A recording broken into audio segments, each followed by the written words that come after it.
What's up, guys? Happy Tuesday! Savage Day! If any of you guys are doing the raids, I hope you're having fun. Or, if you aren't, I hope you're having fun. It's good to see you guys. Let me kill the music first. I hope everyone is doing very well. Today, we do a bard run. A request by our buddy Miss Hurricane Sheila, and I thought it was a good idea to come back to bard, as it's kind of a little bit in the question mark about what this job is capable of, especially with some of the changes, and it is one of the more difficult ones to do for, it's one of the more difficult ones to do for Behemoth, if not the hardest for Behemoth, so I figured this might be pretty good. So we're gonna do the part.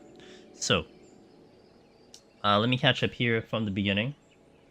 Hugo, good to see you. Wallen, thank you for that warning. Thankfully, I have no business doing data center travel, but that is good to know for people that you may want to not data center travel right now, because I guess it just kicked in that it broke. Weenie, congratulations if you're still here for the Porksy mount. Well done. What did you get it, by the way? RMX, hello. Feel like putting tenacity and gathering gear for is wrong? I mean, it's just efficiency, right? I mean, you put whatever is the cheapest thing, so if that's the cheapest, then you just do it. Zevran, good to see you. Shadow, hello.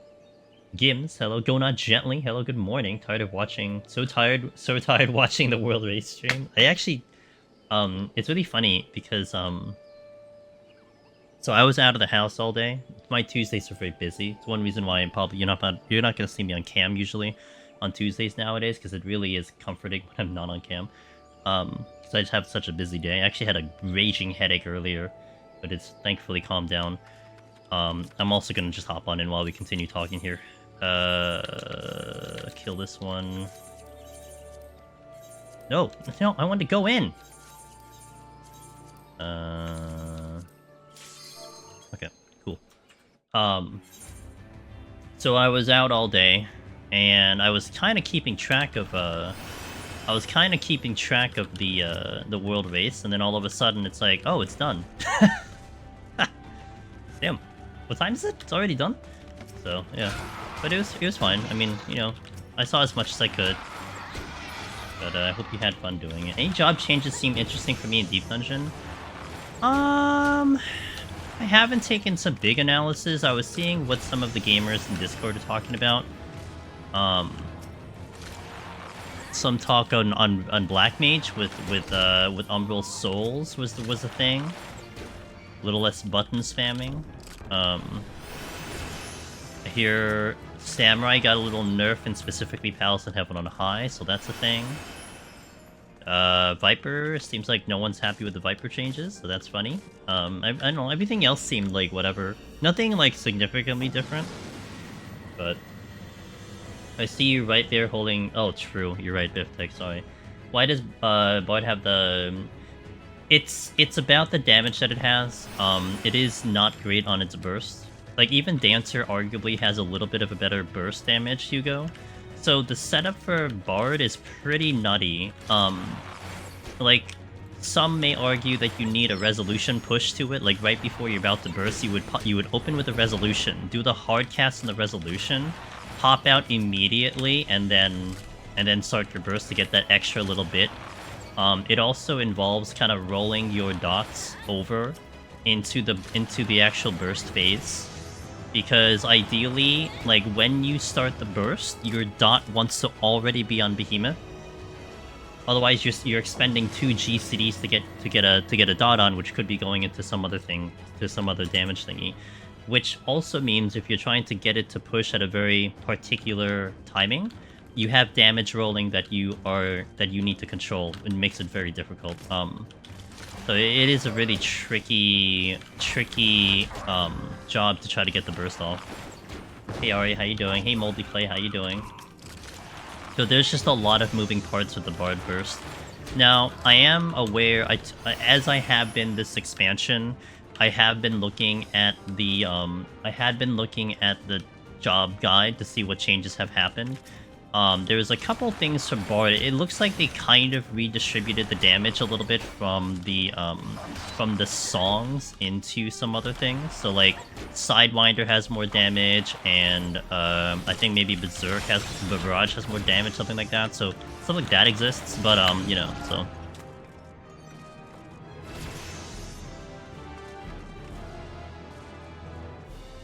But we'll see what the actual burst is gonna show when we actually do it. I wonder if all those mitigation abilities being 40-second cooldowns is a factor that led to a faster world first clear. I was doing work and saw it's over. Yeah, that's basically what I said. I mean, I was like, I was mentioning how I was kind of out all day, and then all of a sudden, it's like I saw the posting of that people were posting the world first and stuff. What I thought was interesting. Now I don't know. Okay, let me put this out there. I'm sure there are some guys that are gonna do their static and stuff like maybe eventually later or something like that. So I don't know mechanics. I barely watched it, so I don't know what what the fights are going to be. But with that being said, what I thought was interesting about the race was how it was within 20 seconds of the world first, world second in terms of like overall, and then it was within like less than a minute for the stream world first and second. That's nutty. I enjoy stuff like that. Like, you know, I'm watching some of the Olympics here and there, and watching races when they get so close within like small margins is very exciting no matter what it is. And it was very exciting to see how the timestamp showed for those 4 clears. Kind of cool. Had a very good money day. I mean patch day. Oh, true. What was your money maker? Was it the actual crafts? I heard some people made some solid money doing materia, literally just selling regular materia off the market board. Materia? Okay. Ash, anything special about this Bard run? Not entirely. It's just a literal return to Bard in Dawntrail, since we haven't done it yet. My point of view with like a lot of the jobs, and specifically a new expansion, is very simply all the jobs that we did in Endwalker are obsolete. 16 months. Hey, Shadow! Doesn't feel that long. No, it doesn't feel that long, but man, that support is tremendous. Thank you for the 60 months, dude. I really appreciate it. I'm glad you've kept that sub going and everything. Hey, Kenshin, how you doing? Made 30 million with materia. Damn, you guys are making bank. Holy moly. But yeah, like, so I basically view an expansion as a complete reset. You know, yeah, you can look at the old VODs. You can argue that like some jobs aren't that different, so it's like, yeah, you can still use the old one, but reality of the matter is, I mean, it makes more sense for me just to run it back at some point. It's content for me, that's for sure. But you know, I feel like it would be not completely accurate for me to just send someone to watch an Endwalker VOD when, like, you know, they want to seriously take it in. So I'll take it in, and we'll get the thing in, and then boom. And this was also a partially requested job. Sheila was like, hey, you should do Bard. And I'm like, okay, I'll do Bard. It's basically really that easy, so...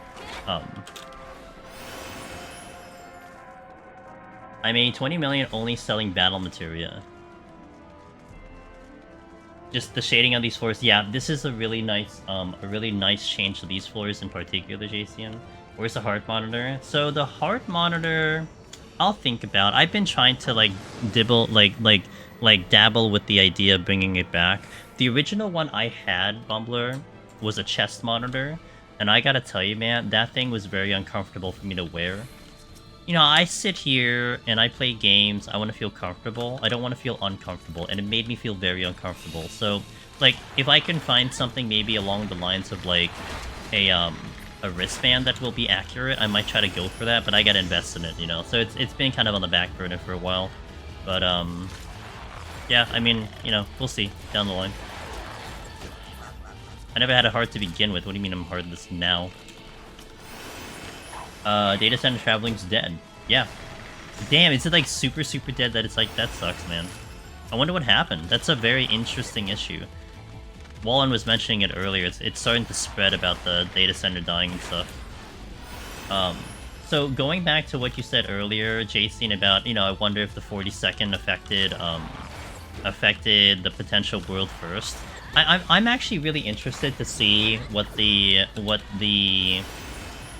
exit analysis will be about this set of Savage. You know, like, there's so many questions that I would be entertained. I would really be entertained to know what people feel about. I'm sure Frosty's going to have like his mock talk probably this weekend talking about it. But like, and you guys are welcome to answer what you think about these questions as I kind of rip them off. But like, one, I mean, does the fact that it was cleared probably the fastest of any tier? Like, does that indicate easy? Especially when you have people complaining about the expansion being more difficult. You know, is that an indication of that? Is there a correlation between the world teams beating it this fast that you might get a lot more people clearing it week 1, or is it still going to be difficult? You know, would you consider this a success in the raid tier due to what happened, you know? I mean, maybe in the back end of things, like, maybe more people will look at it and be like, oh, I can totally do it now, maybe. But of course, these are all, like, I don't know if anyone will ever have the full answer quite yet, but those are things that I will be very interested in seeing as people discuss it over time, you know? Like, for me, this is such an outside topic that it doesn't matter to me. Like, in the end of the day, I don't care what the answer actually is, because it doesn't really affect me, because I don't do the content. But just for the sake of having knowledge, I would still like to know, you know, just so I feel like I know what I'm talking about, kind of thing. So, yeah, like, those are just a few questions. There's so many questions that came to mind after seeing the clear already, but...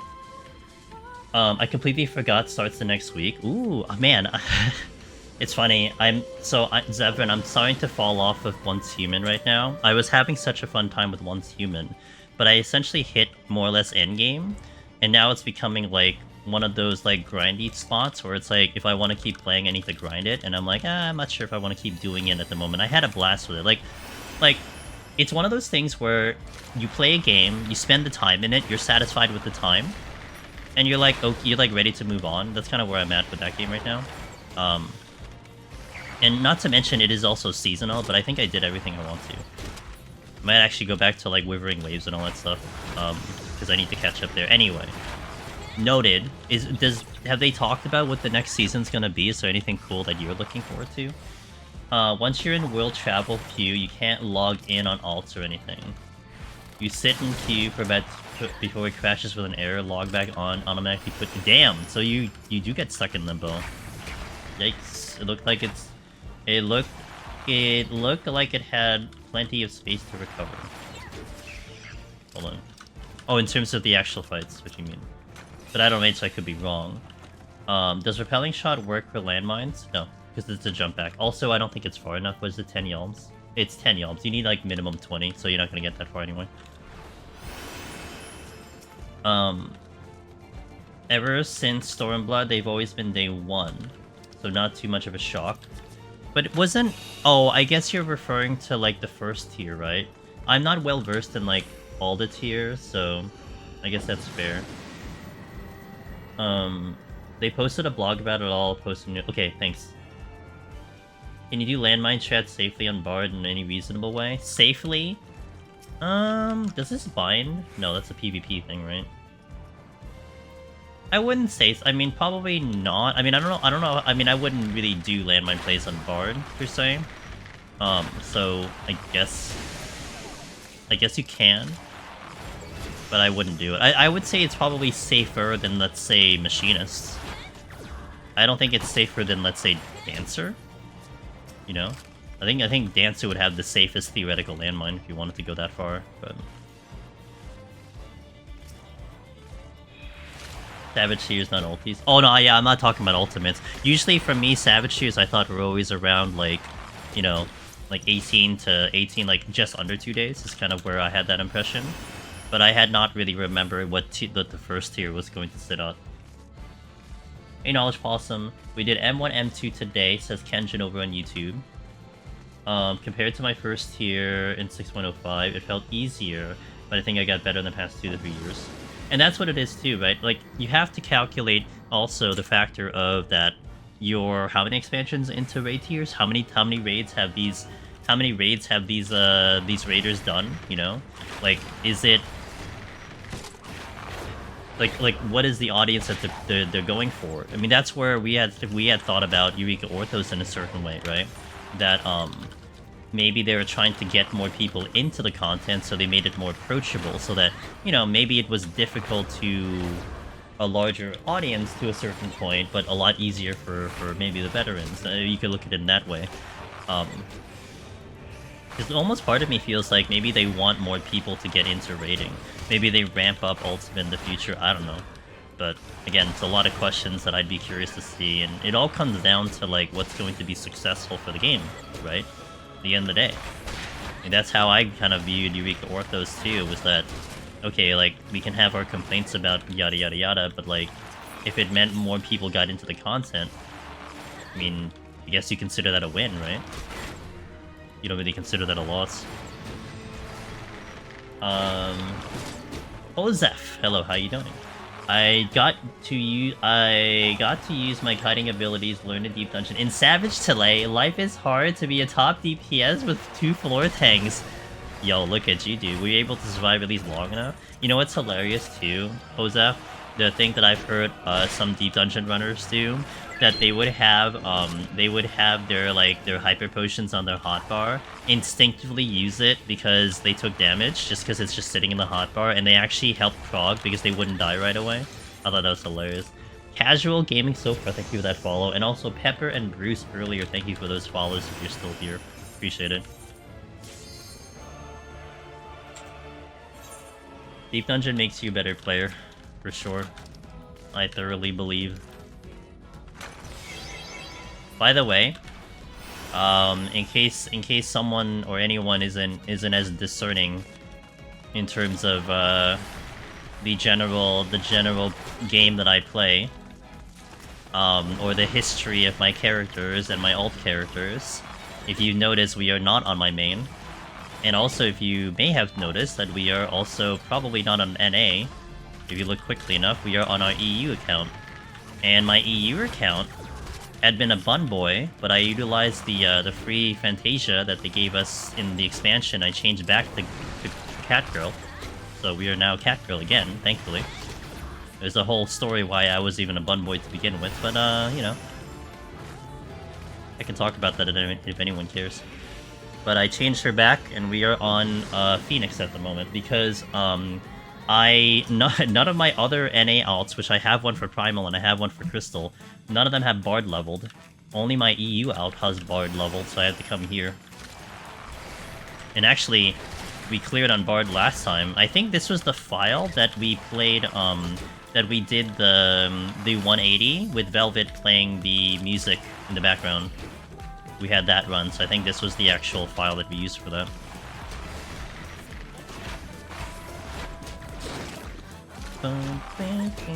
Oh, the exit's this way. Hey Caroline, how you doing? Welcome in. It's very true. Tanking the extremes, the hyper potion was useful sometimes. I mean, what else are you using it for, right? Tangent, thanks. Going back to Angelus to animate. Wow, I didn't even say YouTube. Wow, did you hear that, dude? It filters it so hard that it can't even say YT.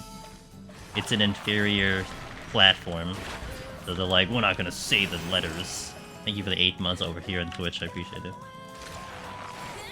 We hit, by the way, I know some guys were kind of curious about we're like, kind of invested in our progress, our Partner Plus program.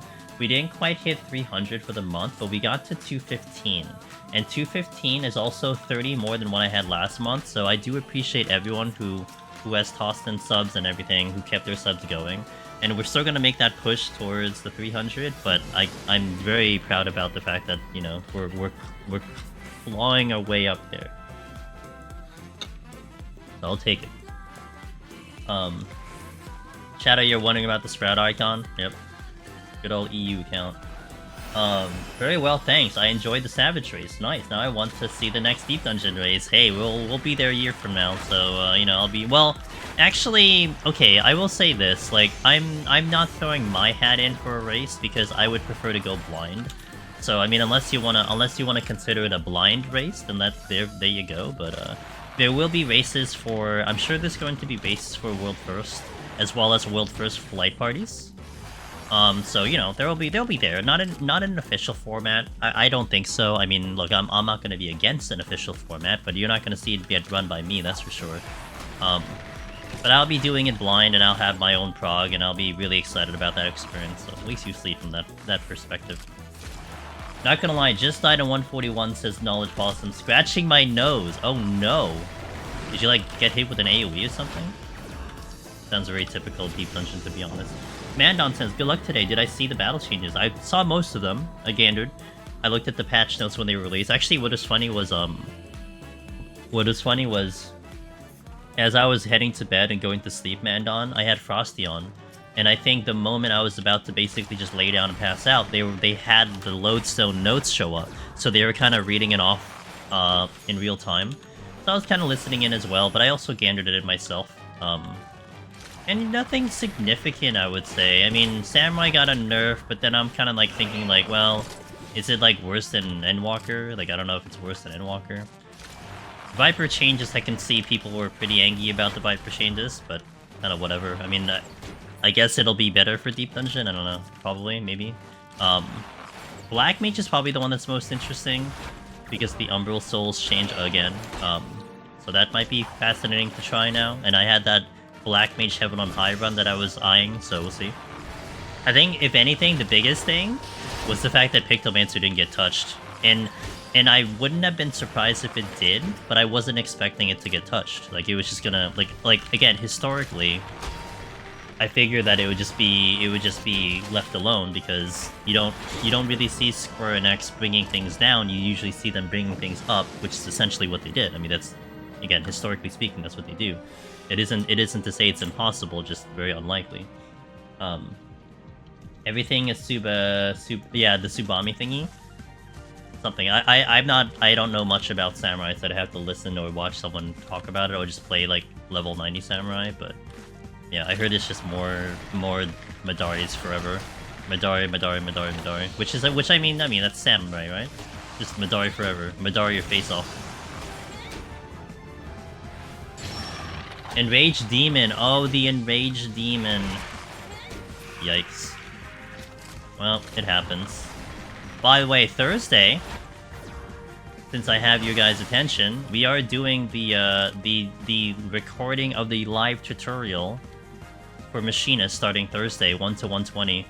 And one thing that will be very different about that run, one, I'm going to be very less interactive with chat, so it'll be almost like I'm gonna really go into this like stream of consciousness. I'll try to have a command kind of indicating that we will be very limited on chat responses, but I will be open to Deep Dungeon related questions. Not necessarily about your run, but like, you know, if someone comes in here and asks, you know, like the general Deep Dungeon questions, I will answer those. But I won't kind of go into like general conversations. I'll stick it to stay on topic. Additionally, I will be dipping my Aether Pull to 15.9, so we'll actually have the tutorial talking about it from that perspective of like a lower Aether Pull start and then trying to climb all the way up to kind of showcase like you don't really necessarily have to be 99.99. And I'm also going to be dumping my potsherds. We're going to... I was kind of going back and forth between, do I start with 0 or do I start with 20? And I think what I will do is I will start with 20, which I think practically speaking will be realistic, because I would want to imagine someone who's going for Necromancer probably has already done Palace at some capacity, whether they did it in the party, they've had it unlocked for a long time. So I'm just gonna assume at least you have one potsherd. I mean, maybe you dumped it for other things, but we'll assume that you have one potsherd.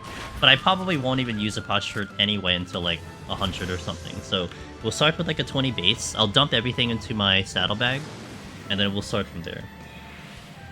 Oh, no, yeah, that's what I mean. I mean, I'm gonna not have them in my inventory. We're gonna put them in my saddlebag. Yeah. Yeah, not literally toss them out onto the ground. That would be sad. All that work I've done with Pictomancer will be tossed there. I mean, that would make a rather interesting statement, that's for sure, right? Like, hey, by the way, we're gonna start with nothing, tosses them. So grinding alongside you? Hell yeah, dude. I may go a little fast, but hope you can keep up. But yeah, so we're gonna do that. It'll be a little different than how we've been doing it before, but I kind of want to see if I can get it in like a really hard-focused discussion about, you know, just strictly Deep Dungeon without kind of going a little bit out of context with like, you know, random conversations and stuff, especially because it's going to be for YouTube. I mean, the reality of the matter is the live tutorial is for YouTube more than it is for Twitch. So I'm going to approach it from that perspective, and we'll see how it goes.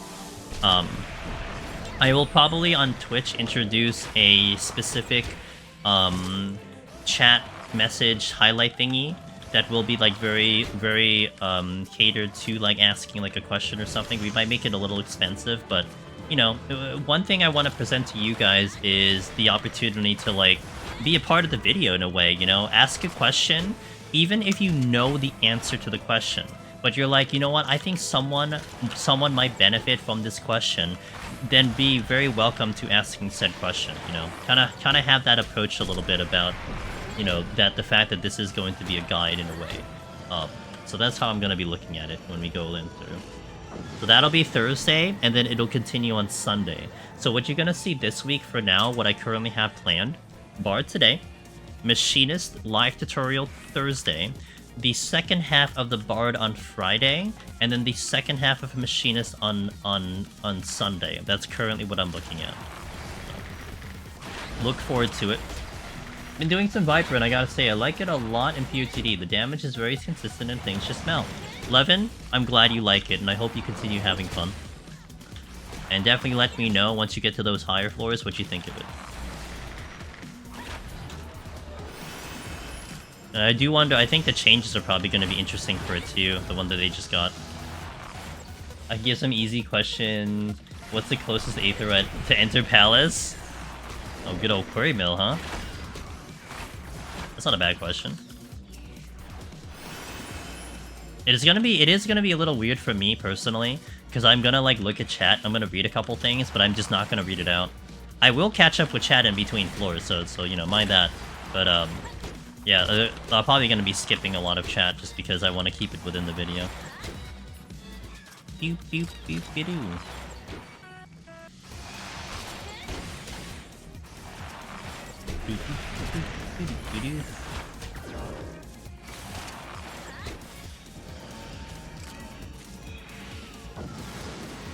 Don't forget to turn off. Yeah, I gotta check all my stuff.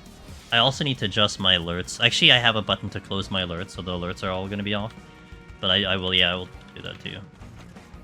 Boop, boop, boop, boop, boop. Unless that's what you meant, the actual alerts. Yeah, I'll have the alerts off. I hope, if I remember.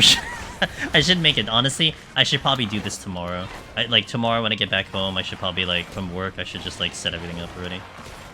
It does still work. I'd have to like turn that off temporarily.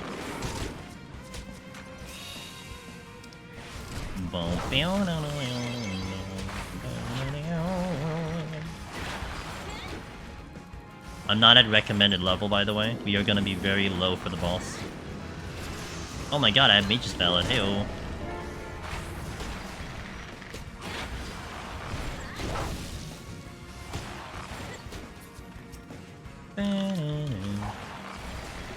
Oh, I actually hit the Mortal, really?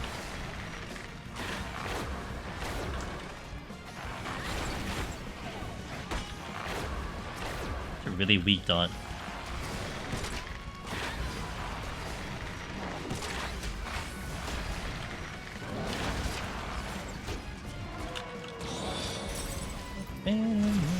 Oh, there's nothing here. Rip. I got to the 150 boss and died when killing the ad due to being double crit. I really wish they had a... Oh, no! Yeah. Yeah, it sucks they don't. Rip the ad. Yeah, those double... If you're talking about the double ad, they are rough to deal with. I think there's definitely points when, like, they finish all their AoEs. I, like, start to just run, because they're just gonna get so much damage on you times 2.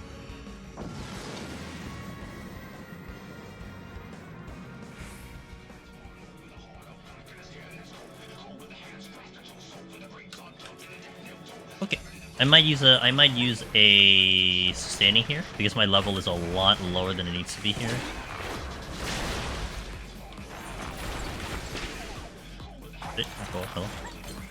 EU ping.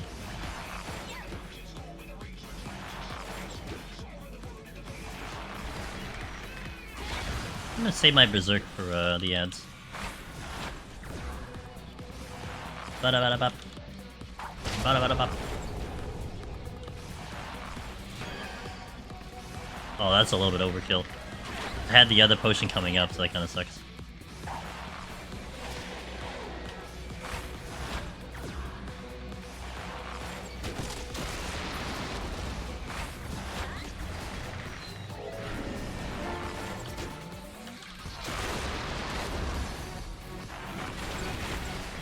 Also gonna die so slow because I'm such a low level.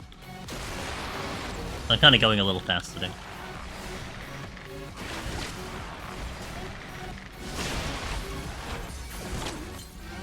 I can cycle this pretty easily.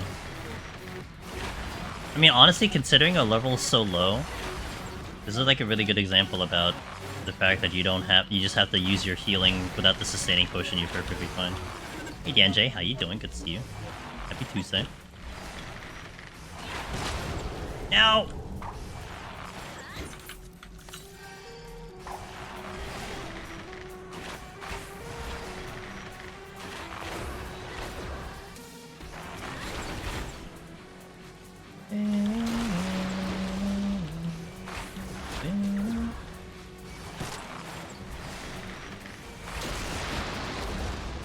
I saw that I was watching someone earlier before I popped up stream that some of the PFs for Savage already have please watch guide.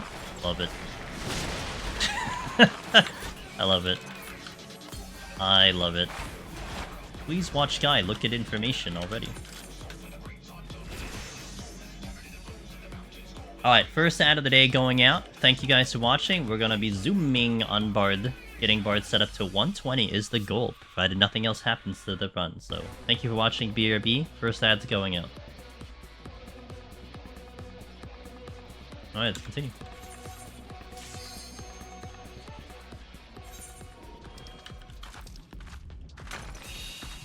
I don't want to ads.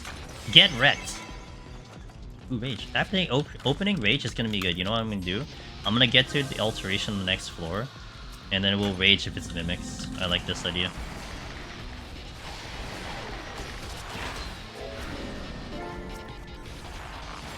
This is the moment I took. Yeah. As I climb to 300 subs, all of a sudden I look the next day and it's like, wait, I'm down to like 100? What happened? I don't understand. Why did everyone unsub to the channel? Oh, if you guys didn't know, I think you would have seen the thingy when you loaded into the show. You know what? I shouldn't say this. I should not say things like this until the ads are done, so I will wait. Sometimes I do that. I'm like, this is really nice to talk to everybody, and then I'm like, half of them are an ad, so maybe I shouldn't really do this right now.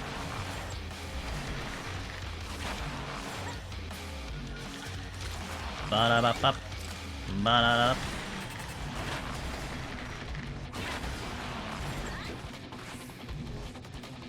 Hello? Kill it! Kill it! Kill it! Pretty good. I don't have ads, YouTube Premium? Hell yeah, Possum, let's go.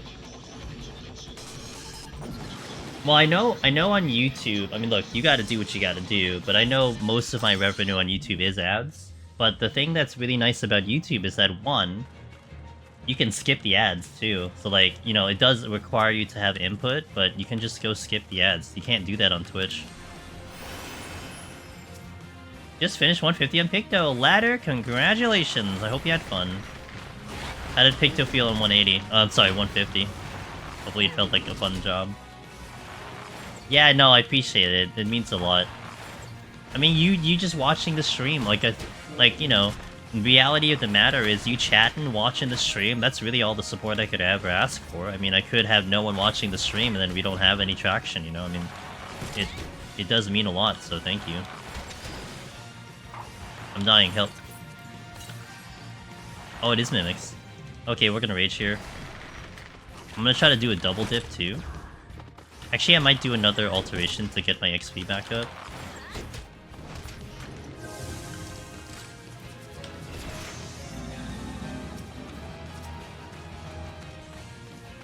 There's indeed 3 mimics.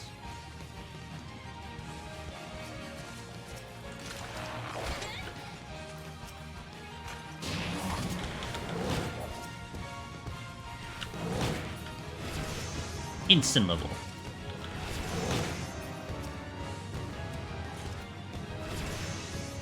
That's why we go for the alteration there. Hey, welcome back to the ads, guys. Appreciate your patience. I wanted to say this earlier, but then I forgot some of you guys were sitting in ads. But if you loaded the stream today, you would have noticed that there is now another reward that is available kind of Twitch-wide. And basically it means how you do that reward is that you get 3 free months of Apple TV for a new user. And all you have to do is either be a new sub to a channel or gift a sub. So if that entices you, then there you go. So you deserve it. Oh, thank you, Knowledge. You've helped my PoTD experience so much as well. And I just like watching you play the game. Oh, thanks. You know, it means a lot. I mean, I don't necessarily see myself in a way as like a quote-unquote entertainer. You know, I've seen other creators really be like very entertaining with their personality and how they conduct their content and everything. But I'm not saying that as a bad thing, because what I do is how I look at myself is like, I'm just playing a video game and add commentary to it. I try to be good at the video game, which is something that I try to pride myself in. But for the fact that you guys find it entertaining and you're here, some of you here for 10 streaks in a row, like Debated, or even further than that, it just means the world to me, because I'm like just doing me, you know? No extra bit, no nothing. And it's very comfy, and so, you know, it just means a lot that you guys are just having a good time. Tried to do the move before the cast time finishes, and I kept canceling my casts. But that aside, it feels really strong. I did the whole set without using strength. Wow, really? That's actually impressive. Okay, interesting. Interesting.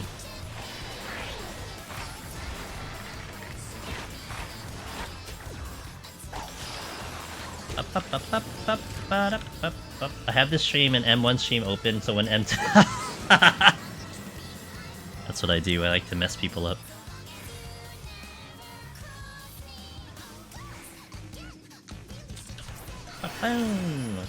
Are time issues only a tank problem? Healer problem too. I mean, theoretically speaking, if you really want to dive deep into it, Knowledge Possum, it's an everyone problem, right? Because if you're a DPS and you're terrified about the run, you're gonna go really slow, so then you're gonna run out of time. And you recognize that your time is low, therefore you're going to try to go faster.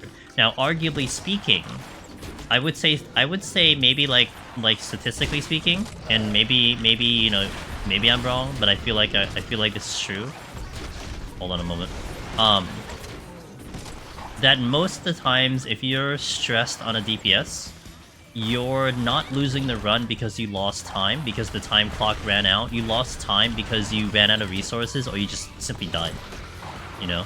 Because you pushed too hard, you're like, oh my god, I need to catch up, and then boom, all of a sudden you use too much, and then you're dead.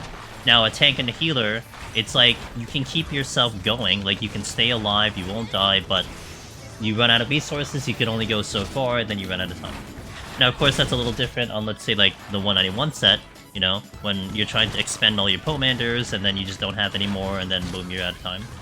But, yeah, I mean, it's, I guess, again, another way to look at it is time affects you differently, depending on what job you're on. You could tell a dad joke every floor completed. Might be weird, though. I would need dad jokes for that. That would be me having to have dad jokes. I rely on you guys to bring the dad jokes, and I read it out loud, and then boom. Only crazy streamer I know that looks forward to a new expansion just to play Deep Dungeon. Hey, it's a complete revamp of the entire contents, you know? Look at all the jobs I get to play now. It's great. Oops. Oh no. You're still alive though, so that's not good. I'm gonna go this way because...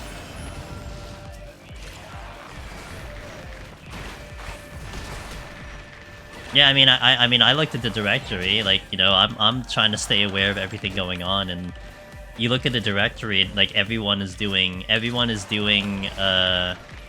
Savage, with the exception of a couple guys who are still kind of cut through MSQ. But yeah, here we are, Deep Dungeon. We're still here, haven't left. I thought about doing Picto again, but my files are kind of messed up right now. I can't go on my main. I mean, I could go on my alt, but I don't want to do my alt. And then decided to nerf... Wait, no! They didn't really... I mean, they... Yeah, I guess technically they did nerf Thaumaturs. I mean, I did see those Thunder Potencies, and that was interesting, because that made it less That made Thunder even more kind of annoying to manage now. But Umbral Soul's nice, and you have other things that are nice, so there's that. I would need like 200 Jad jokes for one. Yeah, and then imagine we do another stream. What am I supposed to do? Am I supposed to just find 200 more, you know? It's a lot of dad jokes to go through, man. You saw Aurora attempting Palace on it, and yeah. Hey, look, did you see that Aurora Moon's Conjurer run had made at least 2 news articles? It was great. I'm so happy for him, dude. He deserves it, but I'm so happy that some of the news outlets picked up on the thing and did an article on it. I think I saw Game Rant and Gamer do thingy on Aurora doing Conjure. So.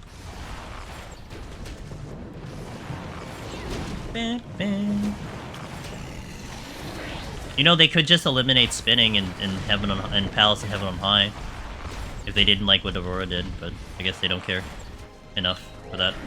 I'm not going towards the exit. I think I should probably steal here.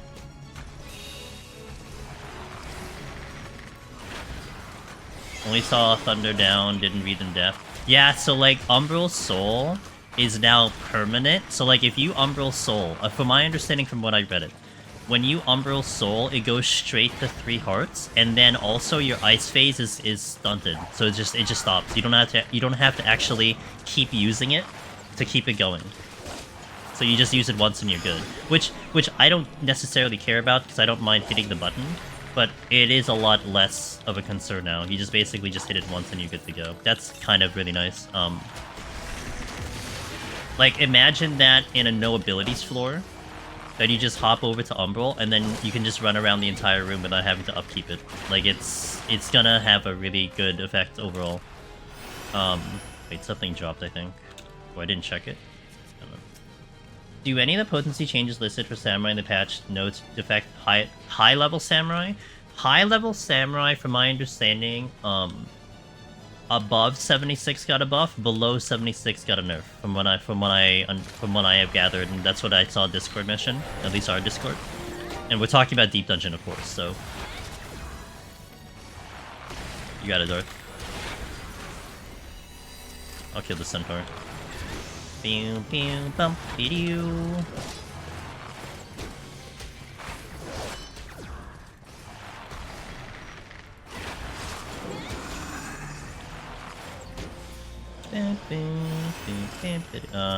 Check. Okay, nice. Get a reach back. I might. Ooh, actually, hold on. Check. I'd use this to get some XP again.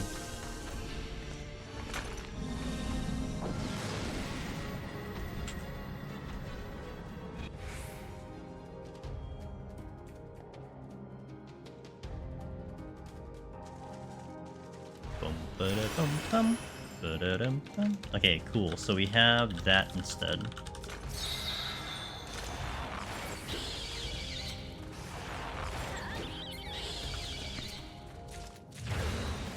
Oh no! What have I done?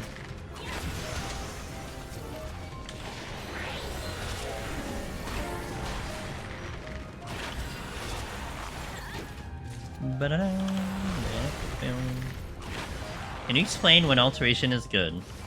It's the most questionable Pomander. For tanks, not a problem, but if you get mimics on a DD for damage dealer? Oh, I haven't heard that one for a while. Okay.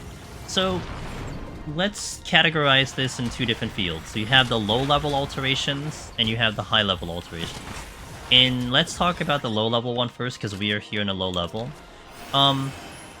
The mimics are not overly difficult. I mean, they are of a certain level. So like if you spawn into floor 21 and you get a mimic on floor 21, they are going to have a very ginormous level difference. So they're going to kick your ass. But how you kind of handle them is that you can do a witching, you do a strength steal, or at least a steal, for sure. And then you just try to kill it very slowly. Now, the benefit you're getting, though, is that a Mimic and a Corrigan do have boosted XP. So they're going to give you a lot more XP than anything else on the floor. I think I can probably show... I don't have my button again. But generally speaking... Okay, I'm going to give you an example here. This enemy that I just killed, which is the Merilith, gives me 9,000 experience points. I'm gonna type that in chat. It gave me 9,000 experience points. For me to kill a Corrigan and a Mimic, I'm getting 16,443. So there is a benefit to some extent about doing an alteration on the lower floors if you want to take that route. Now, it's going to be a little bit more rare to actually do that, because a score runner doesn't do that, nor will I do that. Well, I could attempt to do it on a speedrun, but generally speaking, for just a normal casual climb, you wouldn't need to utilize that, because you should be killing a lot more enemies than I am right now, because I'm going like half speedrun. So I'm using the alterations for this specific situation to kind of boost my XP just by a little bit. But it isn't necessary. So yeah, that's a very kind of, I would say, niche situation that you're looking at in terms of that application. So take that as you will if you want to do that. Now, for the high floors, okay? In specifically Palace of the Dead, there are times when I will use an alteration, and it's more, you'll see me do it a lot more in let's say 181 set. Because think of it this way. In each set of floors, especially when you start stepping into 171, 181, you're going to have enemies that are definitely unfavorable. 181 is going to be the big one. You have frost dragons, you have worms, you have scorpions. So consider this. If you use an alteration to change a room of worms into mimics, that might be a better deal than having to deal with the worms. Does that make sense? Like, there's that kind of possibility that you would actually have a higher advantage of that. And when you're talking about a phase range, Machinist, Dancer, Bard, you would much rather fight a freaking Mimic over a worm, at least. I mean, is it still a threat to kill you? Yeah, of course it is. But I think you'd still rather fight a Mimic than a worm. And that's where that application can come into play. Also, aside from it being the actual gamble, where it's like a 50-50. I mean, if you get Corrigans, huge, right? I mean, that's a free couple kills that could speed you up. You can get some chests. That's where that benefit comes from. So you could also take it as just a pure gamble of it. Now, one little more niche situation that I do, Hugo, to keep in mind. Let's say I'm on 174 or something like that, and I just spawned a Mimic from a chest. Oh no, it's a gold chest, it's a Mimic. Boo. I'm on a melee job. Okay, I have Pox going right now. You know what I may consider doing? Altering the next floor. You know why? I already have Pox. So if I get mimics that are blocking my path to the next floor, whatever, I have Pox anyway, so what's the big deal? Like, that's my justification there. And again, you might be looking into a situation where mimics are just a little bit better to fight than, let's say, an Anzu on that set, right? I'd rather fight a mimic than an Anzu, who's gonna just like stun lock me. So those are the kind of things that I kind of think about when I consider alterations. I don't use them very often in terms of a regular clear. A score runner will do it completely different. There's a whole optimization when it comes to alterations, and you look at them as points, but for a regular clear, that's kind of where my thought process goes. What's easier, PoTD or Heaven on High as SD? So that's gonna be very opinionative. It's gonna be very hard to like really say one-to-one. Hey, this one is undoubtedly easier than the other. Pepper, thank you for that Prime Gaming, I really appreciate it. It's because, you know, there's differences to them. Now, the differences that you have, and personally, if you're asking me the answer to that question, I actually would put Palace harder than Heaven on High. And the only reason I put Palace harder than Heaven on High, you have 200 floors, and a lot of people always kind of complain about the 200 floors. It's so long, there's so many floors, you know, it takes a while to run it back, so there's very valid reasons to say that it's much harder.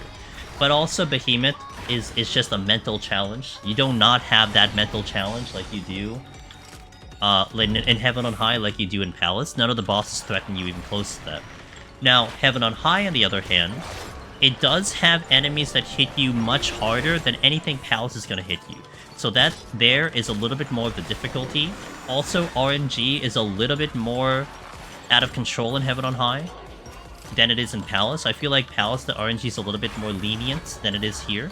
So, you know, that could kind of indicate Heaven on High has difficulties, but I do feel overall, Palace, to me, is just a little bit harder than Heaven on High. So just accept Pox if you're melee. That's what it is. I mean, I have like a set strategy for Pox on a non-interrupt job. And generally, if I have 3 Purity, I will usually use the Purity right away. Otherwise, I'll just sit on the Pox and just wait for it to drop off. That's usually how I go about it. But yeah, you just deal with it. You know, it just is what it is. I mean, one of the things that I think it's getting a little bit more common is to utilize a witching to kill a mimic if you can kill it in 30 seconds. That's a really good strat to do too. It helps you avoid Pox, you know, especially on like more the middle floors. Like you can't, like if you're on like 191 and then you witching a mimic fresh, you're probably not killing it in 30 seconds, unless maybe you had Shank on. So I do have a lust. Sick. I'll use it.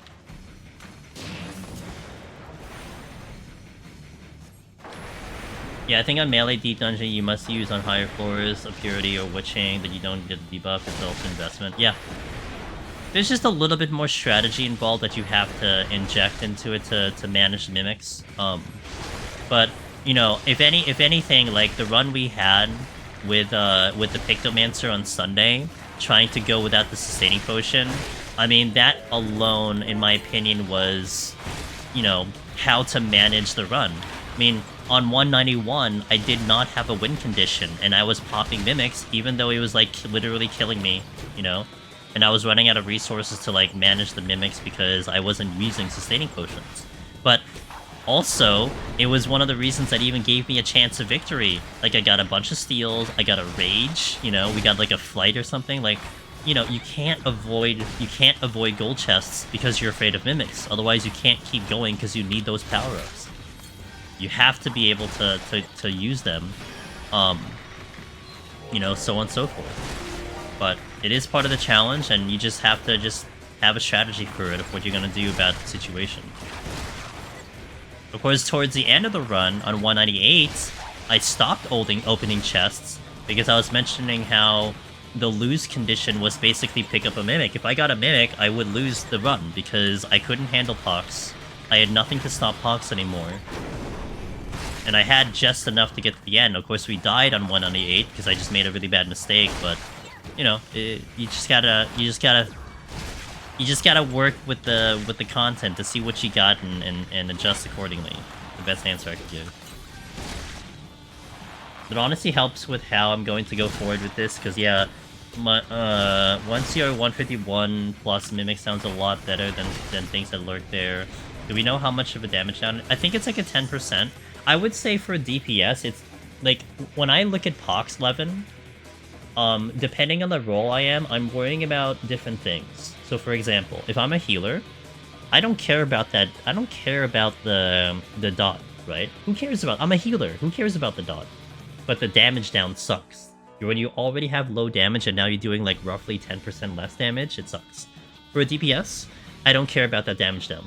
Does it mean I kill something slower? Yeah, but I mean, really, I'm not too concerned about the damage down. I'm more concerned about the dot, because healing is what I need to keep alive, and now I don't have auto healing, and that could make fights a lot, you know, more riskier. Granted, you could say, oh well, because you're damaged slower, you're going to kill it slower. Completely fair. That is completely true. But really, you're more worried about that auto heal disable in the dot. How did that run go? I died on 198. I made a lot of very mini mistakes on that run. Disneyland China. I want to do it again 100%. It's just, I just need to play better. I just did not play very well, so we'll get there.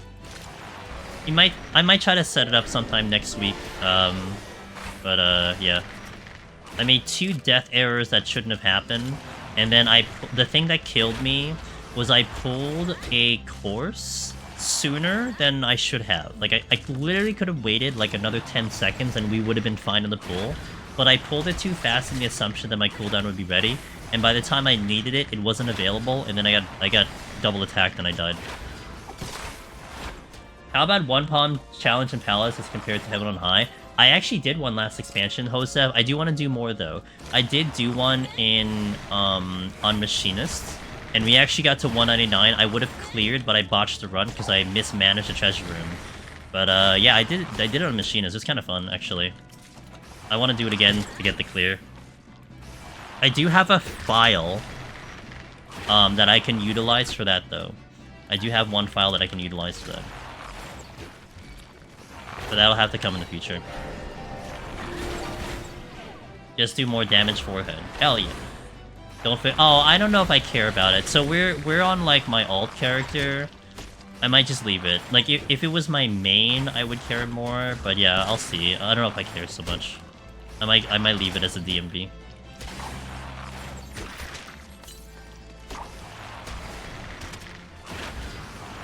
I kind of forgot, by the way, that I don't see luring traps until 34. Kind of wasted a sight, but it's whatever. Gasp. I know. I know.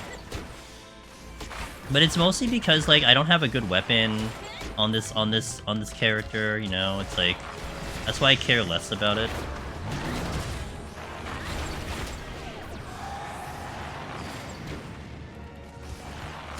Now I will say this is something maybe to think about. What is this? Soul Voice, right? Is that the name of that? Battle Voice. I think it's 20 seconds instead of 15 now. That could help on Behemoth. You know, that could be a help on Behemoth. There's a lot of itty bitty things that can help on Bard that will make up potentially for the lack of the damage on the songs. Because you're losing 3 on potency because you don't have damage on the songs anymore. But you do get some potency differently. I mean, you have the additional direct crit, or direct hit rather. You have, what is it, 80 more potency on Sidewinder. And I think there's a couple other things that are adding potency, so it could make up for it, but we'll see when we get there eventually. Friday's when I'm gonna look to do this run. I wanna bet Heaven on High with Warrior. Can you say me which floors I need to manage my time and can fight all monsters like in PoTD? Hold on, I'm gonna try to interpret that sentence correctly. You wanna get Heaven on High and Warrior. Can I tell you which floors I need to manage my time on and if I can fight like in PoTD? Okay. So, generally speaking, Warrior can handle everything in Heaven on High. Barring like a Gloom floor or no abilities floor, something like that. That can be a little bit of an issue if that's the case. Yeah, Warrior is very strong, and one of the things that really is a plus for Warrior in particular, Hugo, it's the fact that you have inner release. And one of the big things I suggest for people on the Warrior run is that if your inner release is available, burn it and just kill something. It doesn't even matter what it is. You can pull the thing we tell you, hey, don't pull this because it's gonna kick your ass. Pull it. Just burn your inner release because it's so much damage going out that by the time, like, you know, the end, like your inner release is done, you've gotten through most of that enemy and it's not really that dangerous anymore. So the Warrior is very durable. I mean, the tanks in general are very durable in Heaven on High, even though things do hit you pretty hard there, so... Dude, would I get Wanderer's Minuet? Okay.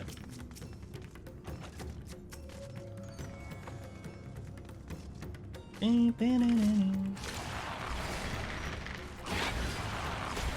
think I have song rotation now, right? Yeah.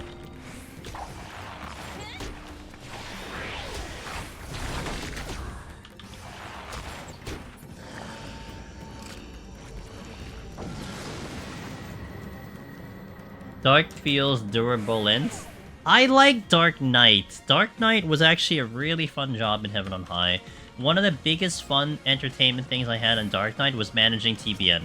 I did do a no sustaining Heaven on High Dark Knight because of TBN. TBN carried my ass. So it's very good. But you have to have fun on the job though. Tanks are durable. Yeah, they are durable. Well, we talked about Heaven on High, they certainly are. I need to break the habit of not using my strength steals because I feel like I'm too scared to use one of them and never get another one back. Well, the strength, I can tell you, Levin, that one I would suggest to be aggressive on. Because, what do you call it? Hold on, words are hard. Because strengths are pretty common. you know, and also it does help you kill faster. I would definitely say the steals are probably one that you may want to be a little bit more conservative about. Like, you want to think of steals in a different way. You don't want to look at it in the context of your sentence. You don't want to look at it as, oh, I need to use it more aggressively. You want to try to get into a position where you're figuring out how to get away without the steal. Because then that means you're conserving it, right? That means you're waiting, you're using it for a better opportune moment. And that's like the biggest challenge for melee. It's that you're looking at something where you can be like, I can do this without steal. And like more and more enemies open up to you that you can say that for. Because if you burn off all your steal too early for enemies that you don't necessarily need to use it on, that's where you start losing all those steals. You know? Sorry for confusing you, I was waiting. No, it's, hey, you don't have to apologize. I'll get there. I'll try my best to translate it, you know? It's all good. Sometimes I get it. Sometimes, you know, it's just... I'm tired too, you know, I had a long day too, but I'll try my best, you know, I'm here to answer those questions, so it's all good. You don't have to apologize. Back for my resub, says Artificer.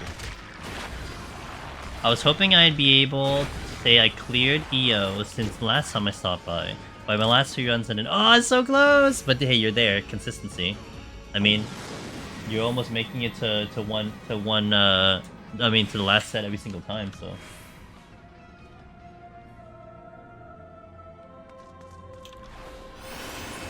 I mean, that's one thing that you certainly don't want to take away and from yourself, and you don't want to get down upon, is when you look back and you're like, okay, at least I'm getting up here every single time. I mean, it's just a matter of time, you know? Even though it takes so long, it's just like, yeah, we'll get there. One thing that drives me insane, every PoTD run getting 1 to 60, is that I'm a frog queen? That's hilarious. Well, you know, the traps are kind of jerks, so what can you do?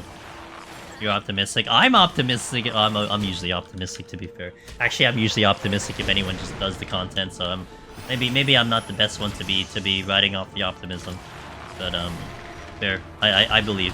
You'll get it. And I'll be here. I got quite a lot of content still lined up for the next couple of weeks at the very least. I'm actually still looking for a variety game to play on stream. Like I wanna start injecting some variety again, but it might just be PvP now because I can't really find a game that I want to currently play that's coming out. Like I'm not in the mood right now to just stream another game. I think there will be a time when I'm gonna need the break from 14, you know, but like I think this week will be one of the few weeks where I'm strictly doing Deep Dungeon outside of like the expansion release. It's been a while since I've done strictly Deep Dungeon, but I'm like excited for it. Like this run, actually, aside from actually setting up a BARD file, we are doing the next live tutorial for Machinist starting Thursday, and this is giving me a little bit of a refresher on some of the information that I want to talk about. Not to mention your questions are also helping that department too, so it is much appreciated.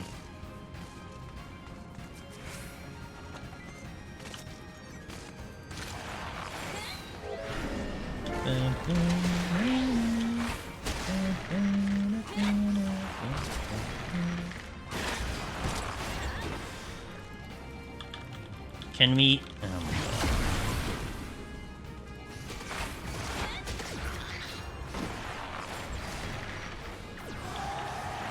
I stopped doing Deep Dungeon, tired after losing a couple runs, says Gavindale. Hey, you know, it's okay. I mean, you just like do something else, come back to it, try a different Deep Dungeon. It's completely fair. I think I've mentioned this before. I think you might have been around for this, Gavindale. But I'm the kind of gamer sometimes that if I step away from a game and I come back later, I actually play so much better. On my end, I can, yeah. I mean, it's pretty much usually autopilot, especially when we just do like a regular clear. But I mean, that's just a lot of experience. But even for any game, like this was during my Counter-Strike era, when I played Counter-Strike in high school, that I never understood this whole thing. Like I distinctly remember I was on a map on Counter-Strike, and they were like, it was like you were like at a base, and then they were like this gigantic building, like literally across the entire field, and they were like standing on top of the roof, and there was like a pixel in front of me, and with my AK-47, I was actually headshotting them from like a massive distance, and I felt like a freaking god. I'm like, oh my god, I can shoot like crazy. And then like I remember like the next couple of days, I can't hit for anything, you know? It's like I just forgot how to play the game all of a sudden. And then I take like a 1 month break, I come back, and now I'm playing like a very good gamer again, you know? Kill rate is amazing. But then after I play more and more, I get worse and worse with that game. I never understood that. And I never understood how I always played better when I came back. But for some reason, like, this is how people are in certain games, you know? Is that you just play better after a break.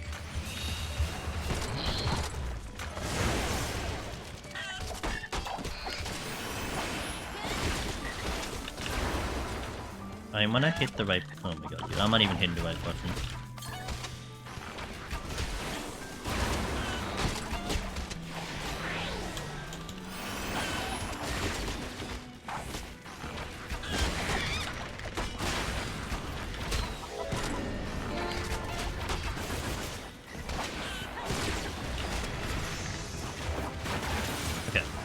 My buttons are so weird there. You felt that about Counter-Strike? Yeah, I never understood it, dude. I felt like maybe people just like they got used to you if you were always in the same like lobby or something. Maybe they got used to your shenanigans and they always read your shit. I never understood that. Never understood that. Some JSs be like that. Yeah. But I always do find myself playing better when I don't play it for a while. And that's all for a lot of games. What the... Dude, let me out.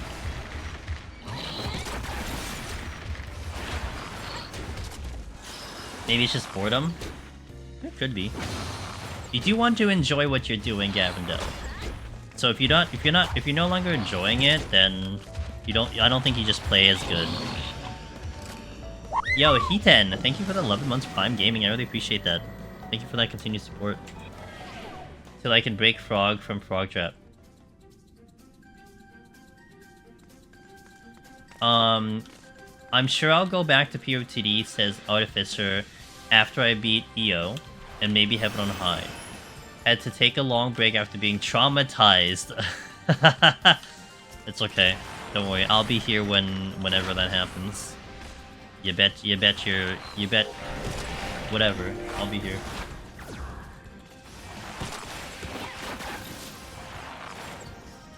Nope, Kid wrecked. Oh no, it's a friend. Can I hit the thing? Goodness gracious. How did I manage to hit... Dude, I have no understanding how I managed to hit my sustaining potion there. Because I didn't even hit my alt button to get to that. Whatever. Whatever, it's fine, everything's fine. Where's the chest? Cushion. Must have just hit it very lightly.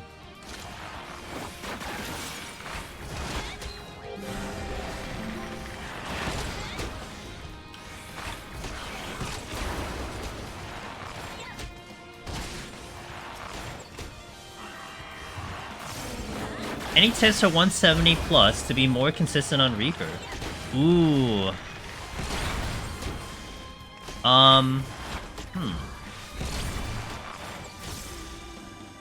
So what's happening? Like, let's dive deeper into your question. What's happening? And what is lacking consistency? Are you like dying often? Are you like melting away your Pomander so every time you walk into 181 you just have bad bombs every single time? Hey Magnus, what's happening? We are on Bard, House of the Dead. We're chillin', we're vibing. What's going on? Same answer for what I just said. Just having some fun, chilling out. How you doing, man? Are you engaging with Savage on your end? I could see you. I mean, I think you're a Savage kind of guy, right?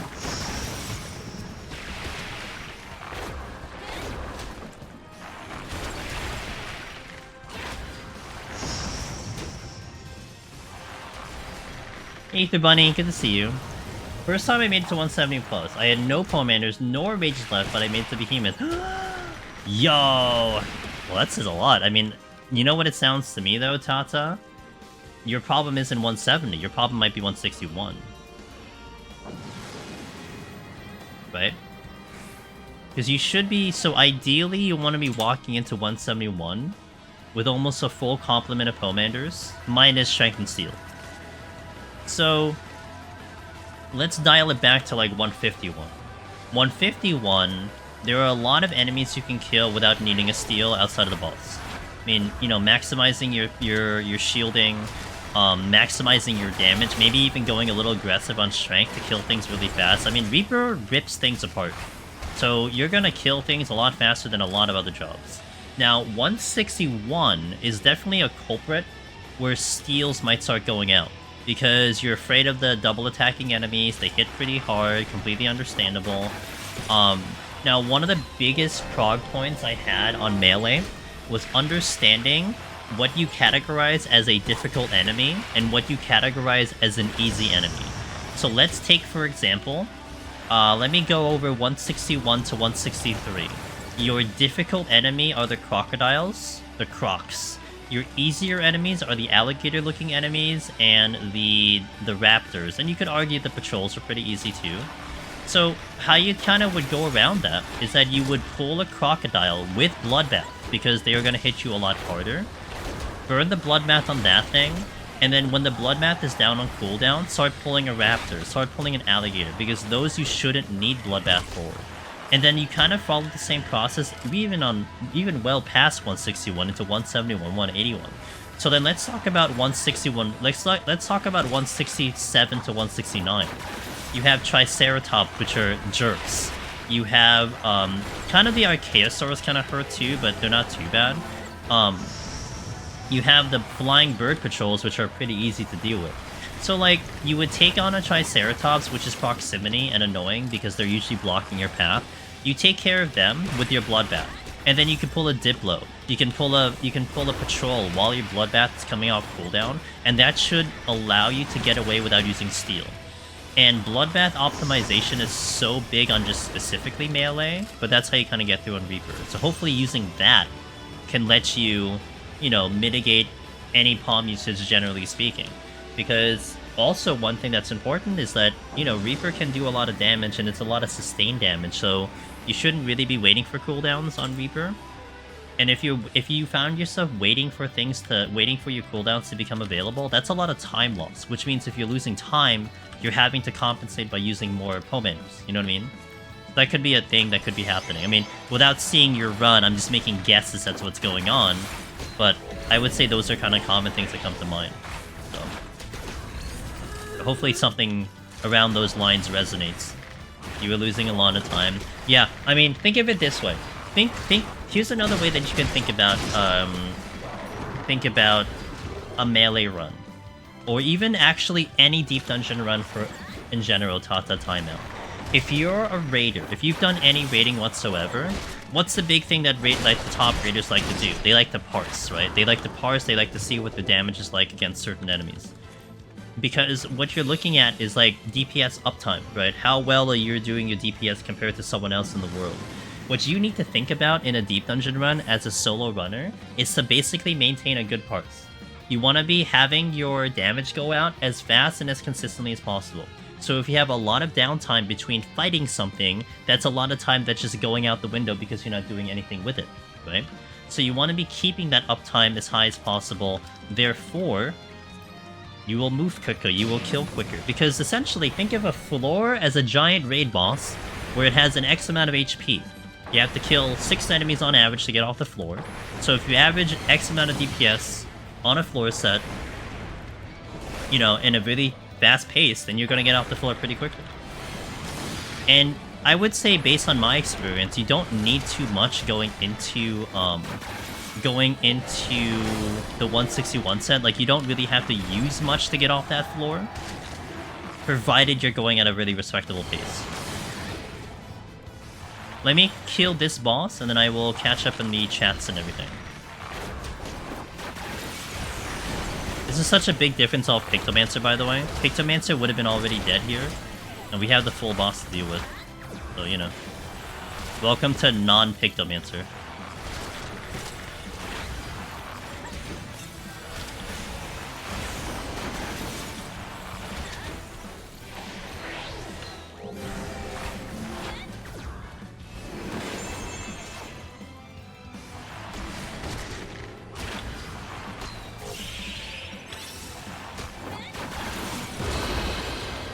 Wish I could block that. I'm okay, no Savage as for the heart attack, helping my crew get the ruby. Okay, gotcha. Noted, Magnus. That's fair.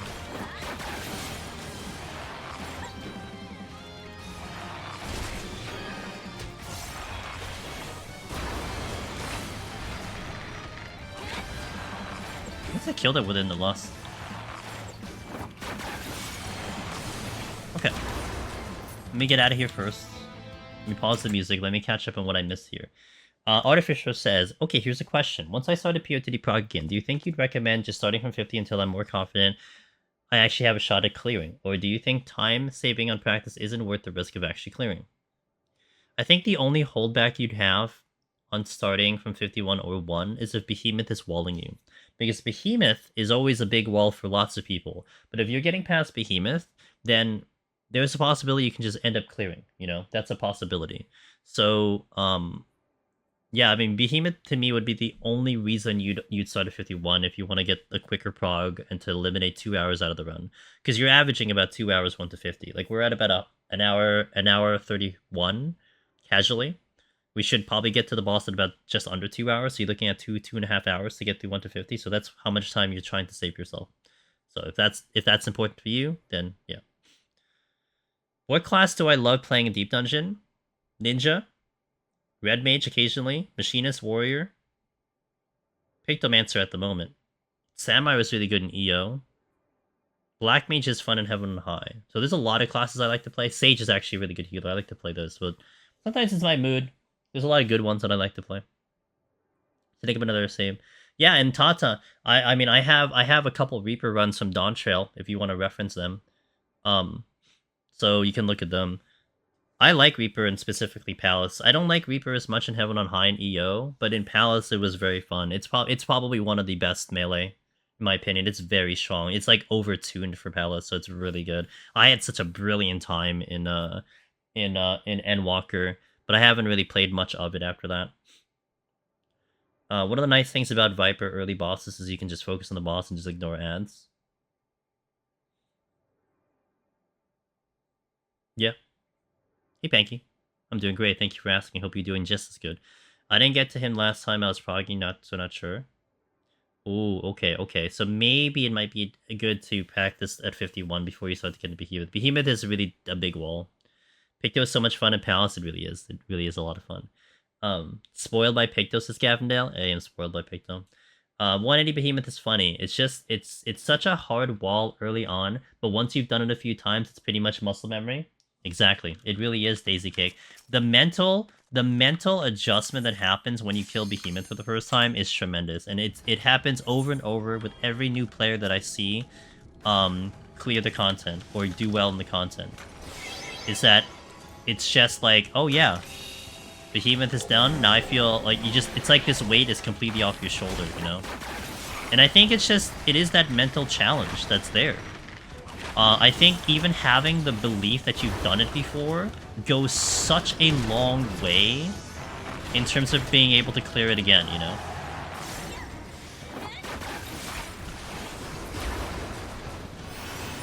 Okay.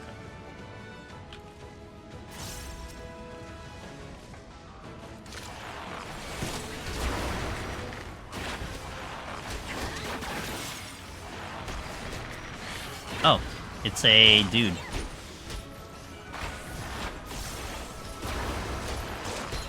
Did I check the changes? I have. Any of the changes in the PoTD tier list? I don't do a tier list, so I couldn't answer that question. But, I don't think anything changes significantly. I mean, Samurai got nerfed a bit, but it's weird. Samurai got nerfed, but I don't know how Samurai was in comparison to, let's say, Endwalker. It could be just end up becoming the same, you know? Samurai's still gonna be very strong, though. Heaven on High may be questionable, but it's still very strong. Black Mage looks very interesting.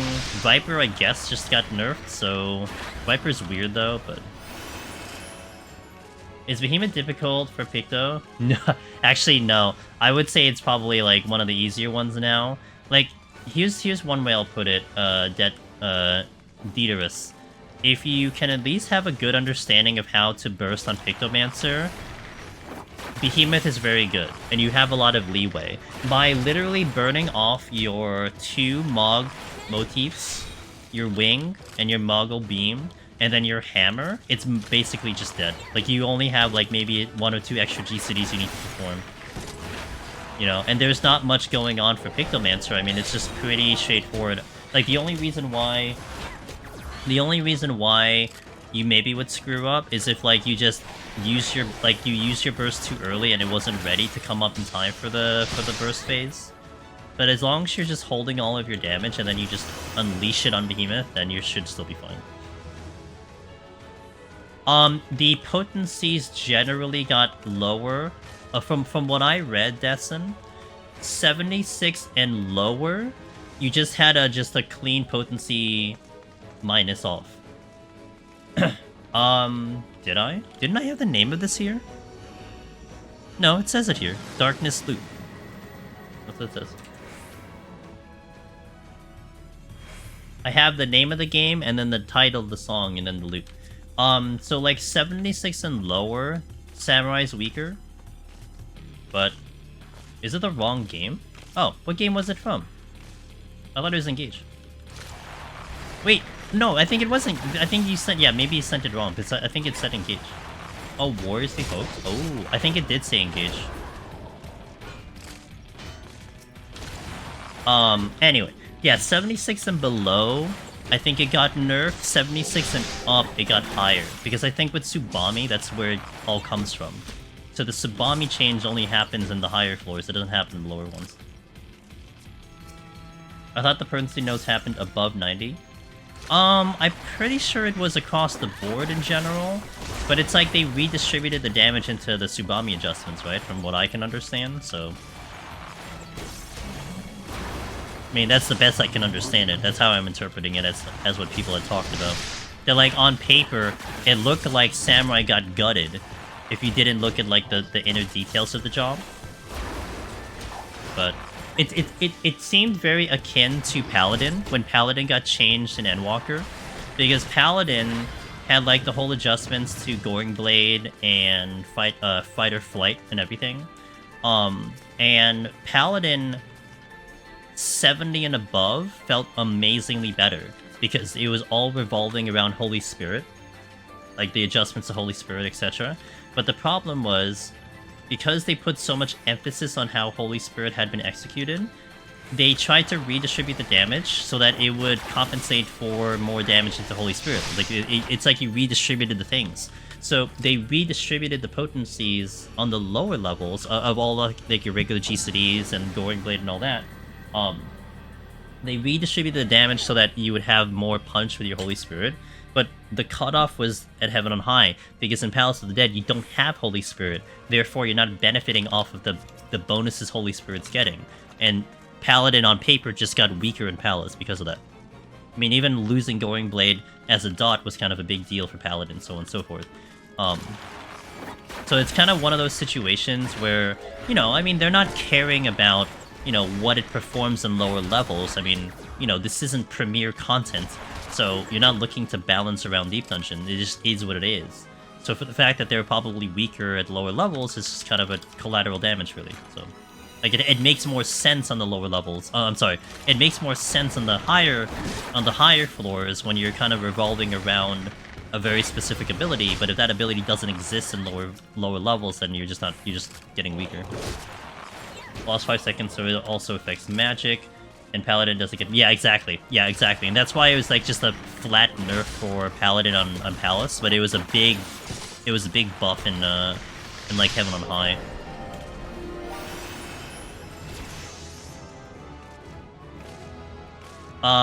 Did I have a YouTube video explaining melee kiting? I had a short explaining stagger kiting. Hold on. I can whip that up.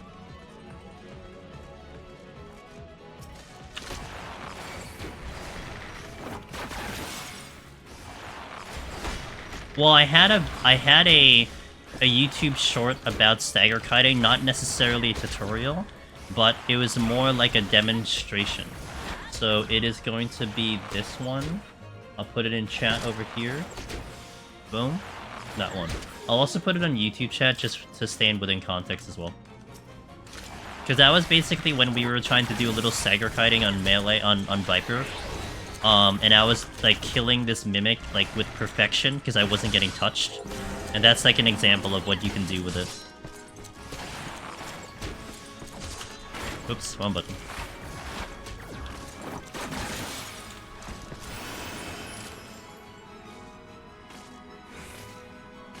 Man, I gotta go all the way around just to get to another goddamn kill.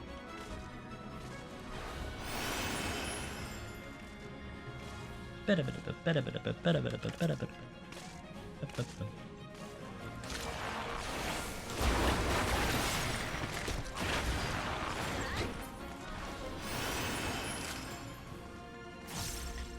hope that helps.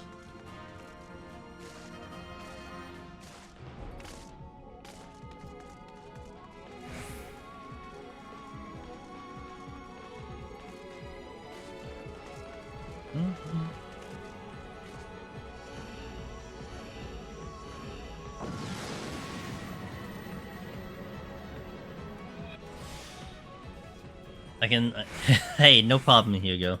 It's sometimes it's a little difficult for me because I would love to just like, you know, vomit every bit of information I have in my brain to you guys. But a lot of times I need to be within the context of the content, you know?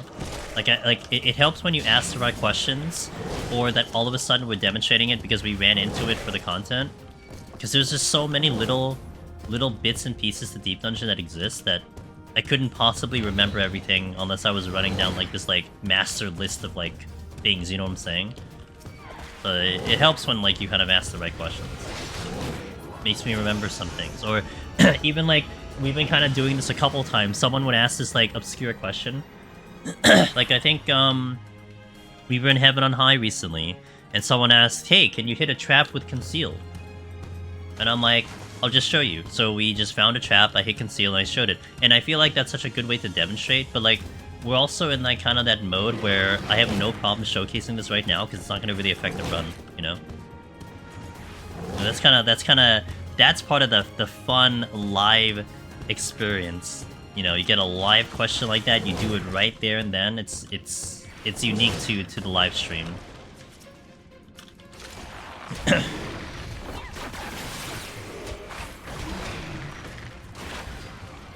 And that's why again, I'm gonna be repeating this quite a bit so I can kind of set the stage for you guys so you know walking in on Thursday.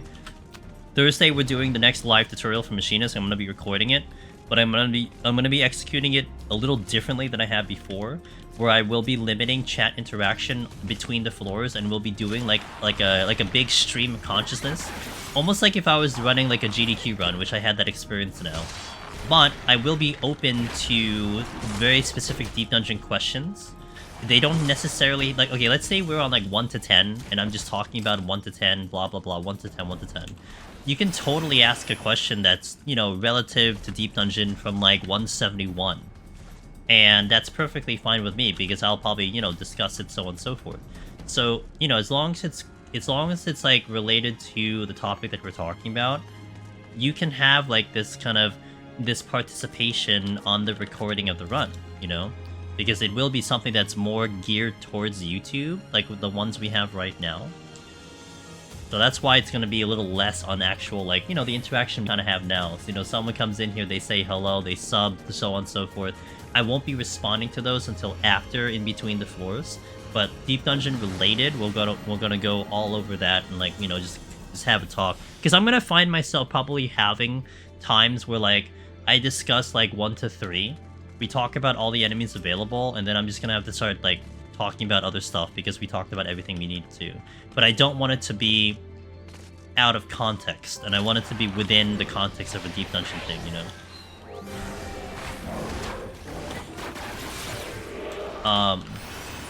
Yo, KO Elite, thank you for the tier 115. Yo, I can't believe it's been 15 months. What the hell, man? I almost still remember when you first came in and tossed the sub over here. Cheers, dude. Hope you're having a good DT. Good to see you. cool question that you have answered one time was, do the mods retain their Ashkin type under the effect of witching? And we saw it, and that took lots of reso damage even as a chicken. Oh yeah, and that's a very simple question too, Chuhai. It's good to see you, man. Yeah, stuff like that is like things I take for granted a lot of times.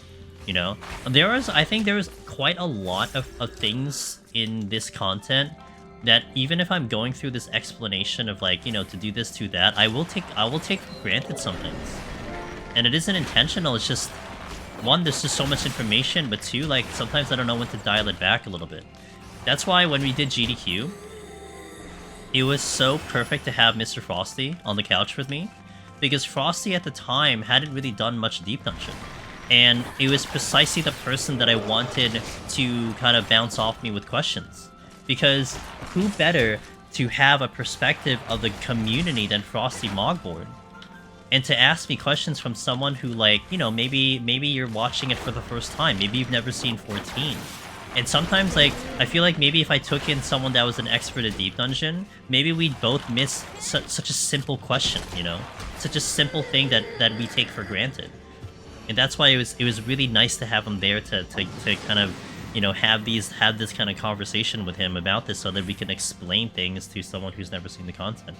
But that's why it helps too to have, you know, from your perspective, for people who are climbing for the first time or going through some certain things, that, like, again, someone comes in here, this might be a dumb question, but, well, the reality is, one, it isn't a dumb question, but two, it's just something I probably didn't think about, you know?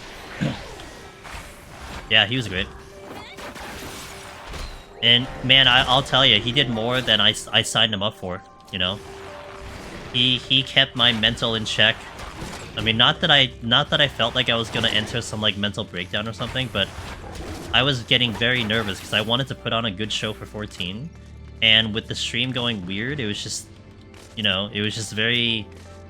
It wasn't an ideal situation, but we kept the show going, people seemed to have a good time, and...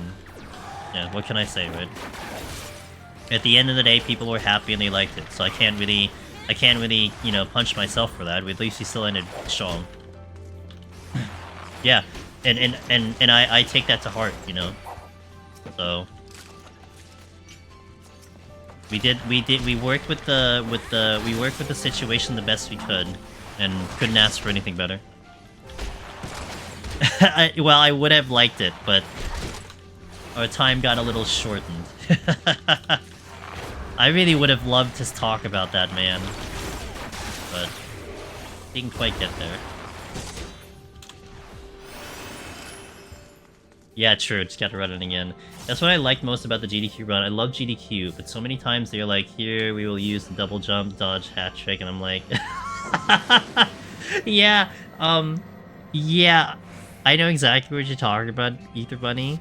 Sometimes they're like, we're gonna use this obscurely named thing, this obscurely named trick, you know. This is known as the super awesome trick. And like, I kind of get it, right? But yeah, there's a lot of context that sometimes gets missed. And again, that was my whole idea with that, was that we had to talk to like non-Final Fantasy 14 people. That's how we had to approach the commentary. And so that's how I want to approach the commentary on Thursday.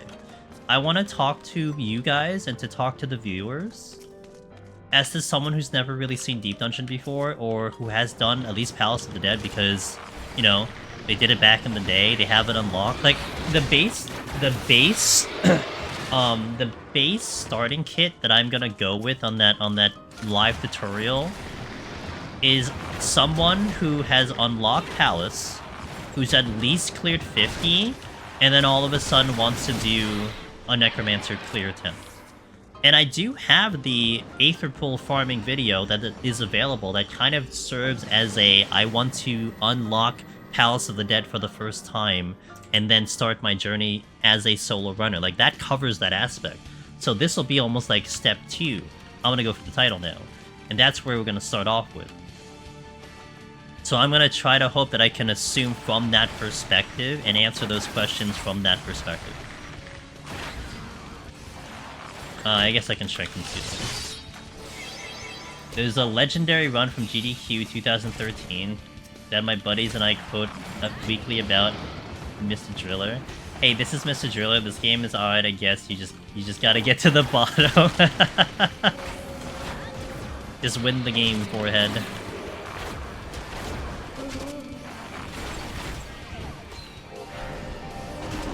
The most gangster trick I've ever been able to pull off is to gate to the next floor and she's a mimic. And it's the frame. Yeah, I've only done that once, and I was so happy I pulled that off. Oh my god. Because I said it on my short that I did. I've never done this before, and then boom, I nail it the first time. Winning. That's the return. I'm not going there. Well, just hit buttons, forehead, and win the game.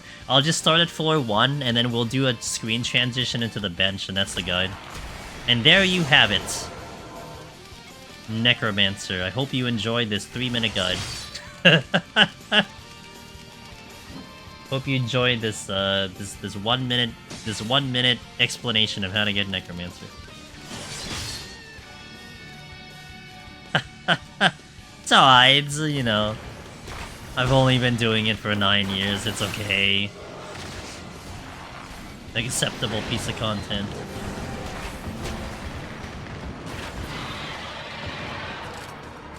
I was almost very lazy and just wanted to wait for the dragon to leave, but I decided to pull it.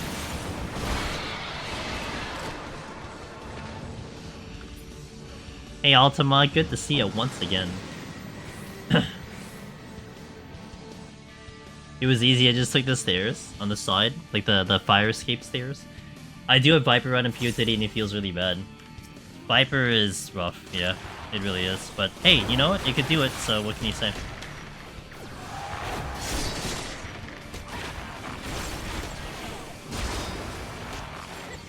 DD solo easy, you just have to not die in timeout. Exactly, Ether Bunny, you know...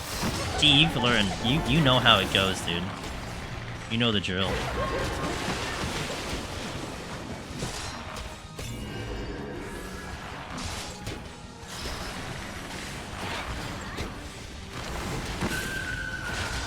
It's Shadow? It's... Oh, it's 1 minute. Oh, my bad. Forgot it was a 1 minute cooldown.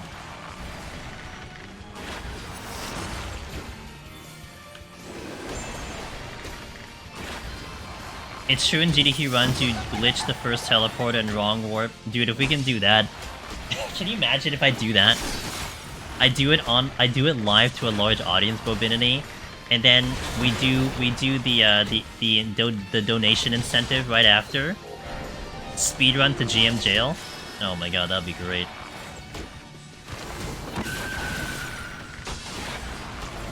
Oh, we saw you using a hack. RNG manipulation to get a GM to send you to jail.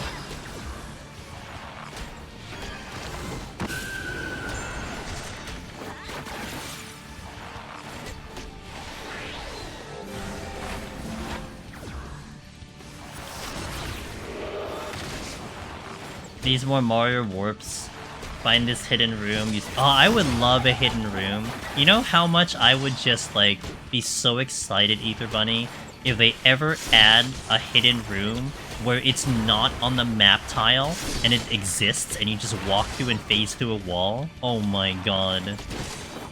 I will be such a happy gamer because, man, I will be so paranoid. I mean, you know that the nerds of Deep Dungeon are going to, like, parse the maps and, like, figure out which map does have a hidden room, because that's just how that goes, but it will still be exciting in, like, the first couple of weeks when no one does that, you know? Like, we're gonna, like, even if we don't parse it, we're gonna find the tendencies, and we're gonna know, oh, this room typically has a hidden room, but it would still be kind of fun. Unless they do actually... Like, we were talking about this in another stream, about how they don't procedurally generate rooms because of the way the system works, but what if they do, you know? What if you do get procedurally generated rooms, not just a whole entire map and instance? That'd be so cool.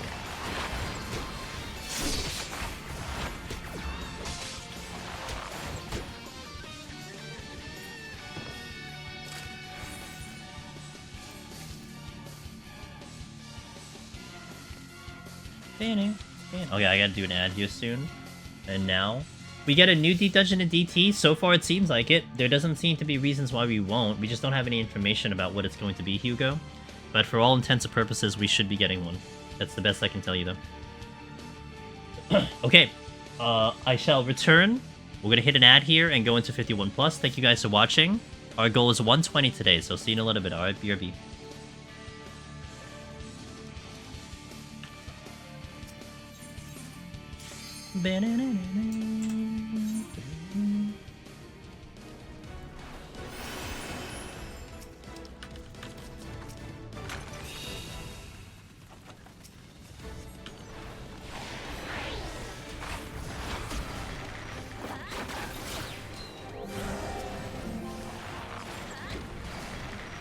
Make the floors have portal pickers, like treasure maps, has a chance to take you to a good floor, bad floor skip. I would love that, man. I would just love a different, a spiciness added to the run, you know?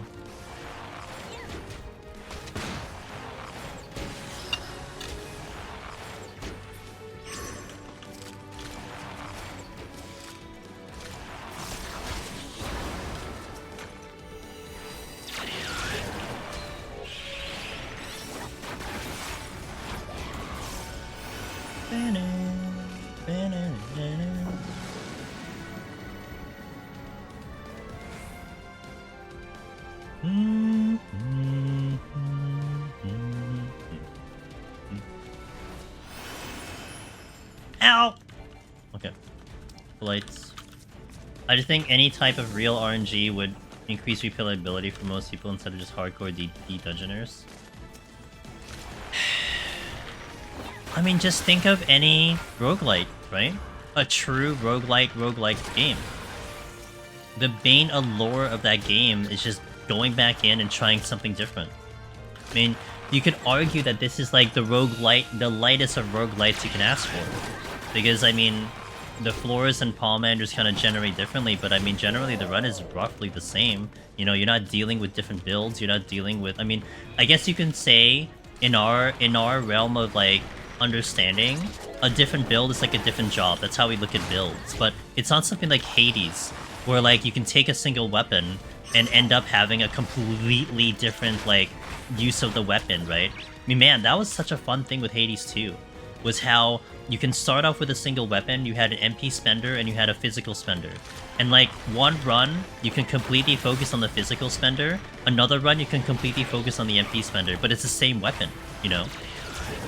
I mean, I'm sure that's what it was in Hades 1 as well, but that was fun, you know? Maybe one time you make it powerful, maybe one time you have to go more evasive, like, the run in itself adjusted based on how you pick up things. I mean, something like that could be fascinating.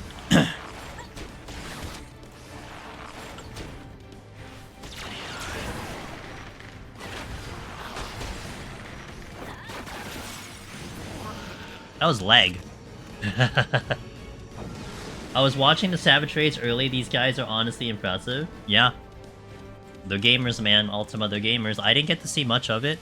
But, ooh, that was me. That was my connection. Sorry, there was a dip in my connection. Okay.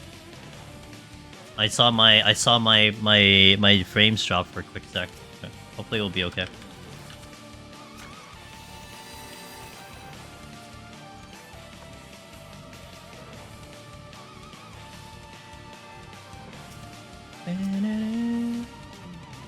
$7 hours is nuts, even my Savage Raider standards. Yeah. And, Hisidi, thank you for the follow. Yeah, like, I was asking a bunch of these questions earlier, Ether Bunny, which are more rhetorical, but it's the answers that I would like to see if they do get answered over time. But it's like, you know, what does this mean? What does this mean in the grand scheme of things? Okay, they beat it really fast, but is that an actual indicator that it's actually easy? Was it easier, or players just really that good now? You know, and especially because you were having a lot of the community complaining about DT being too hard. You know, the silliness of that conversation, whatever that was. So, is it now on a different perspective now? Is it actually easy? But who's going to judge that, right? I mean, the top raiders can talk about it, but like, What about the, you know, what about the casual gamers, etc.? Is the approach of the fact that maybe the tier has been cleared faster on purpose so that you get more people to do it, right? Like I think these are really cool questions that I'd like to see over time, see if that's what the case was. But I think also at the end of the day, the biggest question, was it a successful race? Was it a successful content? Are the people doing it happy with the results? Because okay, it can be quick, but I mean, if they really enjoyed the run, then hey, there you go, you won the, you know, you won. It's fine. Last Summoner music's really good, yeah. Oh, I overkilled. Oops.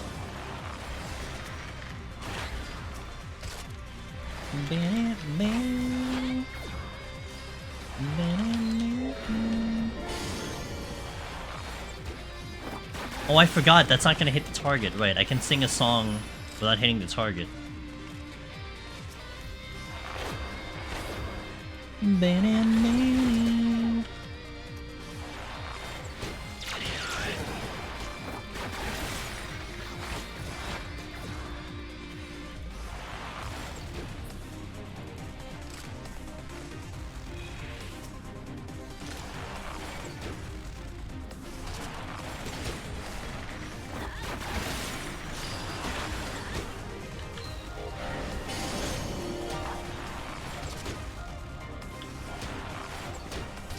I'm sure Frosty is gonna have a Mog Talk show on Saturday discussing the Savage race.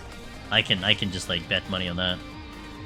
Were there changes to Bard? I think in this patch today there might have been some potency adjustments, like little bits and pieces. In the overall, since Dawntrail, like the beginning of Dawntrail ladder, they did take away the damage from the songs, so the songs don't do potency damage anymore. But it does look like they kind of redistributed it in other places. For instance, I think Sidewinder's 400 instead of 320. Oh no, oh, I get it later. Oh, never mind. Okay, just kidding. It gets the potency later. Where was that?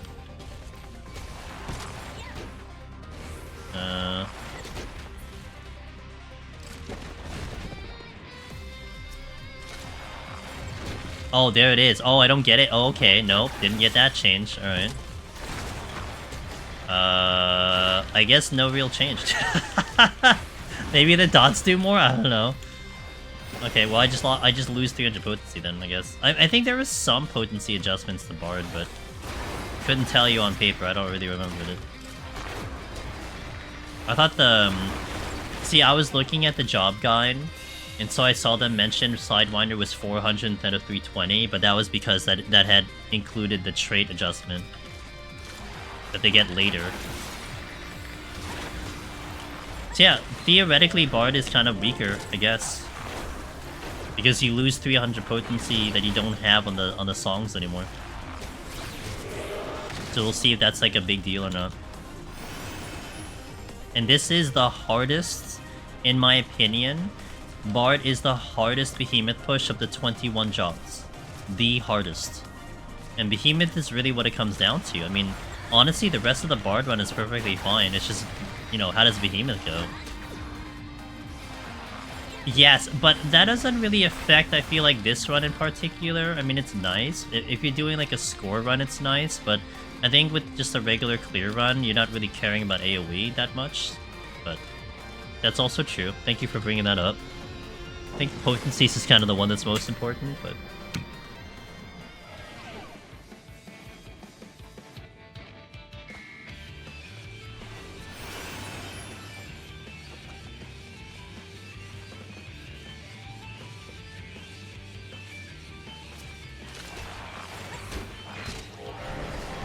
Now, I will say it is a little annoying that I have to actually hit the song in combat, because before, you could hit the song because it did damage, so you could do it out of combat, which means you could always start with a song on engagement.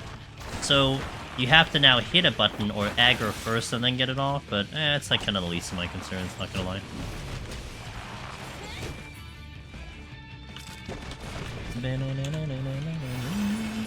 It's mainly that I kept pulling extra stuff till I... Oh, oh, were you opening with Pitch Perfect? Oh, okay, I can see that. Alright, I can see that then.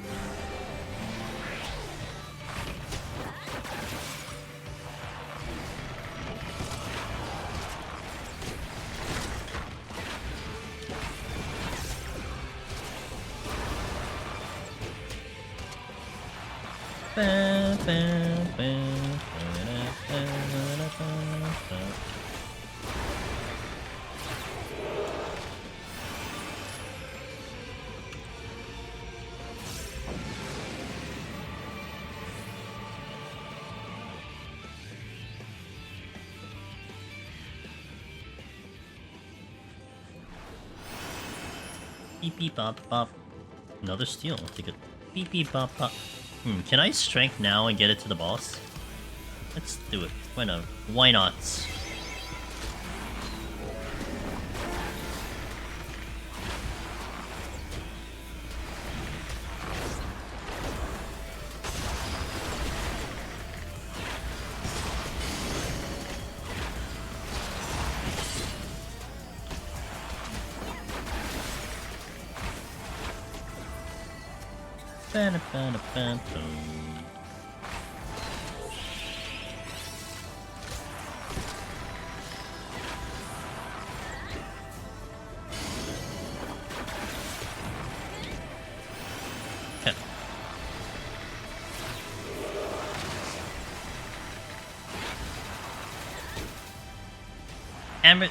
Amethyst, hello, how you doing? Welcome back. Hope you're having a good day today.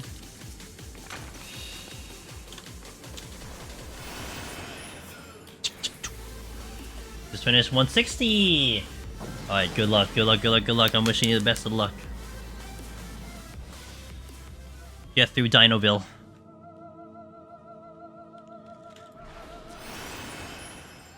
Intuition.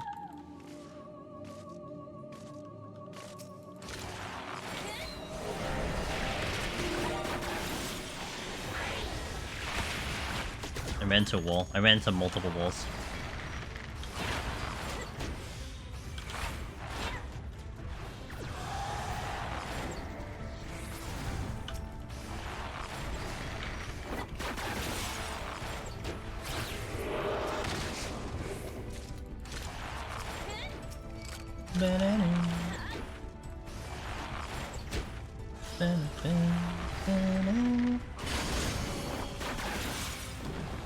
Okay, let's go.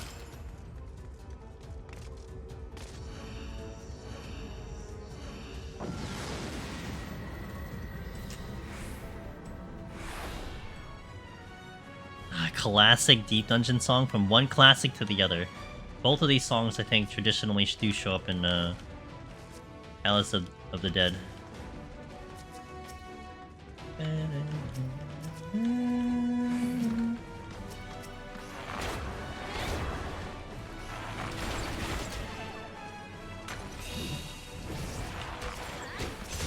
A lot of archdemons all of a sudden.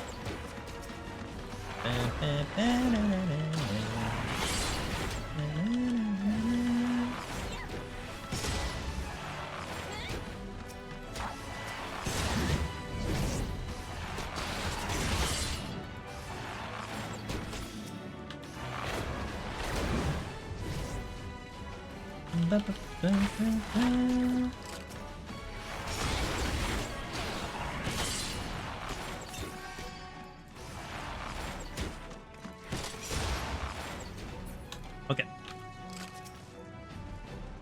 Yeah, I guess the strength will carry into the boss suit. Oh no! What am I doing?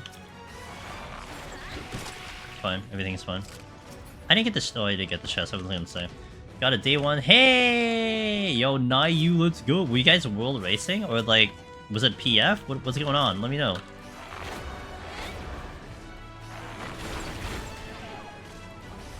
And, how did you feel? World race? Okay, okay. As a world racer, Nyu. As a world racer, what's your overall kind of quick impression of the raid tier, of how Savage was? Was it a great experience? Was it easier? Was it harder? Did you like the other ones better? Was this the best one? What's your quick analysis as someone who is a world racer? 23rd, congratulations! Let's go, gamer! That's awesome. It's alright, definitely different from the previous tiers in that they didn't do puzzles the same way as before. Okay. So, like, much more memory games than actual puzzles. Okay, so it's a different execution. Okay.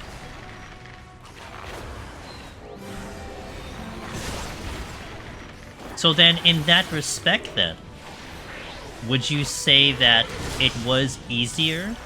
Or was it too different to necessarily say that it was in fact like a one-to-one, easier, harder? It almost sounds like a Deep Dungeon discussion, how we always explain Deep Dungeon now, you know? Like, well, I can't really say this is easier or harder. I mean, it's just a different kind of challenge. What can you do?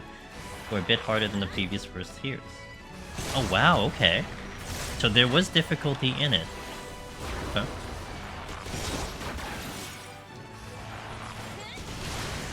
Much more memory games. God, I'm so dead, dude. I always find myself in, like, these memory type ones where, like, I'm just looking at it and I'm like, bro, I can't. Although, you know, I did figure out the Gozu and Eureka Orthos. You know, we kind of simplified that, so it didn't really become a memory game, per se. But, okay.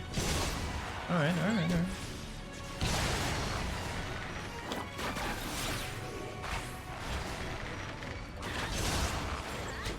So that it was one of the things I was most interested about, and I wanna see what the community as a whole kind of talks about with the Savage tier. You know, what's the overall impression? Is it positive? Is it negative? You know, what does it mean about the fact that you guys cleared it so fast? You know, is that kind of just, you know, it is just what it is? Like, it doesn't quite matter that it was faster. Oh my god, I'm 60 on Bard. Oh my goodness.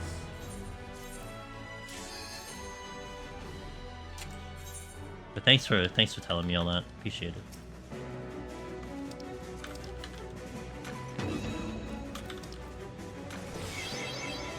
That needed to be figured out. Everything is made very clear. So it was mere execution.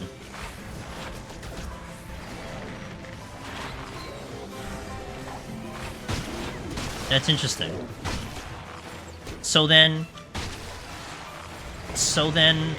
I guess in the last one, it's like I feel like I could interrogate you for so long. So I guess last one is like, in your opinion, was the execution therefore more difficult than like previous, or was it less difficult?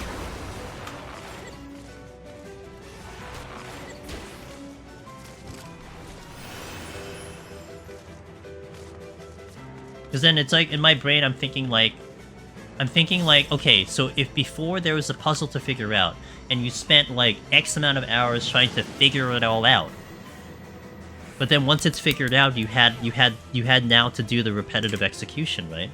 So then it's essentially from that point forward, when you knew how to solve it, and then you had to execute it. Is that part of it from previous tiers more or less difficult than it was now? Where, like, you didn't have to, like you said, you didn't have to go through the figuring out part. It was just basically execute this thing. Like, we know what to do, we just have to do it.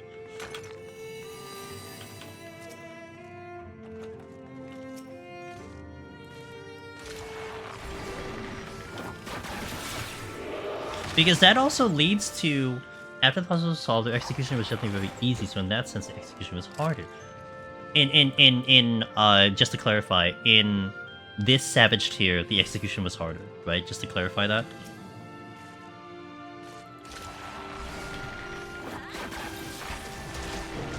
Yeah, because I just thought of this, that would be interesting, right? One of the things that I thought was one of the... hold on, let me find my proper wording. One of the things that I enjoyed about a blind prog, especially, let's say, in Eureka Orthos, was that there was a lot of mystery. And I guess to some extent you had a puzzle that you had to solve, right? So then once you solved it, that mystery is over, then it comes down to just executing the actual content. So I guess in some extent, if you're removing the mystery away from the fight and you're just relying on purely executing the fight, could you argue that blind prog would be less of a paramount thing? for those that would enjoy blind prog, right? I mean, again, my whole thing about blind prog is that I get to figure it out on my own. That I get to see it for the first time, figure it out on my own. You know, you don't get spoiled on certain things. But then, if there isn't anything to be spoiled on, and it comes down to merely just getting execution down, I wonder. That would be a better thing. That's more rhetorical, but you're welcome to answer that too. The approach is different like that.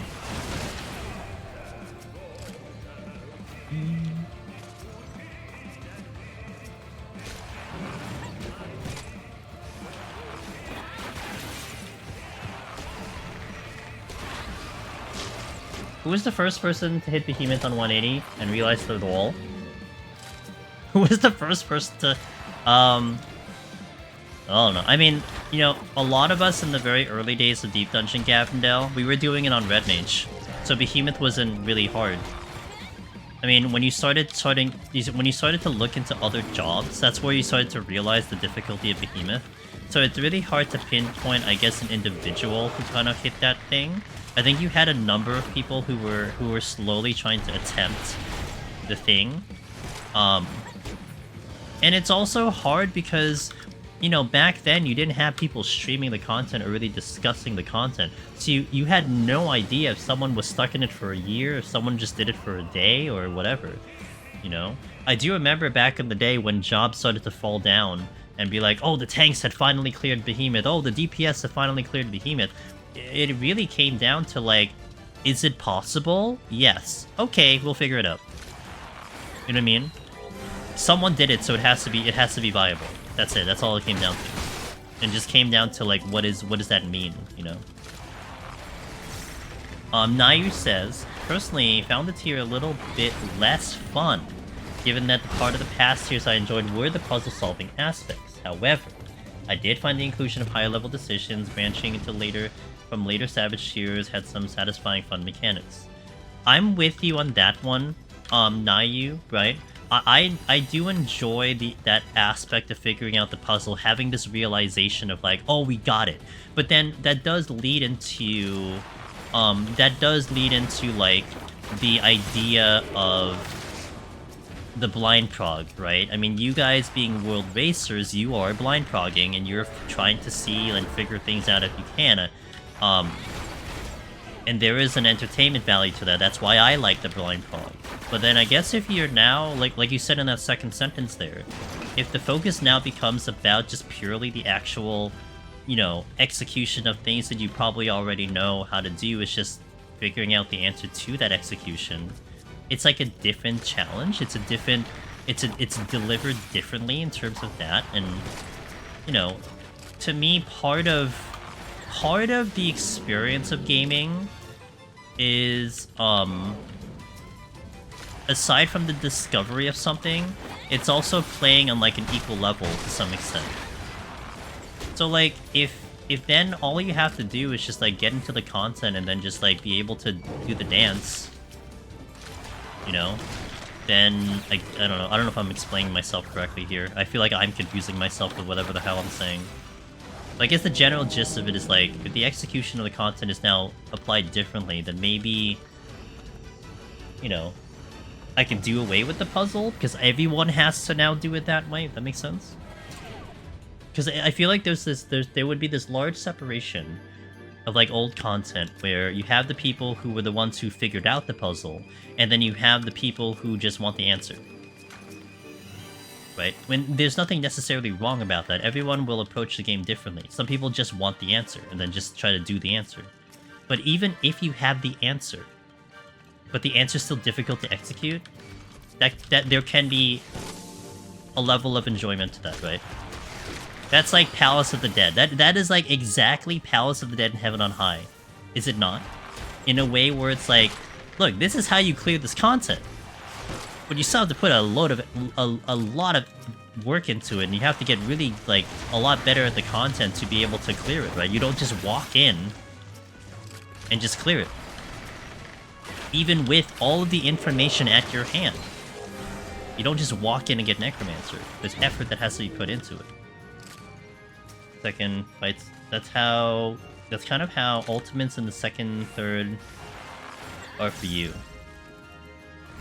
That difficulty of like just having to go and execute it with consistency. And there is a fun factor to that, you know?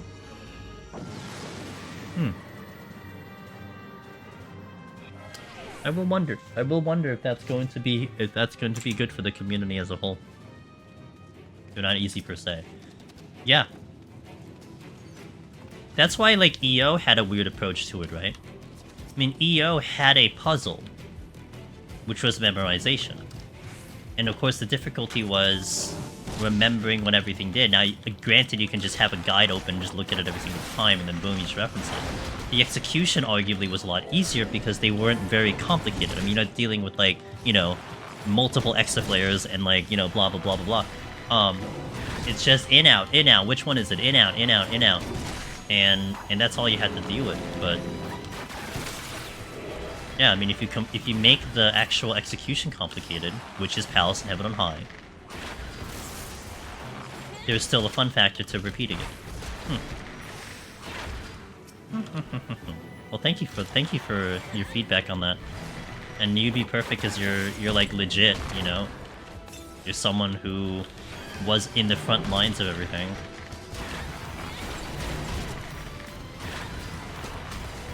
So I guess now what it will come down to is, I guess the week 3, 4, 5 gamers, you know, mid-core, casual runners. What do they think about it? Because at the end of the day, you know, you have to worry about clear rate. To some extent. I mean, with Savage is optional. But it is still the premier content of this game, so you probably would want to have a high clear rate, relatively speaking, that people look at it, they're like, I want to do that, and they can actually accomplish it. And then you have to wonder if they're going to be satisfied with that accomplishment.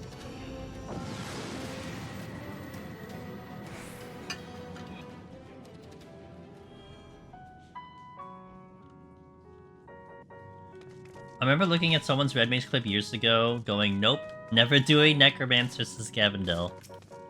To be fair, Red Mage was, you know, Red Mage is tricky. And more have I understood that, like, you really needed a high skill ceiling to even execute Red Mage correctly. I never suggest Red Mage anymore. I would love to, but fact of the matter is, man, it is a tough job to try to do, like, optimally. The third fight is definitely harder than I thought it would be. The second one's easier than I thought it would be. Yeah, I was pretty surprised, like, when I woke up. I think what time did I wake up? Like 9:30 AM Eastern? And that was what, like maybe 3 hours into the thingy? And people were already on fight 3. I honestly thought 2 was going to be wild and crazy. You know, it looked like it had potential to it, but...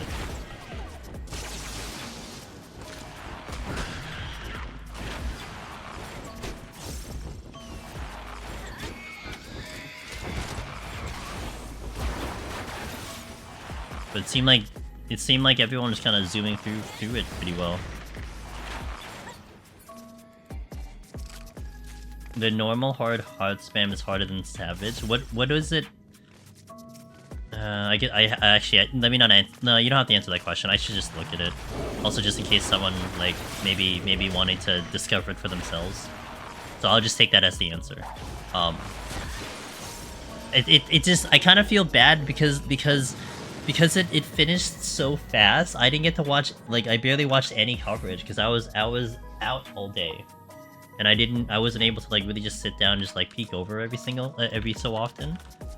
So, because I was kind of a little excited about today about like seeing what everyone was doing and all that stuff, but I went into Savage solo and one-shot every fight first try with mid-eye level gear. No food and just winging every mechanic. What a gamer. Oh, me? Yeah, sure, that's what I did.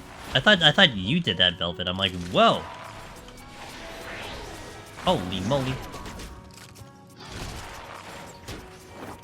Velvet can't even see the arena and she freaking one-shotted. Holy moly.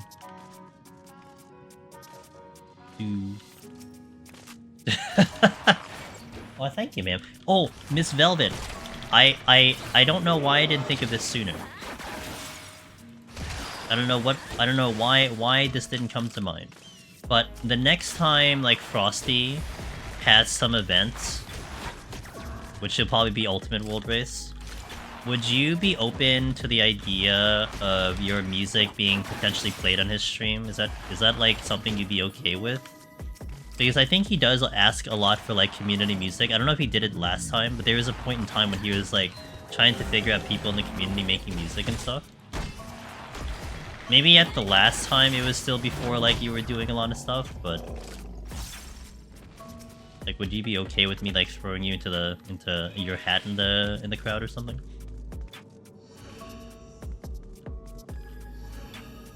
Hey, Twice Cast. I woke up, made a bunch of stuff in my raid group, dropped in the FC bank and went to work. I won't get to do any raiding till this weekend. Fair. Okay. Yeah, I don't know why I didn't think of like tossing your name out there.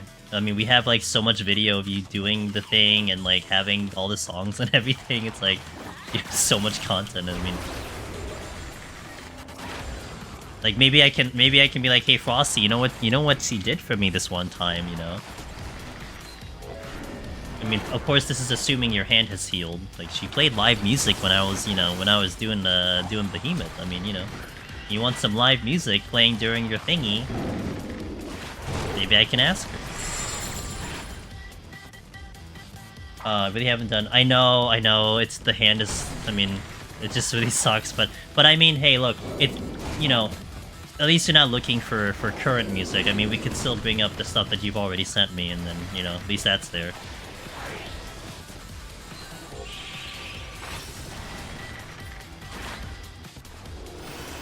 When they don't have any puzzles, I definitely feel like it's warranted to have high execution requirements. But with how good the top racers are, making a tier that would take them the same length as before would be unapproachable for most people. That's why Ultimate will exist, right? I mean, that's where Ultimate will exist.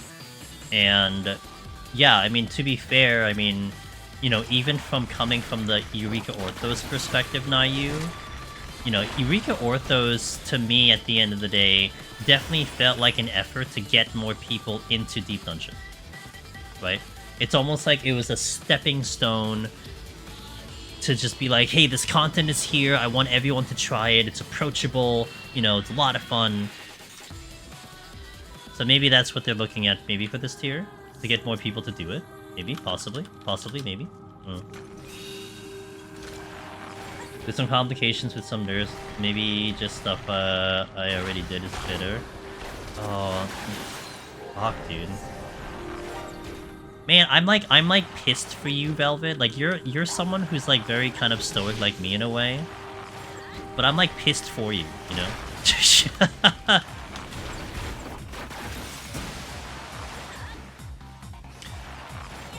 At the moment, there's a very slim chance that I'd be able to move my pinky in. Oh my god. You know what? Yeah, I mean, honestly, also, you're kind of the person who will just figure it out too, you know? Even with so on and so forth, like limitations, you'll figure something out. It reminds me of a story, Velvet. I don't know if, like, this is something you may want to look at for maybe inspiration or something. There was a Michelin star chef in there was a Michelin star chef in Chicago. His passion was cooking and like making this restaurant. It was like one of the top restaurants in all of America, even vied for like the top restaurant in the world. And this was like a number of years ago, but I think the restaurant still exists, and I think the chef is still there and everything. But what happened to him was, after a certain period of time, he got tongue cancer. Of all the things to have as a chef, is that. And it's a long whole story. I think there was like a thing on Netflix about it, you know. I think, well, the restaurant name is called Alinea. That's the name of the restaurant. I think Alinea, I think. Long story short, because he had a lot of friends that kept believing in him, he believed in himself.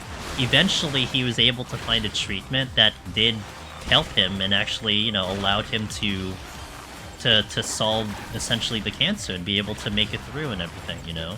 Where like initially the first prognosis was literally to like, you know, to surgically remove the tongue because it had cancer. And it's like, I think the quote that he had was straight up like, how can I do my job when I can't taste anything? Like, it's just the thought of that is just crazy, right? And that's almost how I see it for you, right? You love music. You're so damn good at it. But of all the things to happen, your hand's busted. But I will believe that you will be able to figure something out. You'll have some very unique style to the music that you will create, you know? Because that's the kind of person I see you as, that determination. So that I have no doubt with. Let's continue. Goal is 120, we're moving along very nicely. Maybe not as fast as Ictomancer, which is hilarious, but I don't think we're moving as fast as Ictomancer.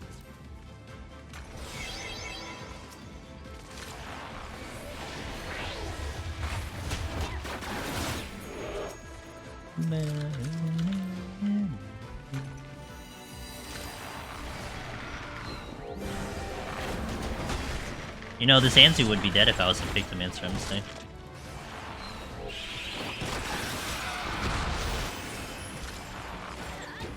Bum, bum, ba-dum, ba-dum, bum, ba-dum, bum.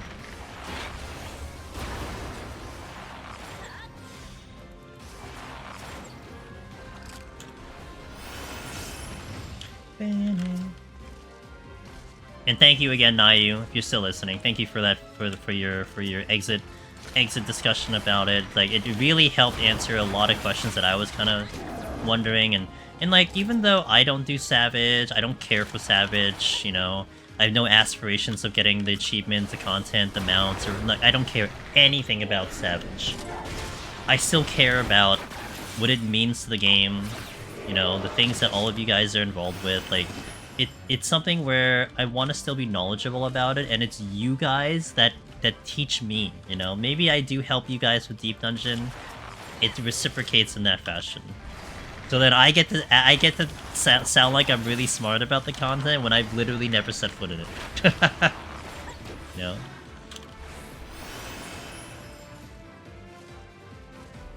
I mean, part of it is also maybe me being a content creator, you know. I don't want to kind of feel like I don't know something when I should, especially when it's revolving around a game. I mean, there is approaches of like new games that I'll play that, you know, I really don't know much, and I'm playing the game to learn it, so that's different. But in this game that I've been playing for like 11 years now, it's like I want to stay in touch with like the going-ons and the happenings.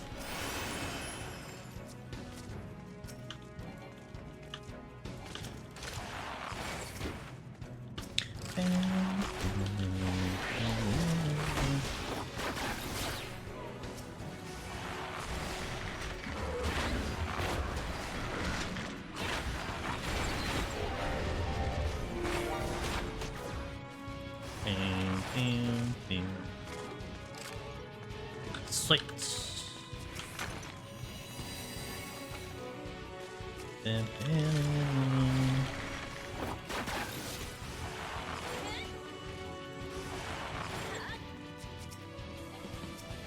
Yay, shank.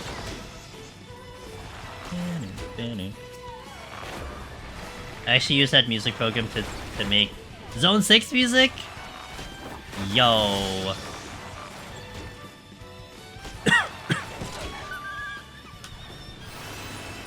Oh, you know what's so funny? I know Cog has been, you know, blasting the B song with his own opinion on it, and I've been kind of poking fun of him.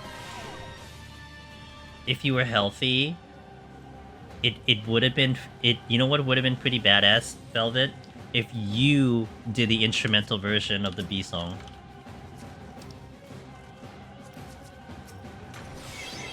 The what? The what? Do you like the B song? I can't remember.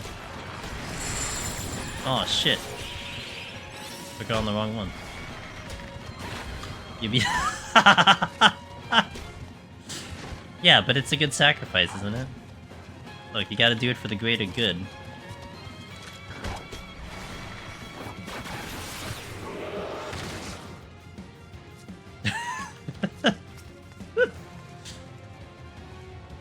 No, she just hates it, it's fine.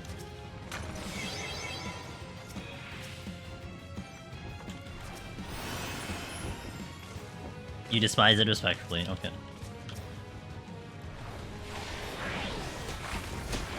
I like the song. The song is really cool. I feel like I'm the minority here.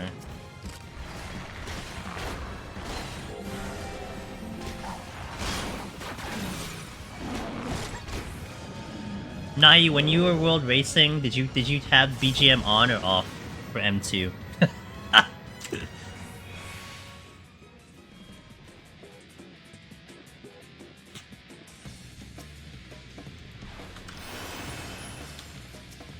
Your alliance, your static dunks on you when they say you don't like it? Damn. You should dunk on them back.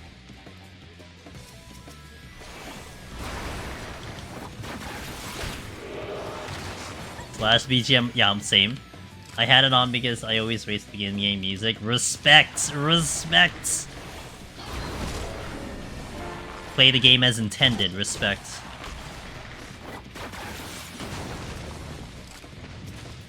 As I have a playlist. As I have a playlist playing as we speak. Play the game as intended. Me with my playlist. Oh, I didn't need to kill this, Rip. I did take... You did... I did took all the gear. They gave it to you? Y'all, gamer.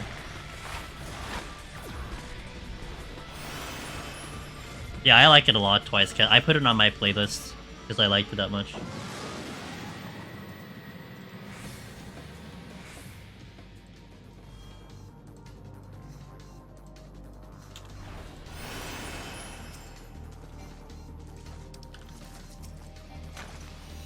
You know, I think I would be interested in trying to do a Pictomancer speedrun.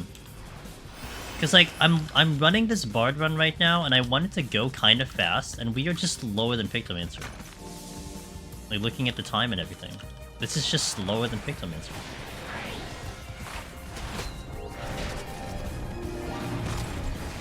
It's insane how much Pictomancer damage got worse, you know? And granted, Bard's a support job, as Pictomancer is a DPS, but... kinda still. I moved from melee to caster to stop being the carry DPS and be the res mage, but then they added Pictomancer. Rip. Well, you know. Picto's just really good. I'm just glad it didn't get touched in the patch. I mean, it'll probably still get touched in like 7.1, but I would have had my fun by then. I'm very much considering a live tutorial for Pictomancer as well. We're gonna be doing the live tutorial, the new one for Machinist on Thursday. So be sure to look forward to that. Thursday, Sunday is the current schedule for that. So a little bit of this is kind of like a partial refresher for me to remember, like, you know, the little bits and information that I'd like to talk about on the tutorial. But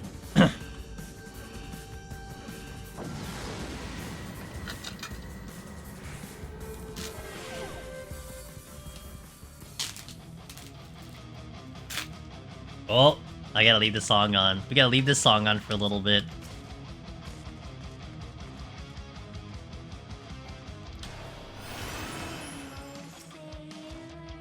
It's such a good song.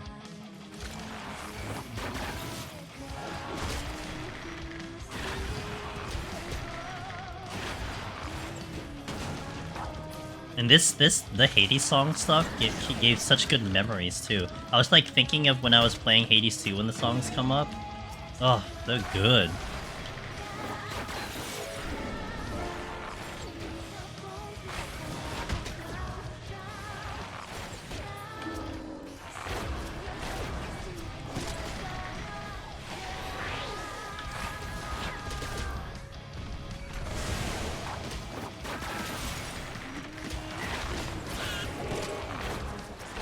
Oh my god, really?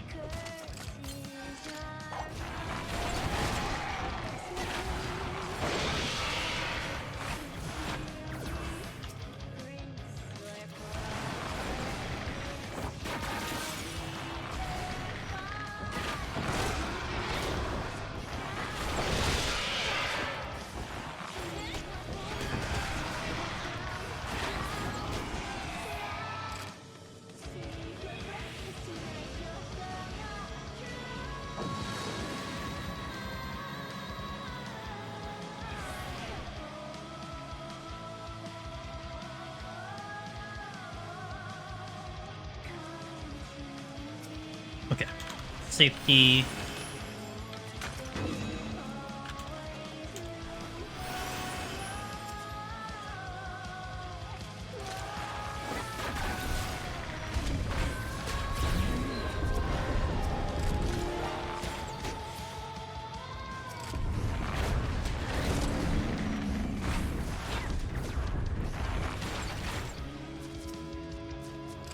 The light is good.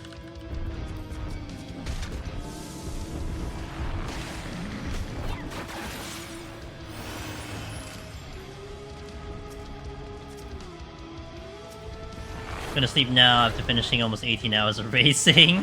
Thanks, Naive, and thank you for that. Thank you again for that discussion. Like, it really helps me get a good perspective of what's going on. Have a wonderful sleep. Congrats on 23rd place in the world race. I'll catch you next time, dude.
Serenity. Oh, let me Serenity the haste. That sounds like a great idea.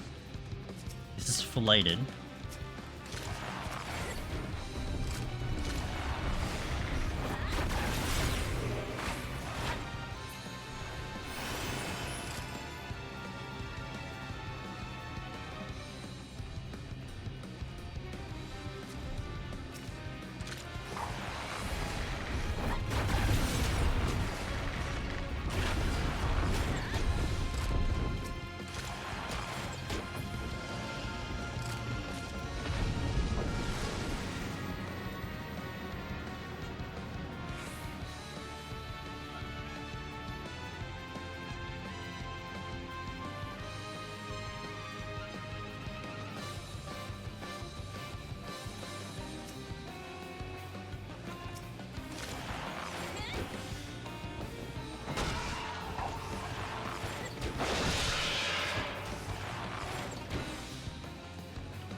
Come on, button.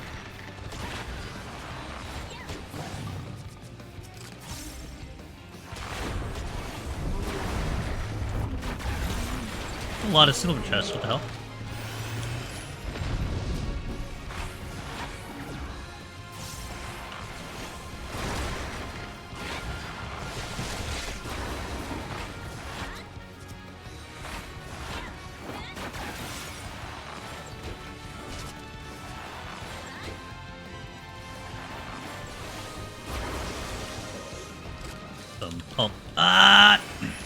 Why didn't you have to spawn? Oh, actually, I didn't pick up another steel. I'm gonna have to do the fight without the steel in. Which means I may have to potion, but it's literally the least of my concerns. Literally the least of my concerns.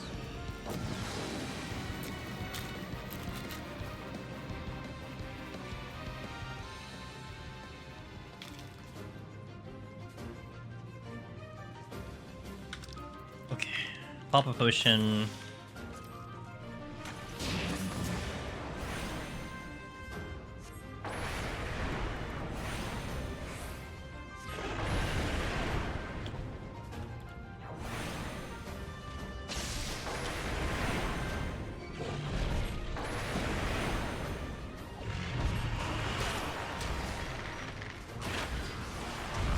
gonna wait for my burst to set up.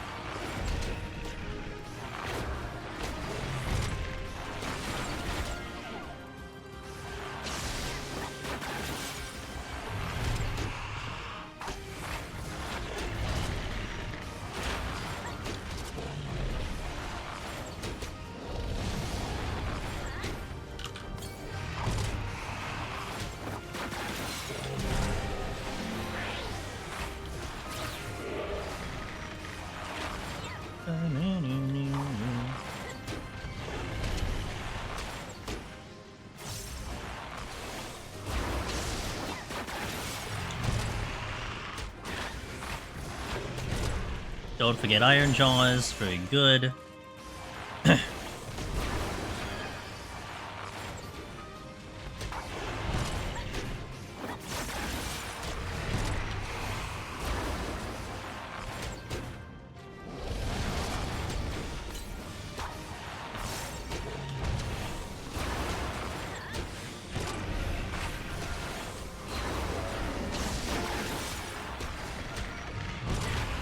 Try to snapshot the Iron Jaws right at the last bit of this thing. I could just do it right now.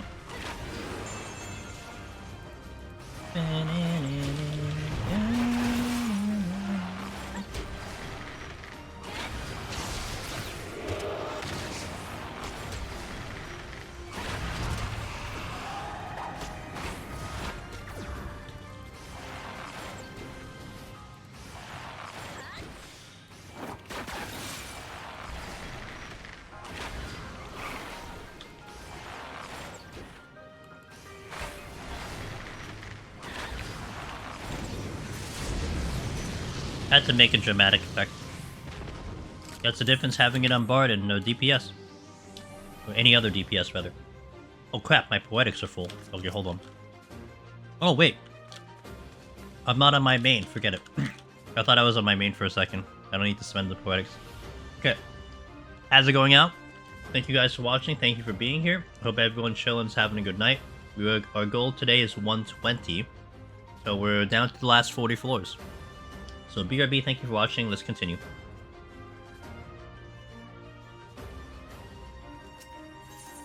Alright, cool.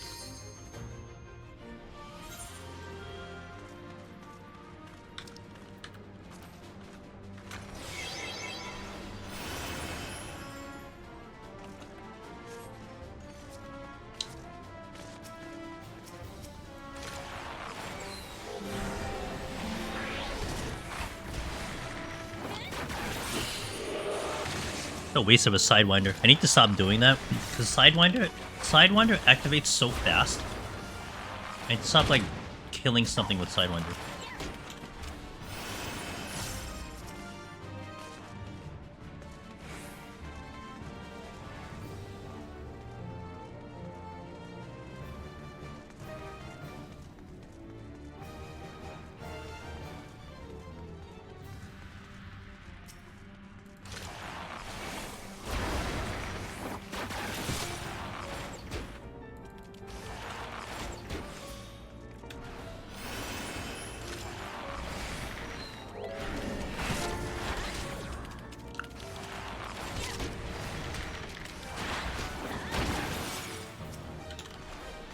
Not out yet.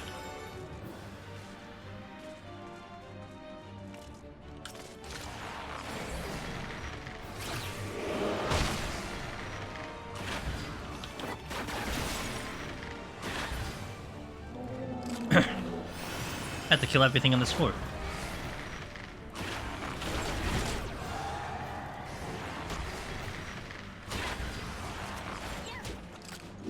Okay, got the steal, but I don't think I use it until later.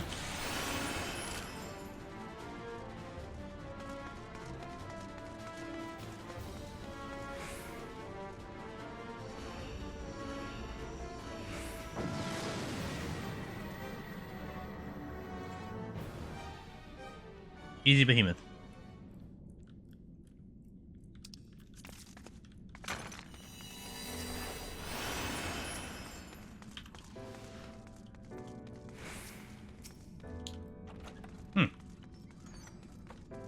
Never punished. You know, in that case, I'm just gonna hold on to it.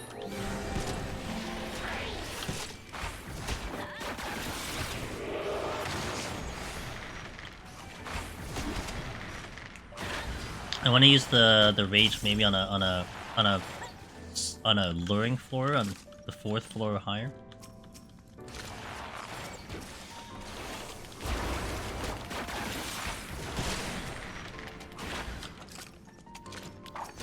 Damn, I didn't mean to do that.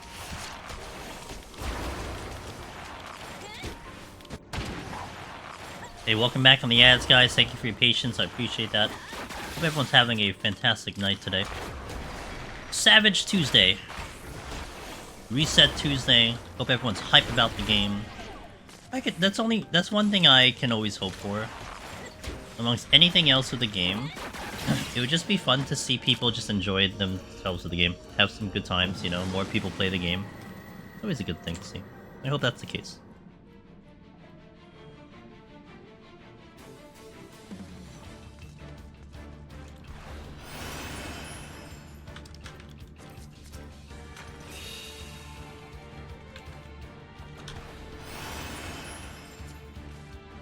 Mr. Will, good morning. Hope you have a good day at work today.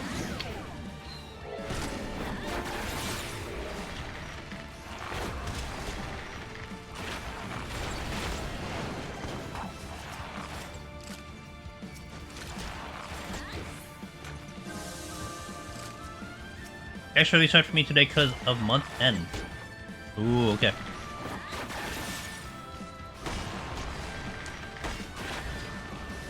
Well, whatever minutes I have,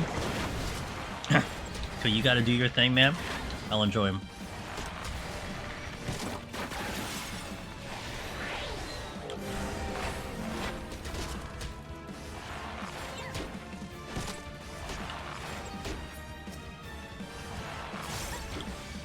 Good. I mean, the run in itself has been great. My day overall... My Tuesdays are usually very busy, but they're busy in a good way. It's just a really nice IRL day, Willow. That's the best way I can explain it. So it was a really good day today, as it has always been. I actually was hoping to catch a little bit of the world race, but by the time I was able to like really see what was going on, they're done. So, you know. But yeah, I had a great day. Ninja's fantastic. One thing I like to say about Ninja, Panky, it's like, it almost felt like when they redesigned Ninja in, was it Shadowbringers? It's like they designed it with Deep Dungeon in mind. That's not the case. But just by happenstance, Ninja just felt very, very good in Deep Dungeon specifically. The way it was built, the way you do things, it was a really, really good job. It's almost like how Pictomancer is to some extent, except Pictomancer's kind of on steroids and is on crack. But the idea is still kind of generally there.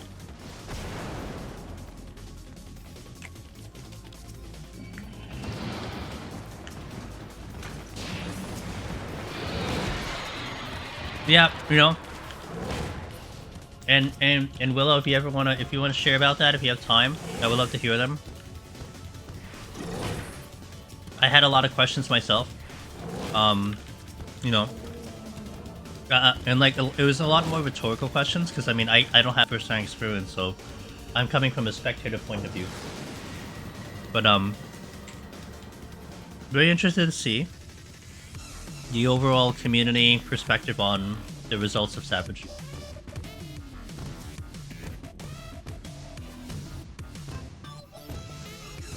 We had Nayu come in earlier. Let me change the song. This one tends to be a little bit louder. We had Nayu come in here. I was able to talk with him a little bit and pick his brain a little bit about the race. He was World Racing, and he got 23rd. So I figured that's a really good person to ask about, you know, what their feeling was about the race. So he thought, at least from his perspective and from his experience in World Racing, he felt that at least, and this is also paraphrasing to some extent, but also me digesting the information that he told me. One of the reasons probably why it was faster in terms of clearing is that you didn't have to deal with puzzles. That there was nothing to solve, that there was nothing to figure out. It was just basically, here's the mechanic, resolve it. And he felt that there was a fun part to that, of the execution of the mechanics. And I think I directly asked him, like, okay, so with that being said, do you feel the execution was more difficult? And I think generally he did say that it was more difficult than it was before. The question I asked him in particular was, from the point in time of, let's say, the previous tiers and the previous expansions, whatever. Okay, you had a puzzle to solve, but from the time you solved the puzzle, when it became purely execution, was that execution part more or less difficult than what it is now? And I believe Nayu said it was more difficult. But of course that still comes down to your perspective. I mean, more difficult doesn't necessarily mean more fun, right? I mean, that isn't a 1-to-1 ratio. But just in terms of their design of the combat, that is what it is, right? So I think, you know, to me, one of my bigger questions, not just to one singular individual, but, you know, to a grander scope, is like, you know, what's the fact that it's cleared faster, good or bad, for the health of the game? Is it the fact that it was cleared faster actually a better thing or not a better thing, right? So yeah, there's definitely going to be so many questions that one can ask, but hey, Dead Meows. I also decided to skip this tier. Fights look fun enough, but I kind of wanted to do them, but simple enough that I didn't want to feel like I'm missing much, if that makes sense. Yeah. Yeah, I mean, the first tiers are always going to be easier. That I understand, even with my ignorant knowledge about the general raid stuff. I think even, you know, it was nice to get a perspective from Nayu, you know, as a world racer, as someone who's there on the front lines, and has had experience with the previous stuff, you know, to see what they thought about that. So it was interesting to hear. I really enjoyed that conversation, so... M1? No, well, I guess I'm more talking about the entirety of it, Dead Meows. Now, to be fair, I have barely seen any mechanics. I was just watching the world race on and off, and I saw the results of it.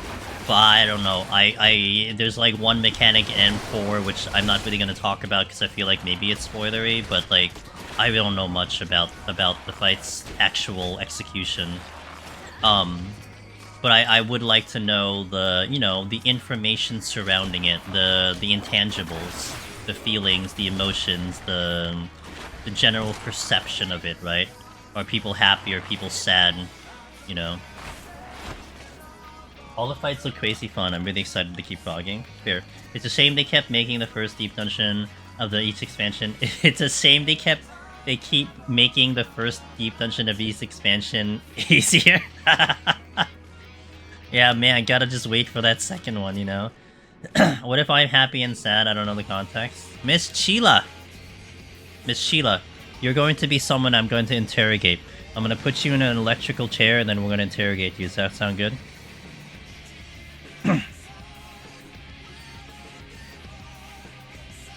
So, I've been kind of proposing this question a couple times. And again, the reason why you're gonna be perfect is because you're kind of you're like in the front lines as well. I'm sure you know the results of the Savage race right now.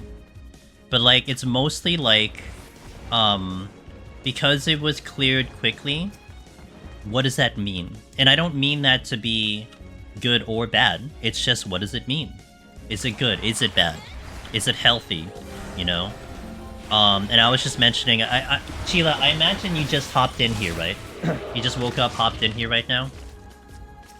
Can I make that assumption? Just because we were talking about something that I wouldn't mind repeating.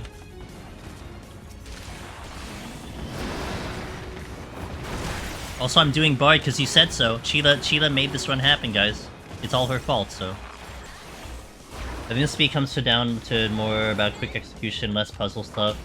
Yeah, I mean that too. So for my opinion on it, I think I have a stronger opinion once I do fight myself. Okay. Yeah, no, once you're done, I mean, I think it would be weird for me to get your to get your impression when you're not even done yet. Did you see the results? Oh my god. Okay, even as an ignorant non-raider, looking at the results of the race was amazing.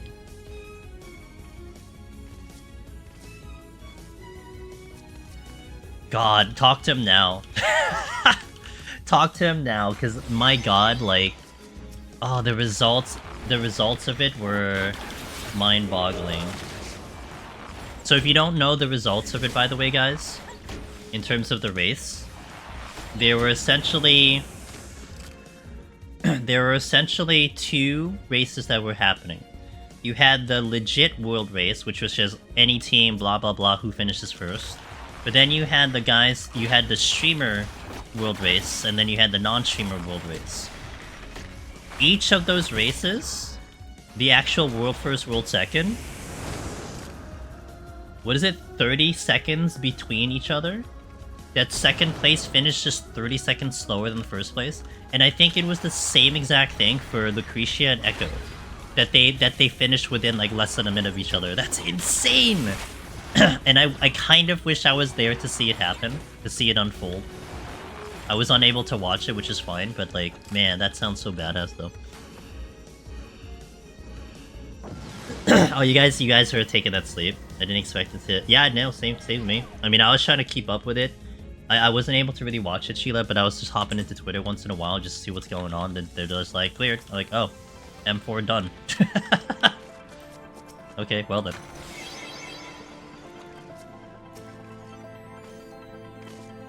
Today, I was in sleep, gotcha. Yeah, so Miss Sheila, when you're all done with it, I would love to hear your opinion on it too. It's more about me getting a knowledge base on like the perception and everything from the guys who are there doing the content. I mean that's what's important too, right? I mean, if you toss the freaking question to like the community, you're probably gonna get like half of the people who don't even really like answer like, oh well, you know, based on blah blah blah. It's like I'd rather hear about the people who are literally did the freaking content. You know? And give me those people.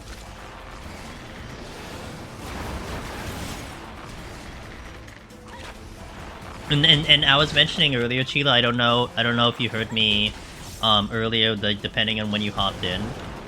But we were talking to Nayu. Nayu got 23rd in the world race. And like I started to pick at him. Like I just fired off questions to him. I'm like, okay, this, that, what'd you think? You know? It was really interesting to hear their perspective on the fact. Like it seemed like Nayu had a good time. They still kind of preferred the old design of it, like the way they designed it a little bit before, but he was satisfied with the raid tier this time around. Like that was generally what he said. But there are other questions that I wanted to ask, like, you know, obviously that you couldn't really have an answer to, but it was still kind of interesting to hear that, you know.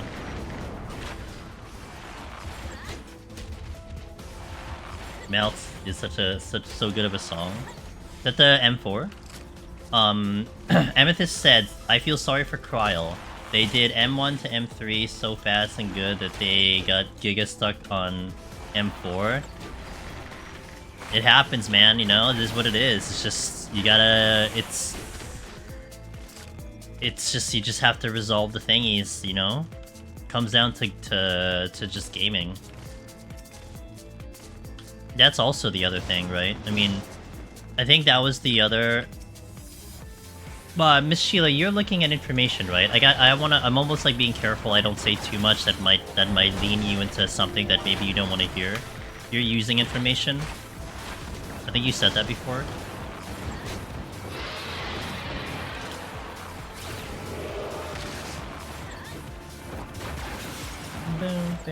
Especially since you're in the thick of it, I kind of don't want to like... We're looking at info. Okay, so then... Okay.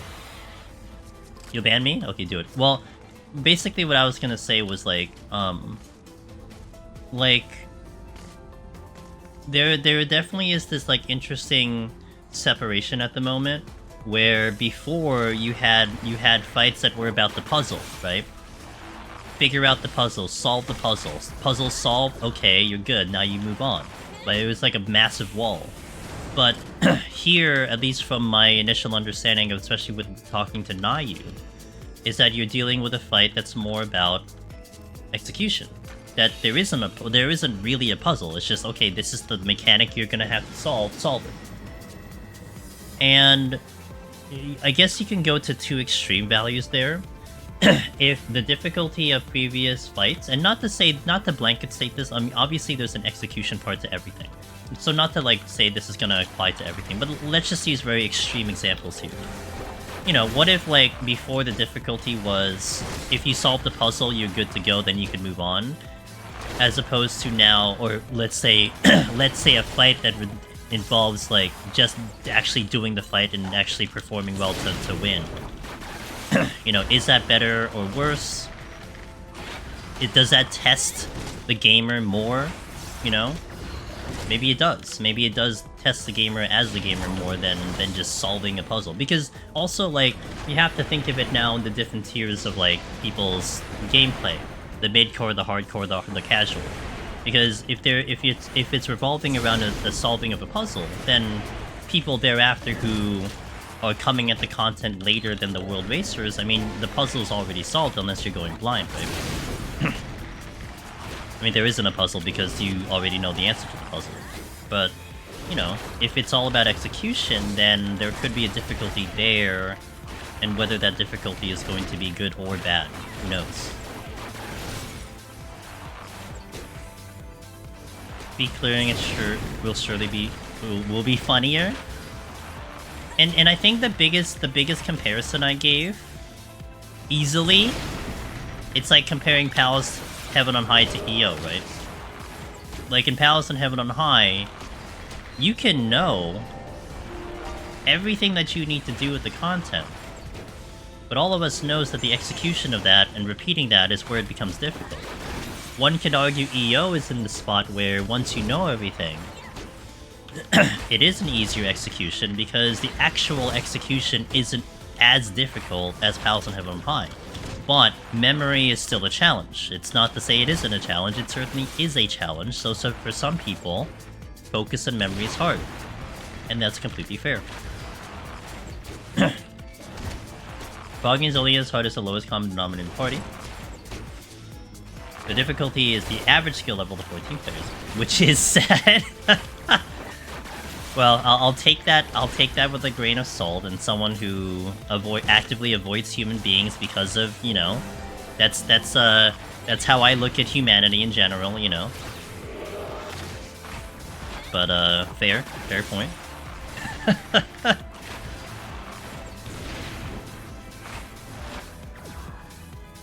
You know what? If I was Pictomancer, this thing would be dead already. You realize that? That's why I struggle with Deep Dungeon. Shut up, Willow. Get out of here. You're banned. Guys, I hope you liked Willow for the time he was here with us. He's now gone. Only thing getting executed. Hey, Quan, how you doing, Quan? Yeah, bye, Willow. Bard's so slow. Ow. Oh, that's dumb. Okay.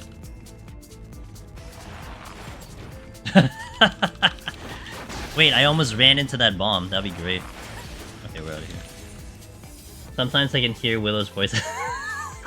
Yeah, every time Sage, it's actually Willow's voice saying Sage. Oh, Quan, have you made a lot of money? Have you exploited the market board and made a lot of money? Or are you doing it for like a raid team situation? It's like they're still around. Willow was a wonderful soul. Man, seems like something happened in chat. I don't know who did it. What time is it? Okay, we're going in. Anyway, Miss Sheila, I know you have many raid hours ahead of you, so thank you for your time. I mean, if you want to keep talking, that's fine too, but I do appreciate you giving me a little bit.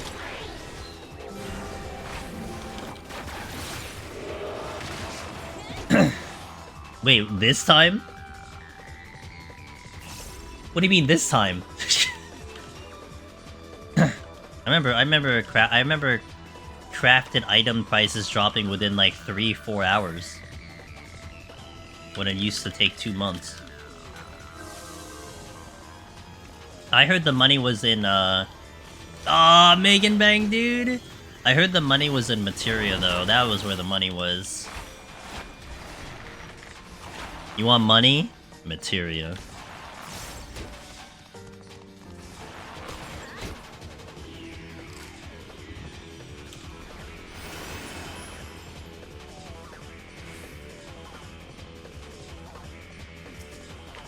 Oh, what server are you on, if I may ask? Were you, like, Dynamis, Crystal? Ether, it's been, like... That's one reason I stopped crafting. It got so saturated, I couldn't... I just... It was just dumb to try to compete. Oh, EU Chaos. Oh, okay, okay. Interesting. I mean, that's an OG server. Well, OG data center.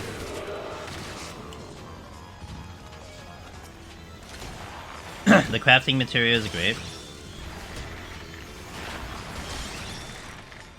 Hell yeah, Quan. Are people still buying like tier 1 gathering materia for like 100k because it fills out their stuff? I still remember when I was trying to gear up, like back in previous expansions. Like tier 2, tier 3 gathering was actually expensive because people needed just that amount to like get exactly what they needed to cap out their stuff. When you could have just used the higher one, but people were silly.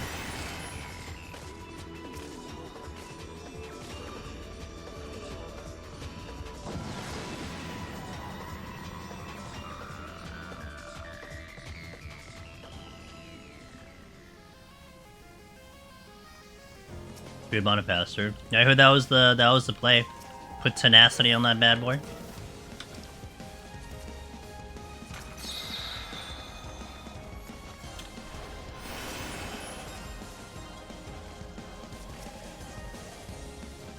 Can you believe, guys, that they that they added in Dawntrail music into Palace of the Dead?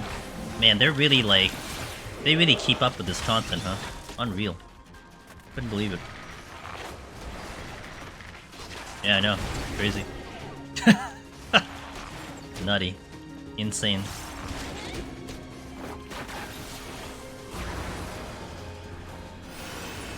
They slapped that piety in the crafting gear. I think our buddy RMX was saying that they were doing the tenacity. Smile? Which is Smile? Wait. Yeah, which is Smile again? I know I saw the song title, but I don't remember which one that one was. I probably did, but I don't remember.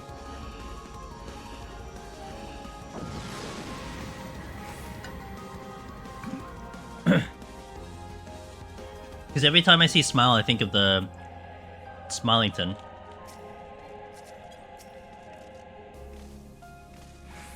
Oh, I haven't done the expert dungeons yet. I think I've heard pieces of the song, but I haven't done the expert dungeons yet. I don't know if I'm ever gonna do them. I don't have a reason to really do them, so I don't know how to do them.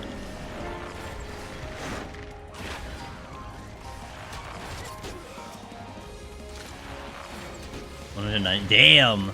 Thanks, RMX. Sorry to pull you out of lurk. I didn't mean to do that, but thanks for chiming in.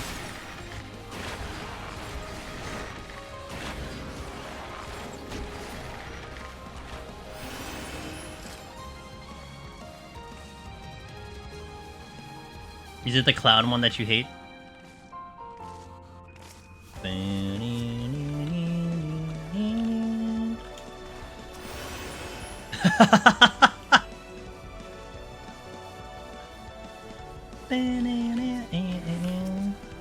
Poor Velvet, dude.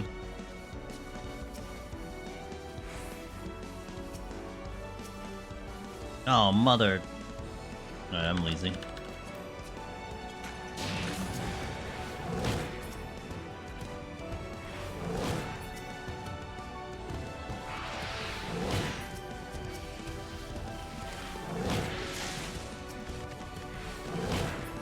You know, Velvet will walk down the middle of a room in Deep Dungeon.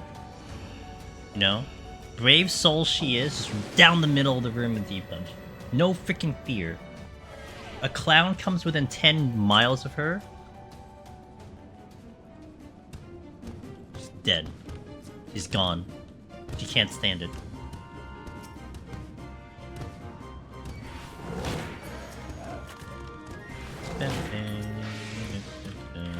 So, like, okay, big question. I have a really solid question, Miss Velvet. Especially since Willow was here. Could you survive in a McDonald's? Or would Ronald McDonald, like, ruin your day? Wait, I'm gonna die. Okay.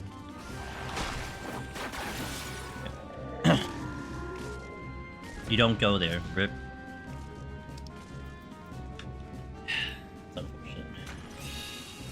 Willow and Velvet will never meet IRL. Never. I had no fear thing in my stage HOH clear and found alluring, almost died in 97.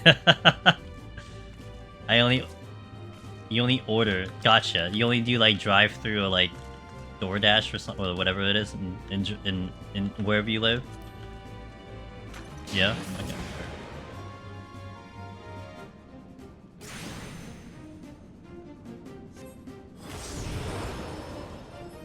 Yeah.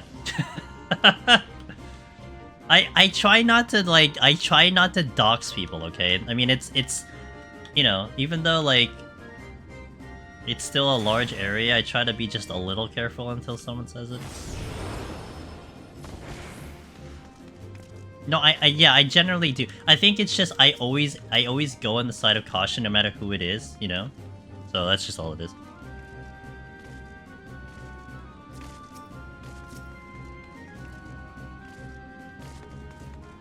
You would eat every chicken nugget there. Velvet has one weakness, so...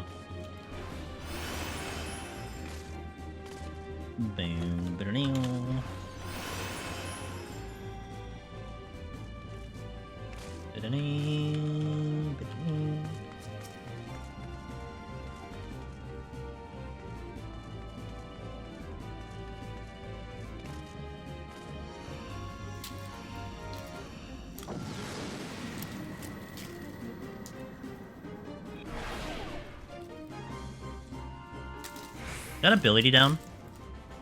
Oh, baby, it is. Not only that, it's no items. I'm lazy.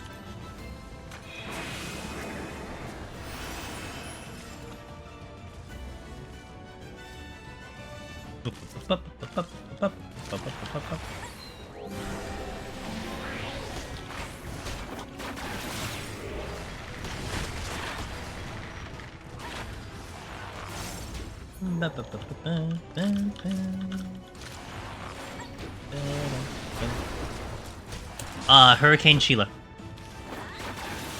That's what made me play Bard today. I was in a point where I'm like, hey guys, what job do you want me to do in the future? And Sheila's like Bard. And I'm like, you know what? I like it. Huh. Seems like your message couldn't go through, Velvet. Odd. It says error. And like Bard is interesting because it is losing damage because of the songs. Because it doesn't have the potency from the song, so theoretically it is harder. And Bard already has a hard behemoth, so I think it is interesting to go back to the shop for that situation, you know? Man, it's still coming up as an error. I wonder why. Can't understand it. I think she said Bard twice. She probably said Bard like 100 times.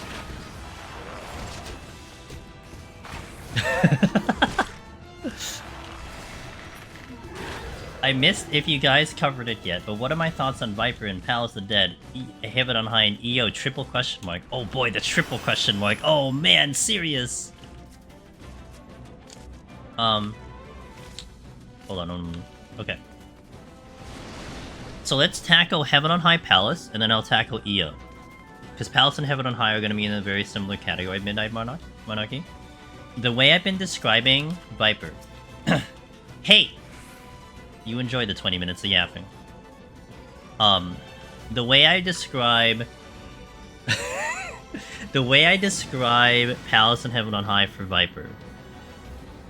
Imagine Viper being categorized in, like, certain criterias, specifically to melee DPS. So, like, if you were to, like, write on paper its strengths and weaknesses, in my head, you would be doing something like mobility, survivability, bloodbath return, overall damage, you know? Like, stuff along those categories. And Viper, in my opinion, and based on my experience, Viper kind of is just like a B-B for all of those categories across the board equally. And it isn't to say that's necessarily bad. I mean, Viper can clear the content. We cleared the content, we basically one-shot Palace and Heaven on High, so I mean, take that as you will.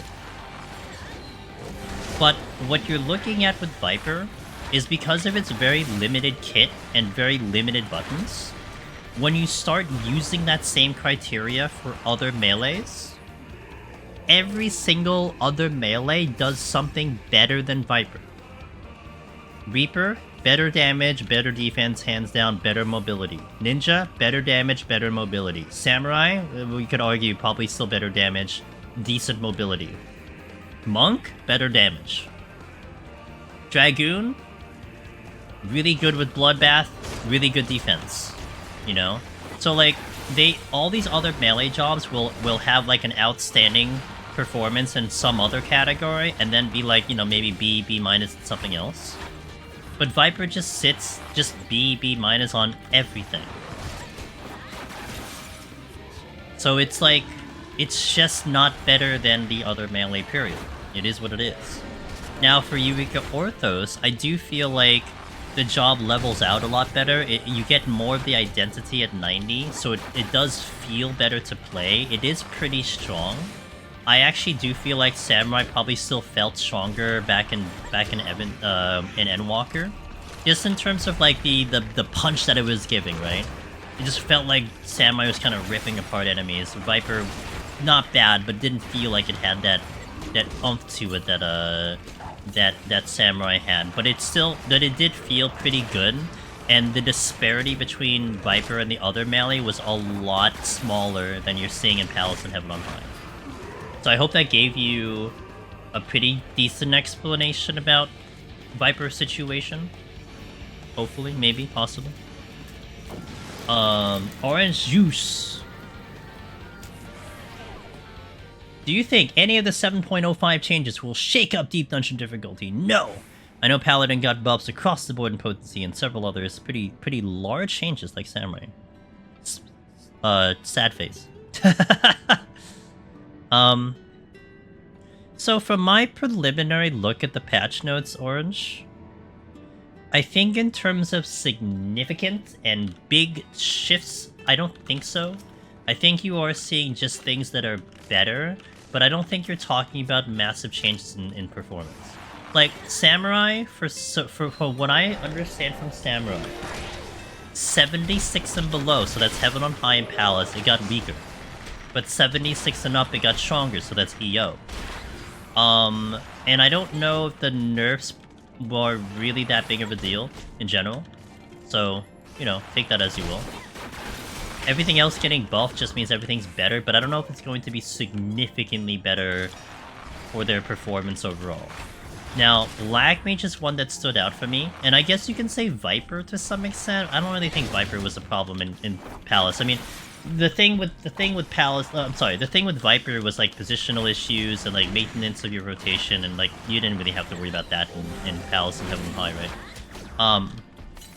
So in terms of Black Mage, I think you're gonna have a ton of quality of life because of that Umbral Soul adjustment. Now that once you use one Umbral Soul, I think you go straight to 3 stacks, and then it halts the decaying of your Umbral Ice. Which means you just use it once and just run around pretty. And that's gonna be really good for situations like a no ability, you know? You just pop it once and boom, you're ready to go. And even like floor transition. Like basically when you were transitioning between the floors as Black Mage, you would try to hit Umbral right before you teleported so that you would have it onto the next floor. You no longer have to do that anymore because it just holds the thing. So you have a quality of life there. But then you do lose damage on Thunder, and one could argue Thunder Mage was pretty useful, so that could be a little bit of a detriment, but it did get damage elsewhere. I mean, you know, honestly, you could, I don't know how the math works, but it did upgrade an Ino-chan. I mean, it could have just been, like, redistributed that way, that, okay, it lost potency on Thunder, but it re-obtains it from, like, Ino-chan, you know? So there's things like that could happen, but Black Mage is interesting, but I don't think those changes, like, propel it into, like, some weird, like, sector that all of a sudden it's like a god tier. It's still gonna be a difficult job, but, you know, things like that do help. Yeah, I would say it's not as huge as you necessarily think, but it's going to be extremely useful. Because Umbral Soul already was fantastic. Like, just having it was already good, but the fact that it does all this extra stuff now is going to be really nice for Deep Dungeon. Hey Graha, how you doing? I shall indeed burn the intuition. So yeah, I hope that gave you at least a bit of a hit. I mean, that's one reason why we're hopping back into jobs, right? I'm observing what the community is doing as well, so we'll see about that. But and it didn't seem like it was too massive of a change to really, you know, worth mentioning. Of like, you know, someone was asking me, like, I think Pank, that was you asking. It's like, you know, is the tier list all changed now because of these changes? It's like, you know, I don't think so. But they still matter. Guys, I'm missing Pictomancer. Every second I'm on this job, I'm missing Pictomancer. It's not great. Or maybe it is great, I don't know. Depends on your perspective, I guess. Just eating some dinner before heading off for the night. Got Savage Tamarans, day 1 with static. Aw, good luck! Are you, Graha? I know you've hopped into here more recently, so... Are you, a seasoned raider? Is this your first tier? What's the history of a Graha? Every time I'm playing Bard, I'm missing every job that But you can sing a song. You can play music. You could shoot an arrow into their crotch. I figured Samurai took a bit below 76, but not enough that... Yeah, I don't think so. Well, I don't know about S tier. I mean, Samurai was still really good, to be fair, but I don't know if I would have put Samurai in S tier for like Palace and Heaven on High. Actually, to me, Samurai was like well, for Heaven on High, Samurai is definitely middle of the pack to me. Still a good job, but not like crazy good. Palace of the Dead, I mean, I think Ninja, Reaper kind of take the mantle for like top for me in terms of like the jobs there, but Samurai was very interesting because of the Shinten. It's my first tier! I've only seen a... Ooh, good luck, good luck, good luck. I hope you have fun. I hope you have a good group. I hope the group takes care of you. You know, patience, and you have a good time.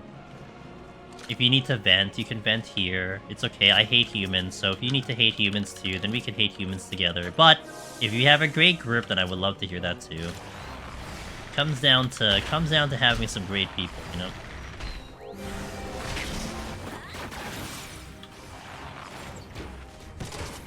I only love mimics. I mean, I don't only love mimics. I mean, there's multiple things that I can show compassion for. It's just, you know, humans tend to be a little tricky to deal with. I too hate humans. I know they're bothersome, dude. They're so annoying. Did anyone mention about the Umbral Soul change about buffing succubus casts? Not on stream, but that is true. I know Ross was having a freaking orgasm, like, in Discord about that. But that is true, that, because Umbral halts ice, if you're a black mage, and you're in ice, you're casting fire, therefore it's faster, so you can actually have permafast lust. We saw JP tweet about it? Was it like Fanny or something did it? I don't think I saw it. The horror group has done both extremes, and I low-key don't like our stage, but you didn't hear it from me. Don't worry, I'm deleting the VOD later, so you're all good. Oh, this WOD's gone by tomorrow. Oh, of course it's Fania. See, it's easy. It's either Fania or Soda Blue. Like, those are the two that I probably would see mention stuff like that. I might retweet that. I'll check it between floors. I know in our Discord, Ross was talking about it. He was going nuts. So it's gonna be a lot of fun.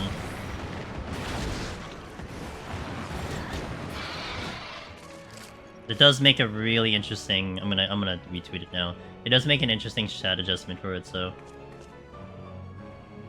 Oh, and it was retweeted a lot too. Bless. Fania is so damn good at the content, dude. Fania is so good at Deep Dungeon. If you haven't seen Fania is one of the first ones to do all the classes in Deep Dungeon, not just the jobs. They are just a cracked Deep Dungeon runner. And from JP, you know. So it's really fun. It's really fun interacting with them when I do, and they're good people.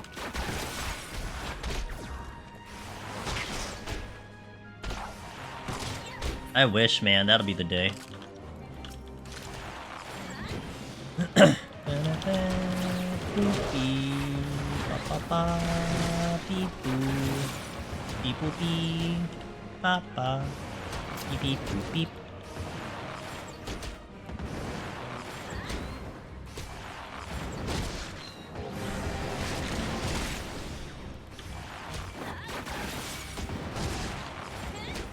Alright, Amethyst. Thanks for the chat. Have a wonderful day. Catch you next time.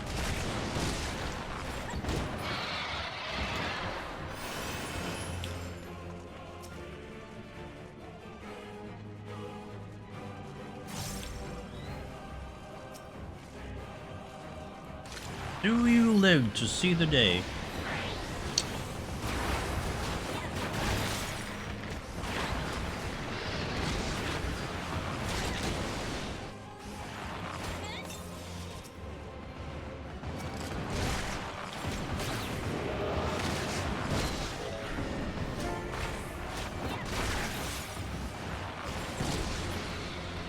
Let me out!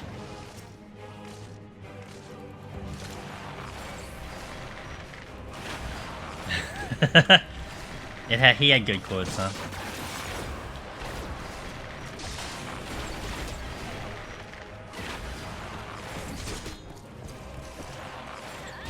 You know what's more impressive, Graha? And the thing that I thought was cool as someone who doesn't raid? World first and world second, 20 seconds apart. World third and world fourth, which was streamer first, less than a minute apart. On the clear. Insane.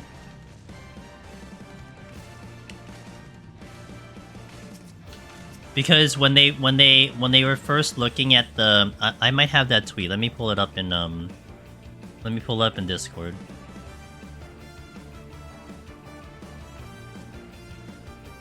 Here it is. It's Frosty's tweet.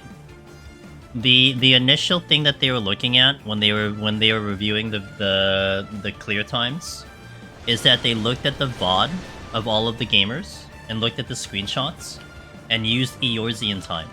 So at first I was looking at that tweet, I'm like, wait, didn't they just clear near each other? So why is it like 3 ET and then it was like 9 ET? Like those times don't check out. And then it registered in my brain that they meant Eorzean time. And if you think about Eorzean time, I mean, what's 3:14 to 3:22? Like, count the amount of seconds that is in Eorzean time. That's how that's how small of a difference the clear was. So, like, they were on the same pull. On the same exact pull. And they just killed it a little bit faster. So it is insane. It was awesome to see that. I wish I was able to see that live. I wasn't available, but man, that would have been cool. Yep. Lucretia just pulled it out by like less than a minute too against Echo. So it was cool. It was cool to see it. One of those things that like if you were live, man, it's gonna be memorable.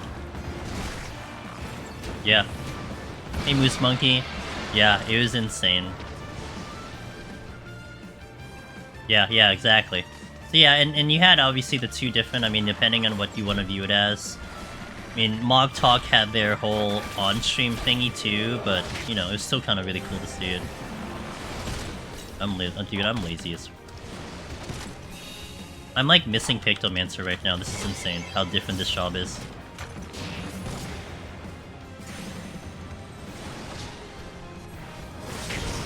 Curious if you've seen them around. Probably, you know, maybe run into them for like duty finders and stuff. I mean, like, I have to do like duty finders myself at some point, right? So on Ether, you'd probably run into me here and there.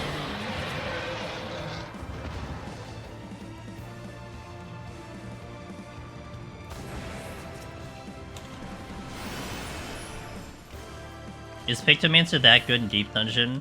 Well, still trying to do the analysis on Pictomancer Midnight, but let me tell you, man, I cleared pretty convincingly on the first attempt, and we had been working at a no-sustaining Pictomancer run, where we don't use sustaining potions on the floors, but we use them on the bosses.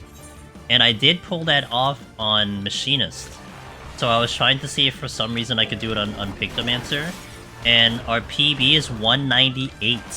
198.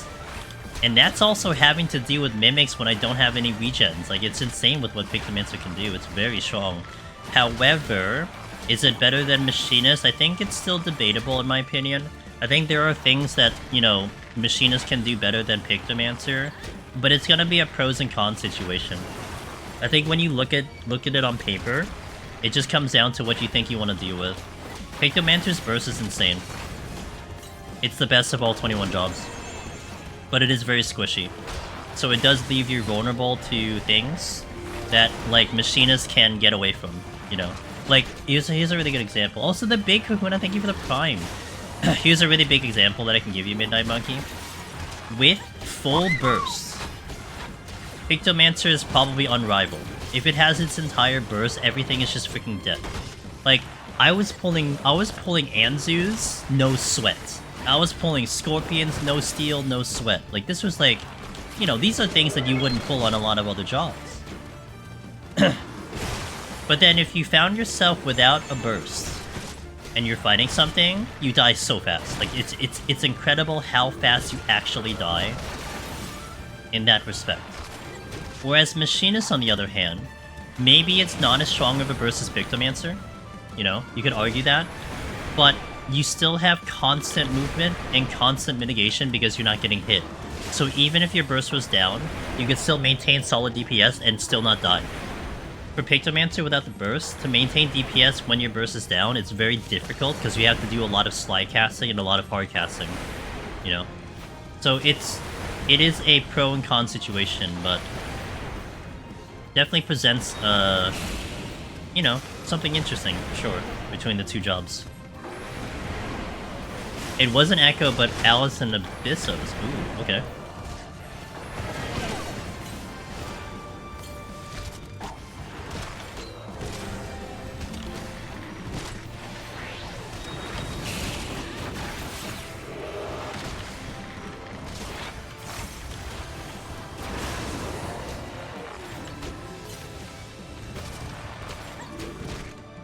Ran into the red mage roulettes recently, gotcha.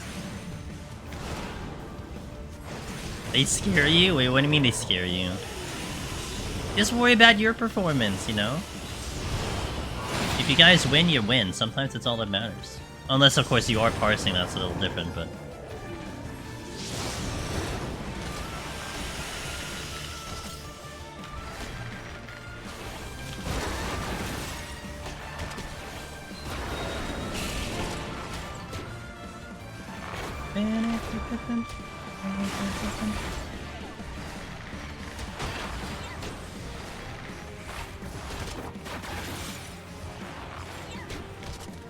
It's an 80. Ooh, that sounds really good. At least it sounds good to me. Umbral Soul will buff Succubus, holy crap. Oh, that was 10 minutes ago, I'm late. Here, I'm gonna share the link that Jacian showed, if you're still here. Orange Shoes. There you go. Because it's not so much Umbral does it. It's that Umbral Ice does speed up fire. Right. So the base definition with Umbral Ice is that it will speed up fire magic, right? At a lower damage, but it speeds it up. But because Umbral Soul now halts your Umbral Ice phase, then you do have permanent speed on Lusts. And that's very nice. Like, that's just really, really good, so... I'm attempting to parse, but DT, the answer rotation's a bit insane, especially when the 2 mid window hits doing crazy beginnings. Gotcha, okay.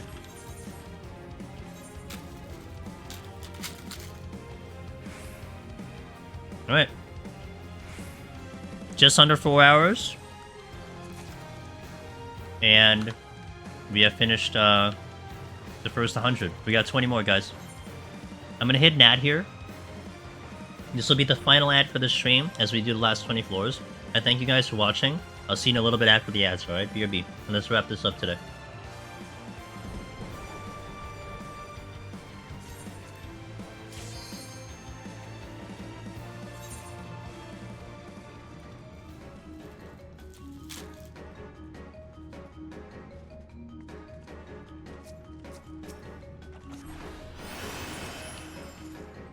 Pew, pew, pew, pew.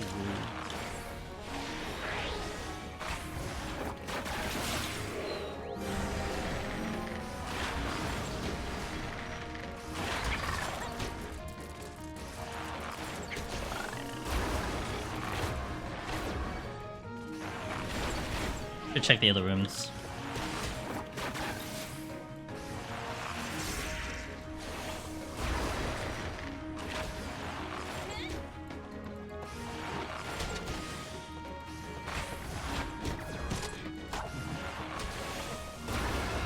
Oh, the ace is here. Convenient.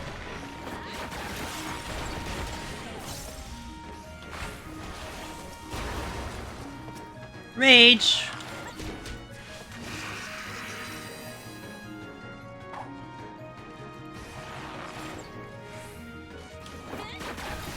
I'm gonna get to the far room and then hit the rage.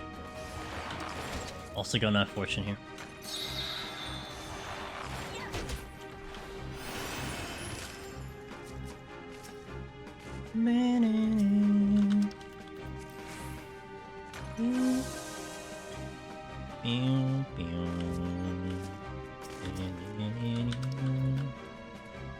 Okay, let's go.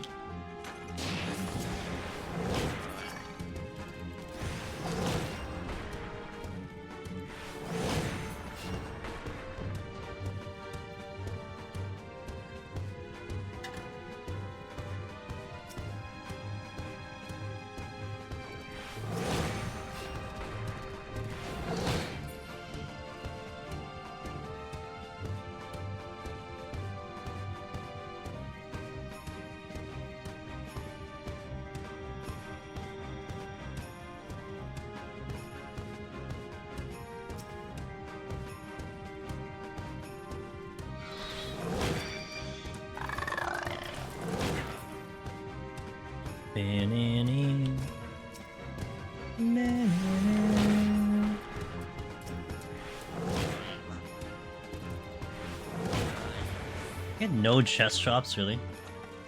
Okay, strength's good, and the steel early, that's good. I didn't get any chest drops, damn.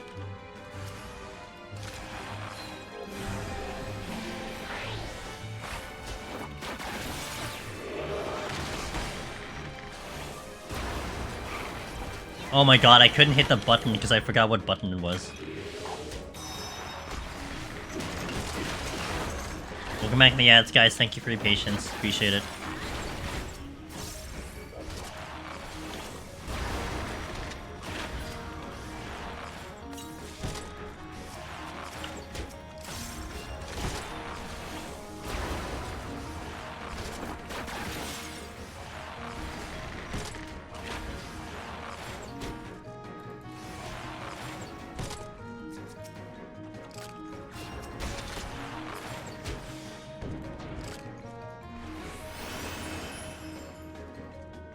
Okay.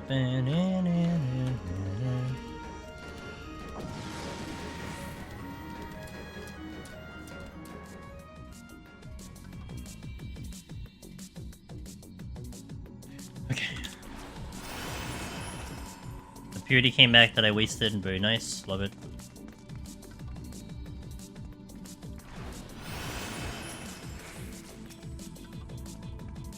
Yeah, okay, I'll use it. I'm a bard, I don't care. Hey Kahuna, hey! I've watched your YouTube content for some time now, and it made me want to come back to 14 and try PoTD solo. Hey! Well, I hope you're enjoying your return to Eorzea, and I hope you're enjoying the content. Hey, no problem, dude. I love this content. You know, I just love going back in, trying all the new jobs, trying different challenges, so I'm glad more people just like to try it too. And cheers, thank you for the Prime Gaming earlier, by the way. Also, TR Neen, thank you for that follow earlier if you're still here, appreciate that. I must have been on some tangent that I didn't see it. Also butchered your name, so there goes that too.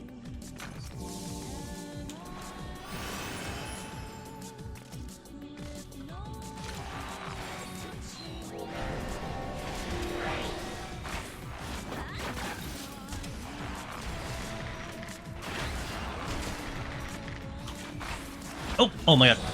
I thought that was, oh my god, I thought that was a gold chest. Holy moly, that scared me. I legit walked into that room thinking that was a gold chest. My HP was okay, but it could have dipped me too low if I took another hit. Literal jump scare.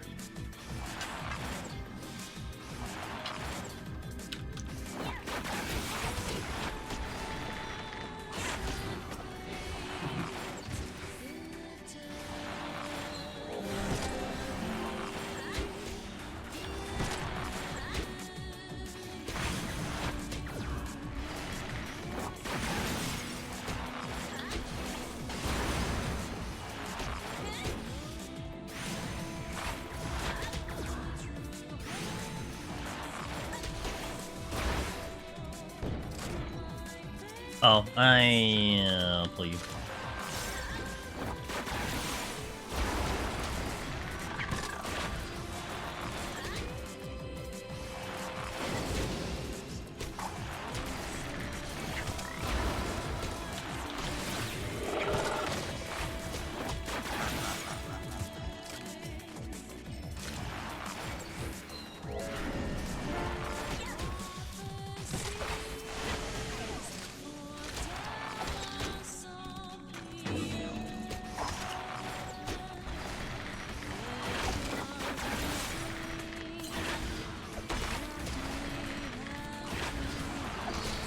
Oh, nah, you stupid Ziz. I bet you it opens. Oh, good, okay. Also, I kind of forgot I can erase the vulnerability.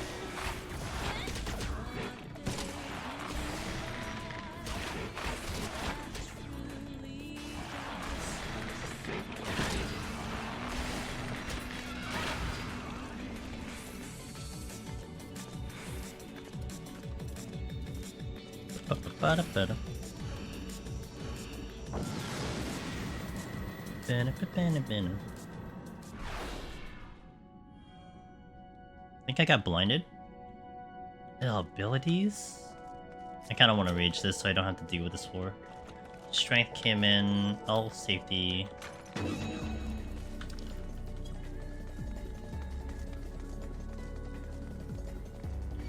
Really? Come on, man. It's so dumb.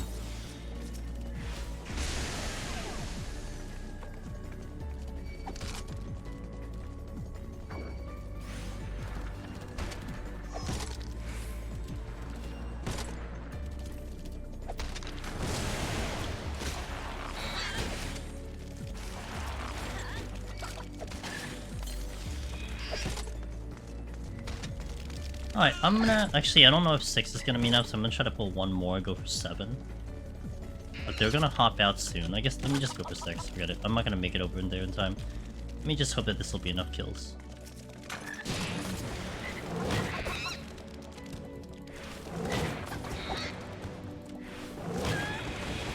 Well, it's more than enough kills. We need like 3. Oh, because I flighted. Oh, I forgot. That's right, I flighted. Duh. I don't get the rage though, because of the ability now.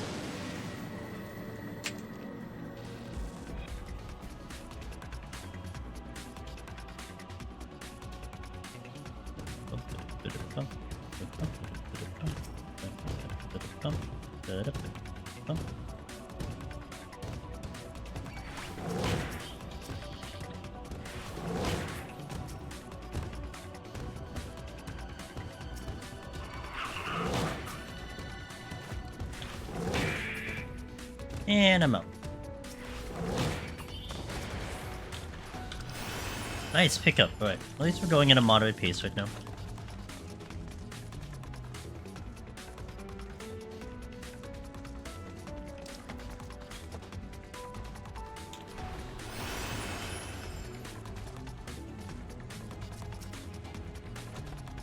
Got my resolution back. I need one more, but that's fine.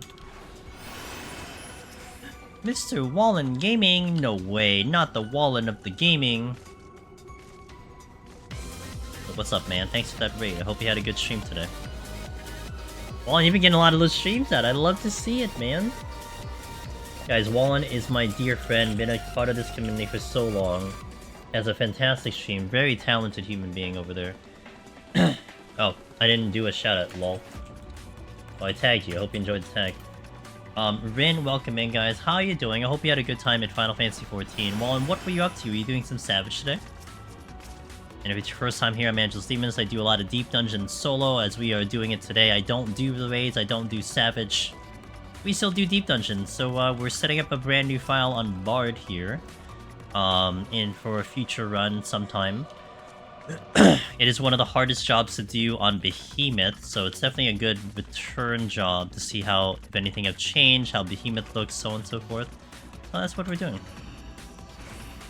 Recleared normal, they got eat. Nice! Okay, no Savage for you. Okay, that's fair. I mean, look, it's no Savage for me either, so, you know. It's a mood. I get it. I'm sure you've been more than capable, but fair.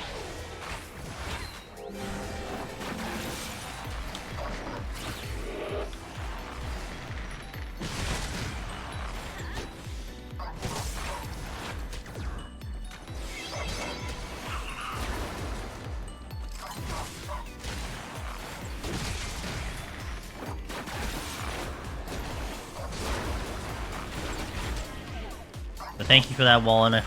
It is always a pleasure to see you.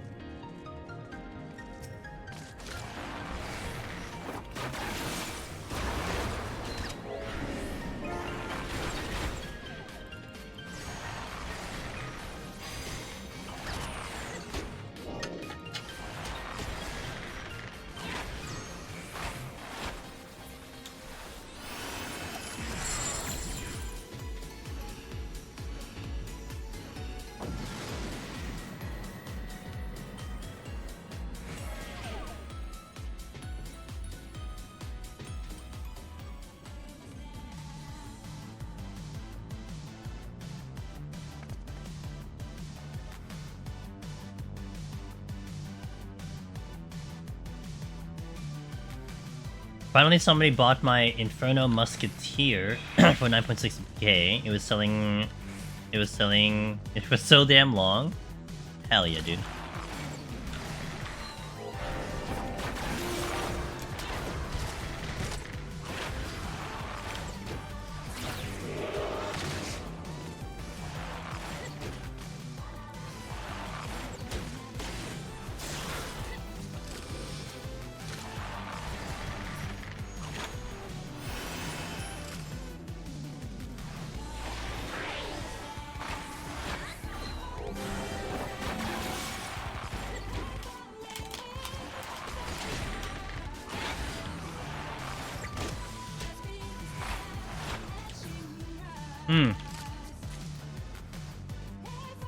Two things. Starting Thursday, ladder, we are going to be recording a brand new Machinist live tutorial for Dawntrail. So that'll be Thursday, Sunday. You're gonna see the second half of this run looking at Friday at the moment. And then after that, I do want to go back to the Pictomancer no sustaining run. See if we can try to get that clear. I feel like I can totally optimize that run based on our first experience. Alright, Ultima, have a good night. Thanks for hanging and lurking. I appreciate it. So that's our current short-term schedule. We're gonna get a new guide out for YouTube. We're gonna record it live. It'll be great. Well, I think it'll be good. And I'm gonna be repeating this. I repeated this earlier, so just so you know, just in case you haven't heard it yet. But my current plan for that live tutorial is that I will be limiting chat interaction, because we'll really make it focused on just getting you information, talking about the run, talking about Deep Dungeon in general when we're in the floors. You know, I'll try to explain as much as I can and try to keep it within context. I think that might be beneficial for the actual YouTube video. I will catch up in chat between floors if there's any heavy discussions or whatever.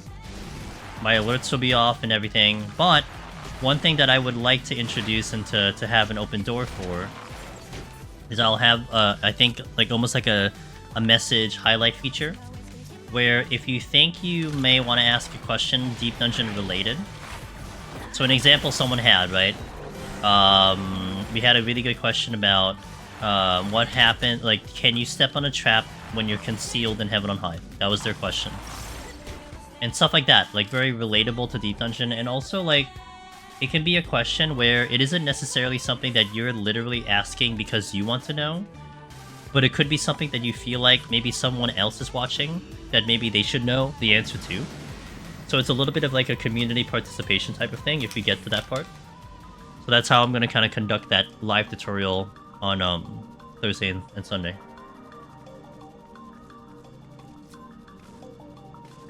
Hopefully it produces some really good results, and hopefully we can help people in this expansion try to get Necromancer.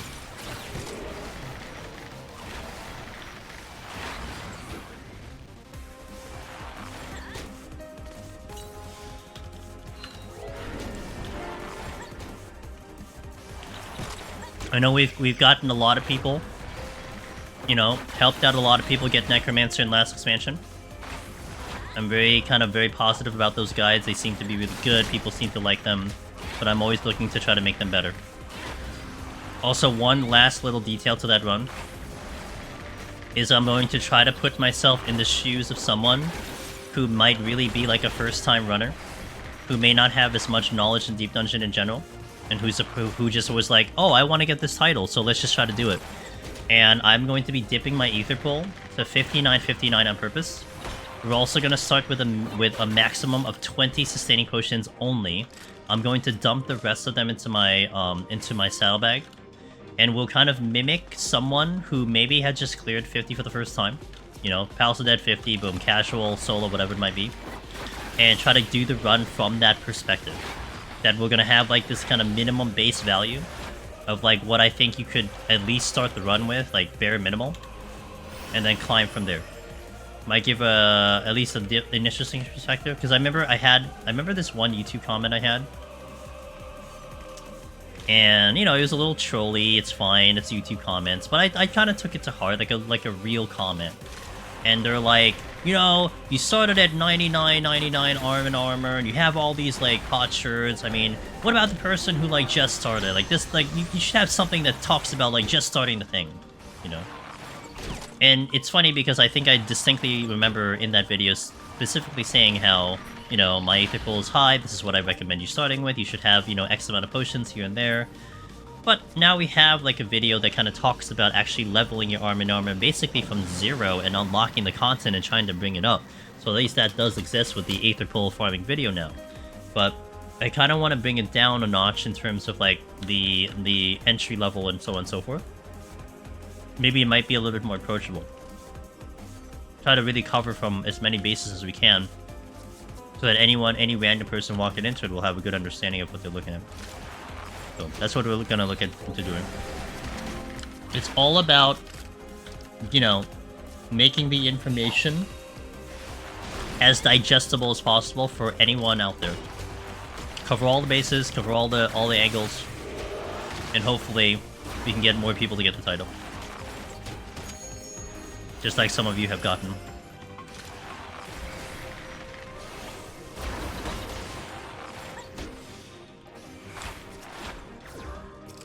That was a really long answer to your question, though, but I hope that it was a satisfactory one.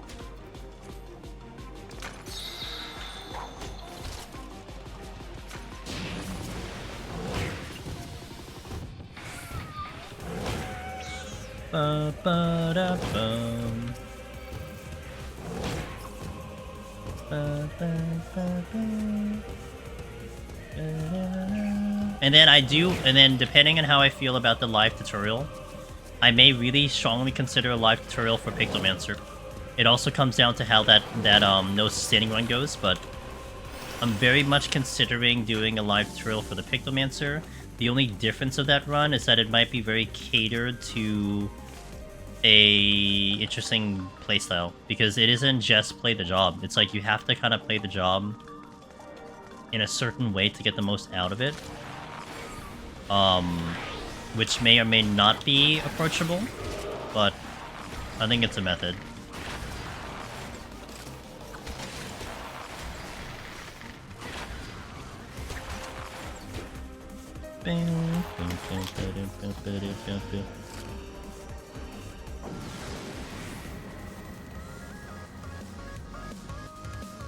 Yeah, we got the bangers going today.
I'll kill a bee next if I need to, which opens me out to this chest here.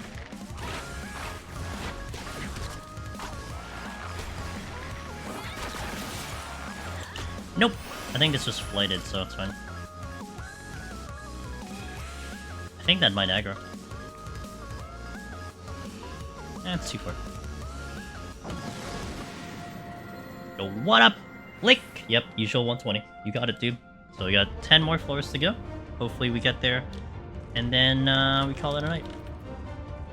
Lake, how you doing, man? Are you doing some Savage? Is that up your alley? Best class, huh?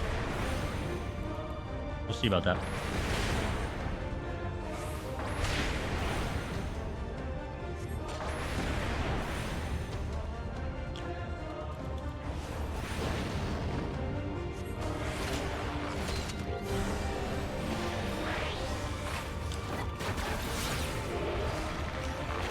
Just helping gathering. Okay. A lot of people in the crafting round. Okay. Well, I hope it goes well. I hope you have a good time. I would really love to hear your opinion after you finish the tier. This seems to be a very interesting tier, and at least from the homies, I'd love to hear what your thoughts are.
How does the song chains feel? It's really only going to be impactful for Behemoth specifically because of the loss of the DPS. I'll say in between enemies, it's a little bit of an adjustment. Simply because I am kind of conditioned to open with a song on the pull, and now you have to open with the G-City instead. But I don't think it's that massive of a deal. And, you know, you're not talking like weird, like, you're not talking like weird damage losses due to it, but yeah, I mean, that's about it. It's just really this run just comes down to Behemoth. Like, that's literally all it comes down to. Clunky for Deep Dungeon, yeah. I would agree with that. I mean, again, it's not that big of a deal. It's still an instant cast. It's just I was used to opening songs on enemies. Unless I had, of course, I didn't. I had a song rolling, but okay. All right, we're gonna hop in straight into the last 10 floors. 10 more to go. Let's go. Pleasure to have you here today, guys. I hope you had a wonderful night. I thank you for keeping me company. Let's get this in.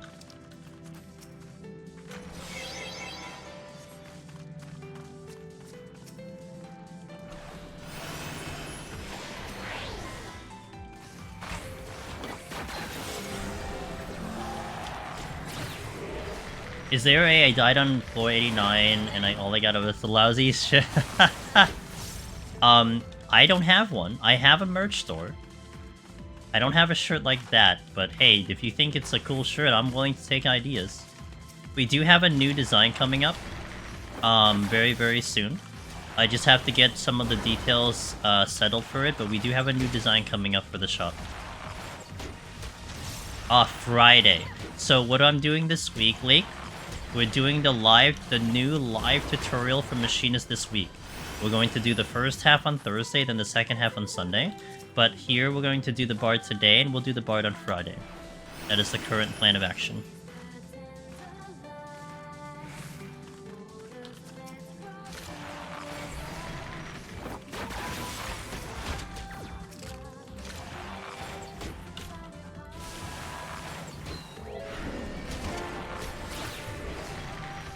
If this is anything, this was a pretty decent refresher on, you know, the enemies I'm running into and everything.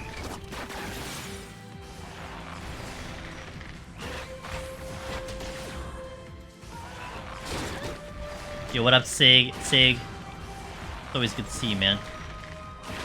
Sig, are you just doing the one static for Savage, or are you doing like another static, etc.? Lots of jumping.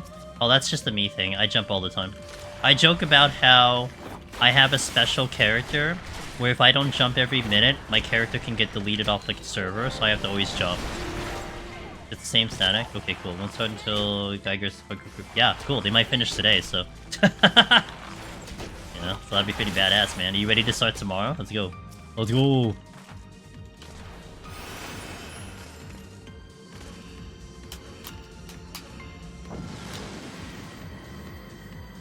No. Not because I'm a Dragoon, no. Yeah. It does seem like that.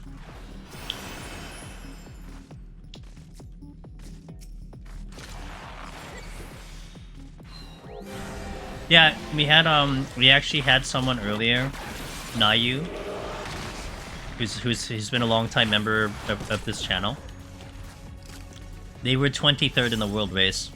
And it was very interesting to hear their perspective on it. You know, they said probably... Oh shit.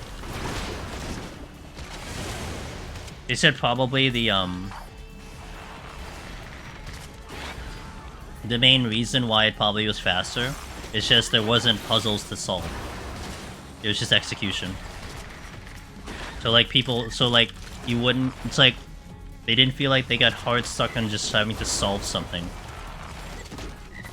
Like a mystery. It was just execute and then win. Which I think, you know, I mean, I don't know if that's good or bad. It's something that I wanna learn too, to see if that's actually a better design or something, but it is what it is.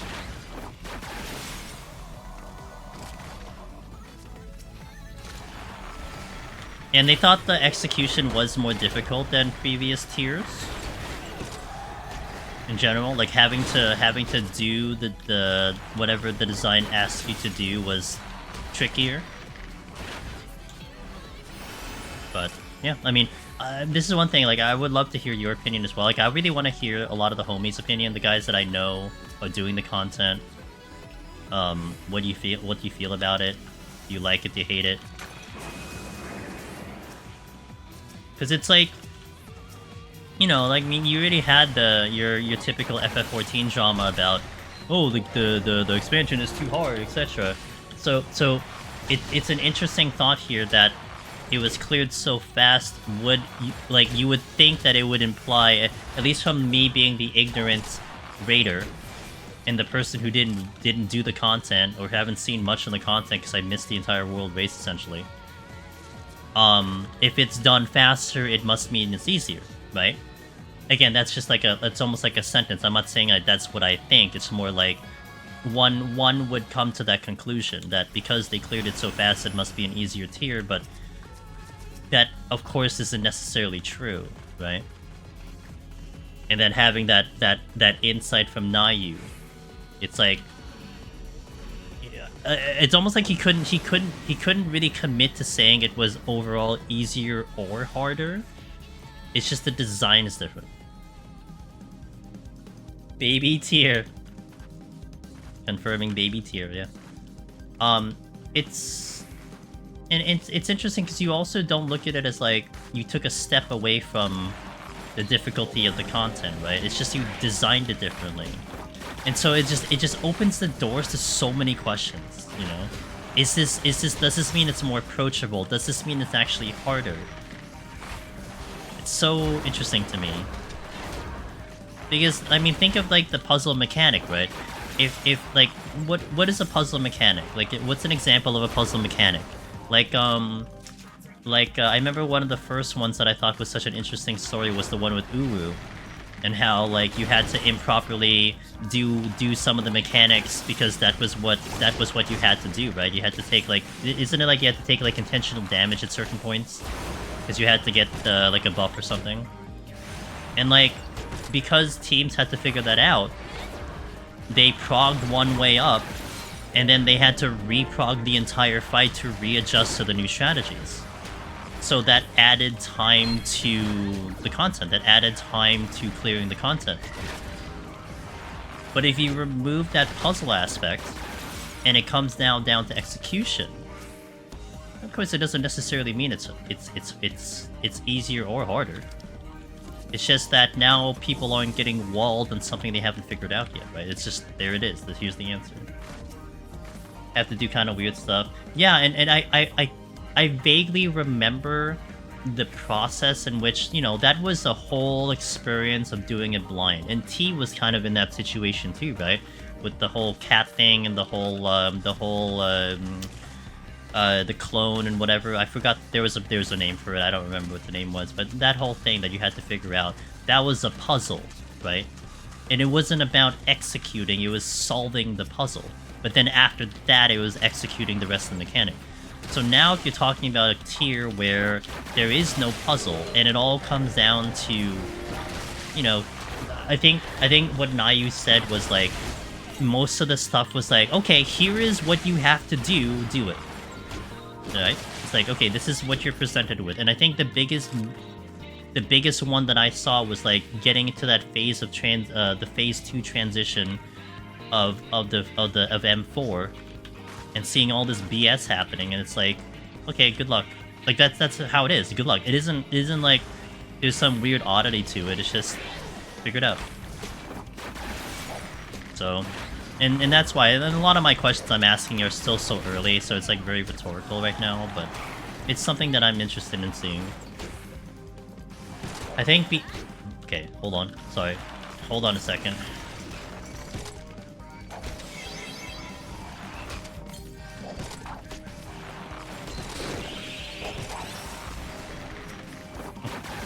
I think being less puzzle-based makes it more streaming friendly, since solving puzzles doesn't give you a huge advantage. Maybe. I think also one other angle that I was looking at Xbob was that in terms of like enjoying the content, I think there was definitely a really cool feature, especially even thinking back at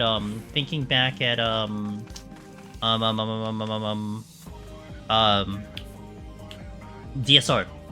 When I remember watching that prog of DSR and how you went into the loop, and then how you had to figure out how to properly... I mean, it wasn't... I don't think it was that complicated of a thing, right? Of how to solve the loop. But, like, it was interesting to see that there was a way to actually mess up the thing and, like, go back to the beginning instead of continue the fight.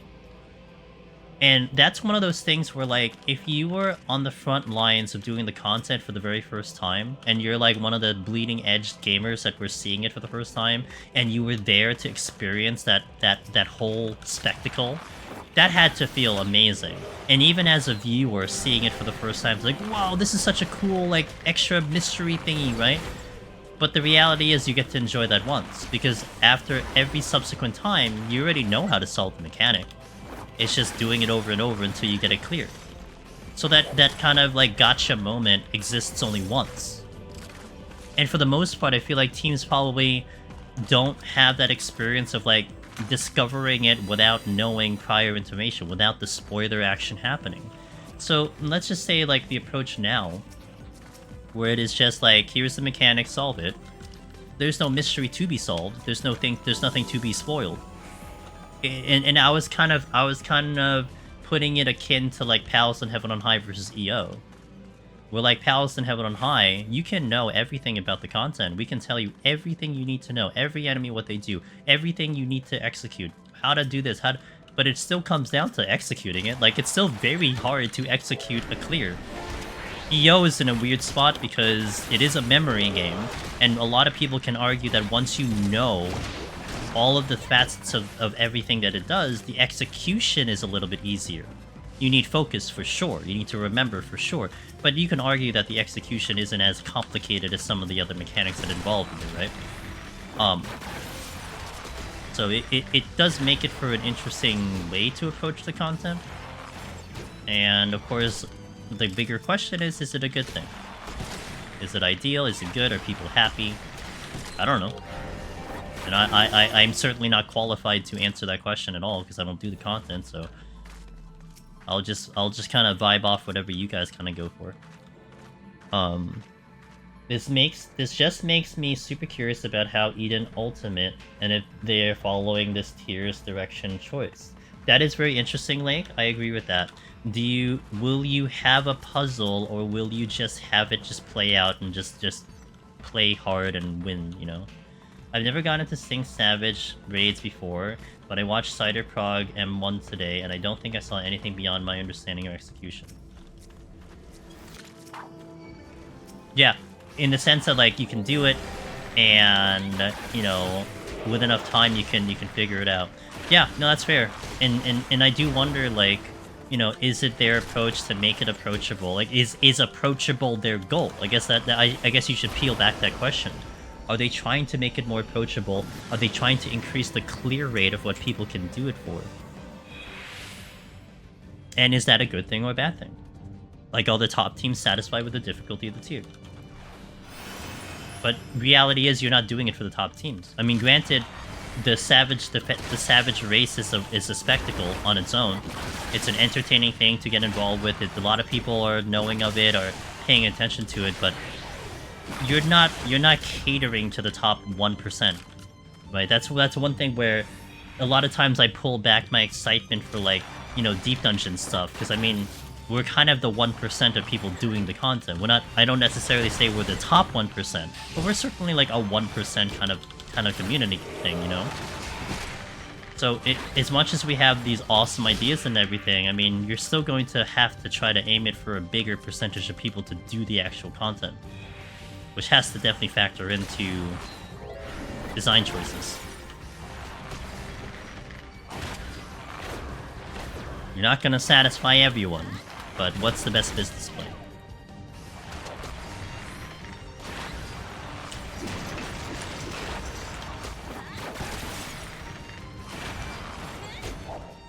Fakey earlier, thank you for that follow, I appreciate it.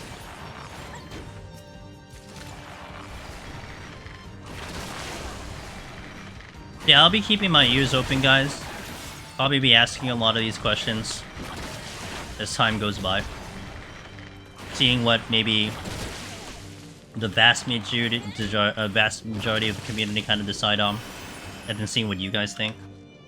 I always really like to stay as informed as possible when it comes to Final Fantasy XIV and as a whole. You know, I kind of stick myself to very specific content, but you know, it's still part of the game. I think there's still enough. There's still a lot there that I can learn and understand. And of course, you know, we've actually had quite a lot of new Final Fantasy XIV players come to the game, and I want to at least know, like, sound like I know what I'm talking about. Sometimes.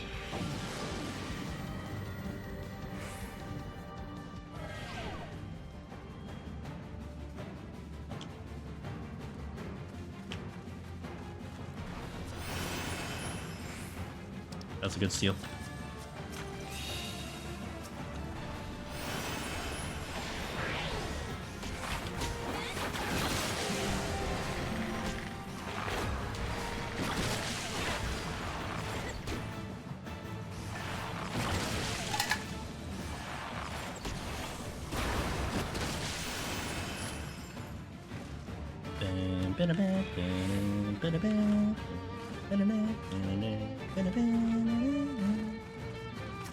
God, I love this boss theme. You know, one of my friends, streamer friends that raids us often, Mr. Gagolian. He started a playthrough of Octopath 2, and I'm like, I was so excited. He played Octopath 1, so he's doing Octo 2 now, and even watching a couple minutes of him replaying it, I was just, I just like reminded how much I love this game. If you love it so much, why don't you marry me? I'll think about it. I'll consider it.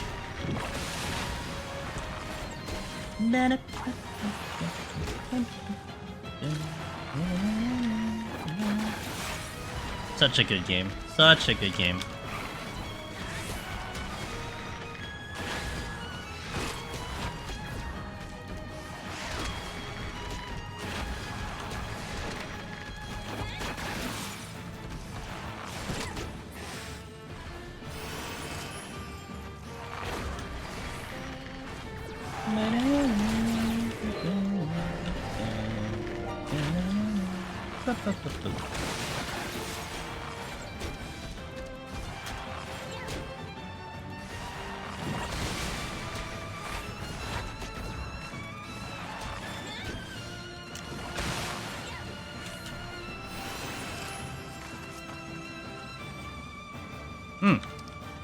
Perfect.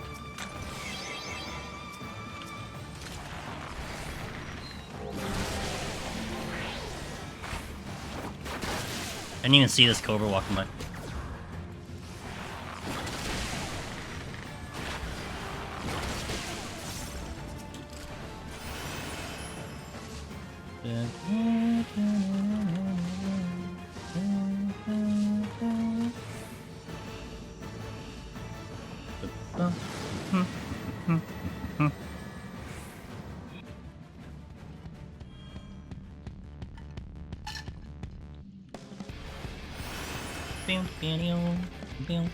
Sight.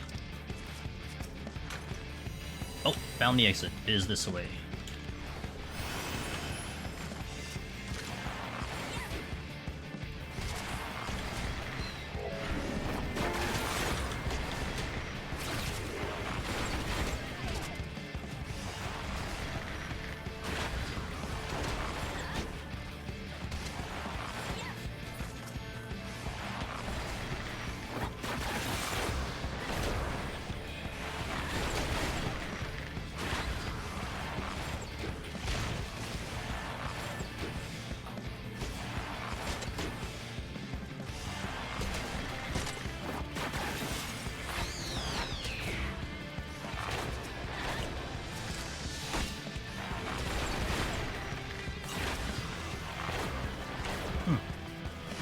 Something got the chest.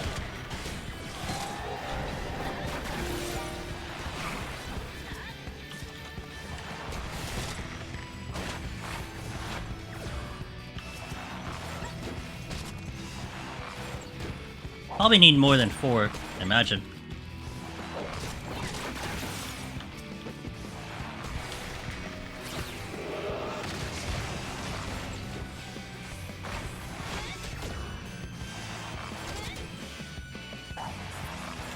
Okay.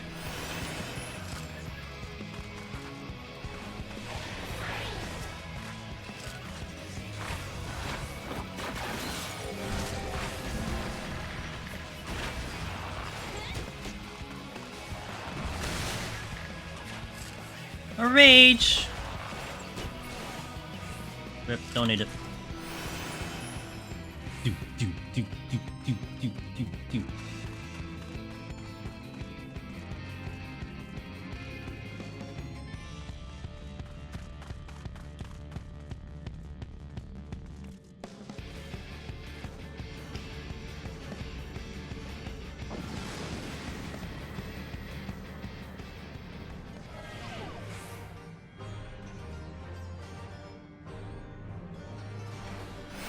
Oop, no knockback, which means I'm probably seeing a rage, question mark?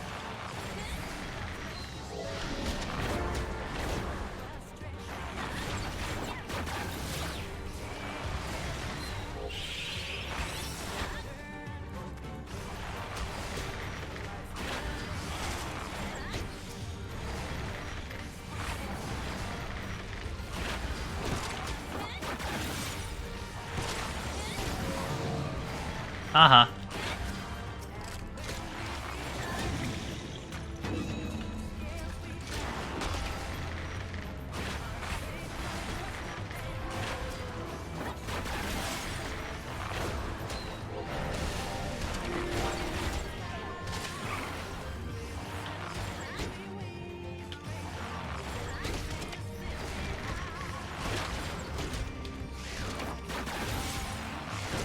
Beep, beep, beep, beep.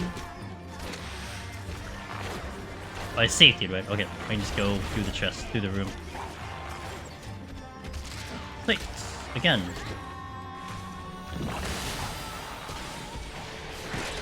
Oh no!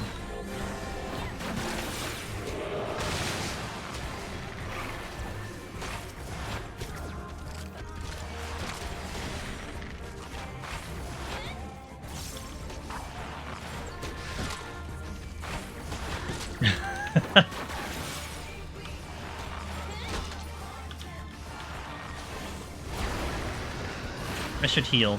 Hell yeah. Hell yeah. Flights? Ooh. Ooh. Last floor flights? I'm game. You know, although this felt slower, to be honest, like Pictomancer was just so much fun, and we were murdering things. We actually kind of wrapped up a little bit similar to the Picto run, about 4.5. Can't complain. Aw, shit. Well, hope you enjoyed the sleep. Or I can just dodge it too. Oh no, I got woken up, that's what it is. I like how I don't take the slow if I don't take the sleep. Didn't realize that they were kind of one in the same, or you got them together. Thought they were separate buffs.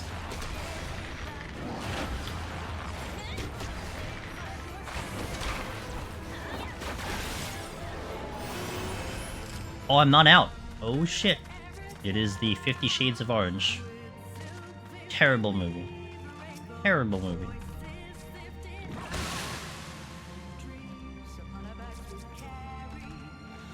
Pew pew pew pew. Pew pew pew pew pew.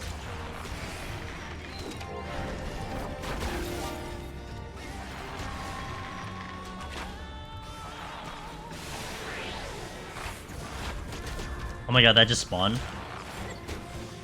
Unfortunate.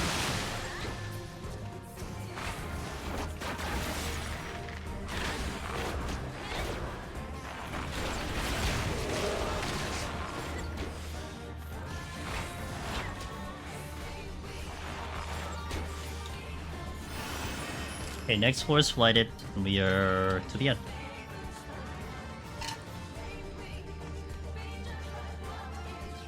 As a reminder, this week, Thursday, live tutorial Machinist Dawntrail edition getting recorded.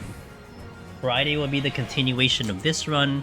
Sunday will be the continuation of the live tutorial. Monday, don't know. Probably Heaven on High return to something. Maybe finally get back into Black Mage again. So that is what we're looking at. That lag. Sure hope not. Get me off the floor and we're good. Gonna re-strength right now.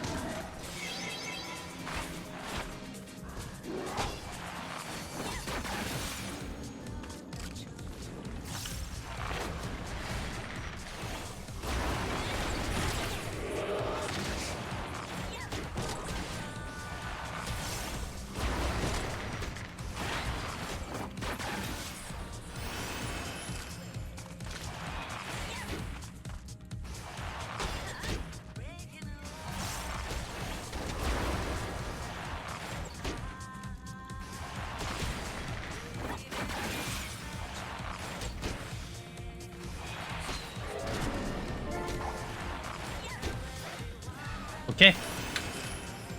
Let's wipe the boss out, shall we? Again, I thank everyone for being here. Thank you for keeping me company. I do hope you had a lovely Savage Day if you did any, or Patch Day, or week, whatever it might be. Hope you all had a good one.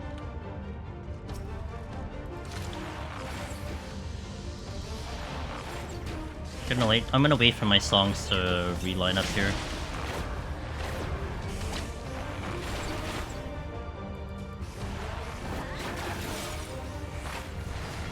I have the lust anyway, so...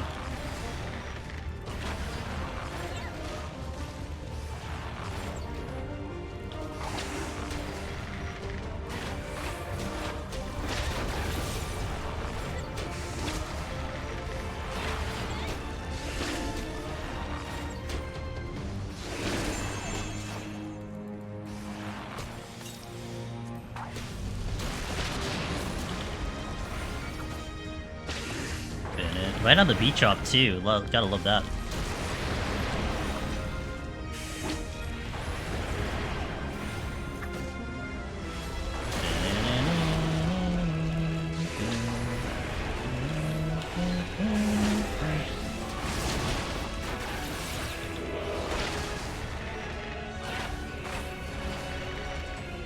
I keep forgetting about Battle Voice.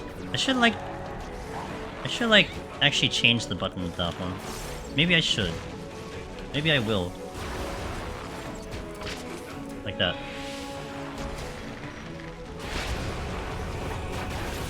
That won't totally mess me up, right?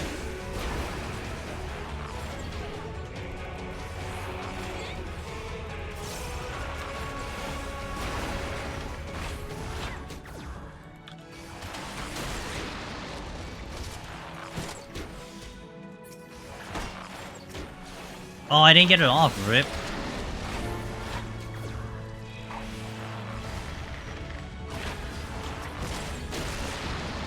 And I forgot the Iron Jaws, also double whip.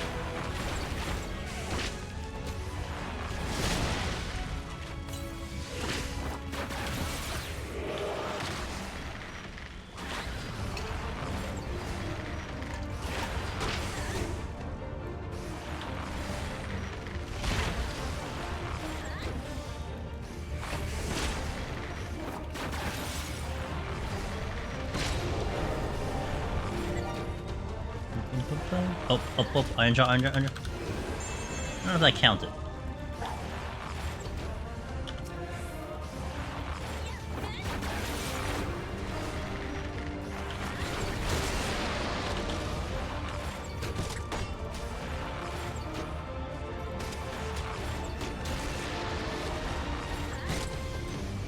Dude, these dots are so bad.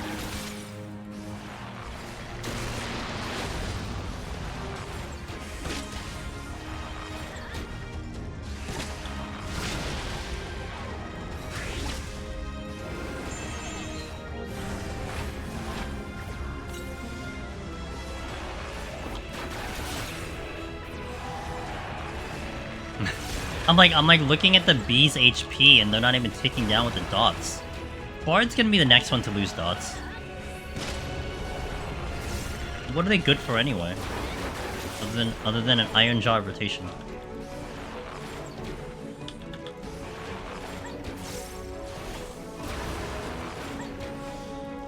We should beat this, right? We'll win. Bard will have enough damage here and we won't die, right? Yeah, we're good. Okay. Cool. Get me out of here. Alrighty. There will be no more dots in this game soon.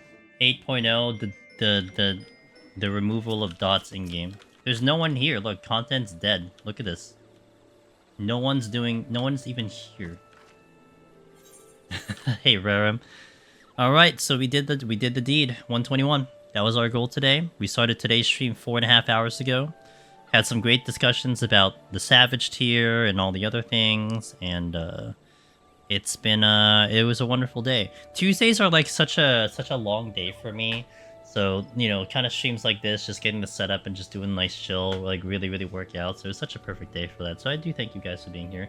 You should send those pro B strats to the Savage Raiders. Oh, I'm sure they'll appreciate my irrelevant ass and Savage, that's for sure. Yeah, but thank you guys. Hey, thanks for keeping me company. I hope I kept you distracted or fun or whatever it might be for the past 4.5. Next time you see me will be Thursday, 9 PM Eastern. It'll be the big stream, in my opinion. We are going to be recording the new live tutorial. We have a whole format that I'm going to be trying to aim for. I'll try to explain it when we get there. And hopefully you guys will be okay with the format. Usually I do like the chat interaction and I like just kind of going off, but we're going to limit chat interaction in between the floors, and I'm just going to vomit information at you guys, like, so hard. I'm just going to just try to talk about Deep Dungeon as much as I can, and we'll see how that goes and see how it performs on YouTube. But that'll be starting Thursday. And then you see the continuation of this run on Friday. So, thank you so much. Roland, thank you again for the raid. Everyone else, Sig, Ket, Rarum, Lake, thanks for watching, guys. I'm going to go find someone to raid into. Let's see who's up. Pretty sure everyone's doing Savage, so let me see if we can find someone that, Oh, perfect. I was actually hoping that Miss Chila was streaming, because she's doing... Miss Chila, by the way, is going hardcore for this week. Her plan is to try to beat it within the first few days of the Savage tier. And I feel like they're going to be on track for doing it, so I'm really excited for her, and I hope she pulls it off. So she is live right now, and looks like they're on M2, about to maybe clear M2, so we're actually going to walk into the bees. So I will give you a heads up. She is going hardcore, so her focus is probably going to be on doing the content. So, you know, if she doesn't respond or something, you know, yeah, look, this is Savage, you guys probably understand it, but let's go support her, cheer her on. She's going to stream for like 12 freaking hours, so you might actually see her win sometime today. So if you guys are going to be here for a long time, if you're gonna be engaging in Twitch for a long time, you want to see a friendo try to do this on week 1, then there you go. There's one of them. So catch you Thursday. Good luck with all your Savage everything, and let me know your stories about your raid tiers and everything. I'd love to hear about them. It was such a cool conversation today. So thank you so much. Let's go cheer on Miss Sheila. Have a good night. See you later. Yo, what's up, guys? Happy Friday. It's good to see y'all. Wallen. Hanky, sorry about the low voltage. Gims. Suna. Good to see you guys. I hope you guys are having a good day today. We're on the Bard file. This is serving as a return to Bard, as it is, but also a little bit of a helpful refresher for me of the enemies that we're running into, because we'll do the live tutorial on Sunday. We'll see how Bard goes. Bard is not really the best one for a Behemoth. The run in itself is fine, if you will, but Behemoth is going to be quite the issue. So, we'll just see how it goes. I have a plan that I will implement, but I'll worry about it when we get there. So let's start climbing, shall we? May have a long day, may have a short day. We'll see. Hope you guys are having a good one, though. Myself comfortable. Oops, wrong button. Alrighty, let's do it. Put an arrow through their knee. Should I do it through 2 knees or 1 knee? What do you think? when it comes to Behemoth.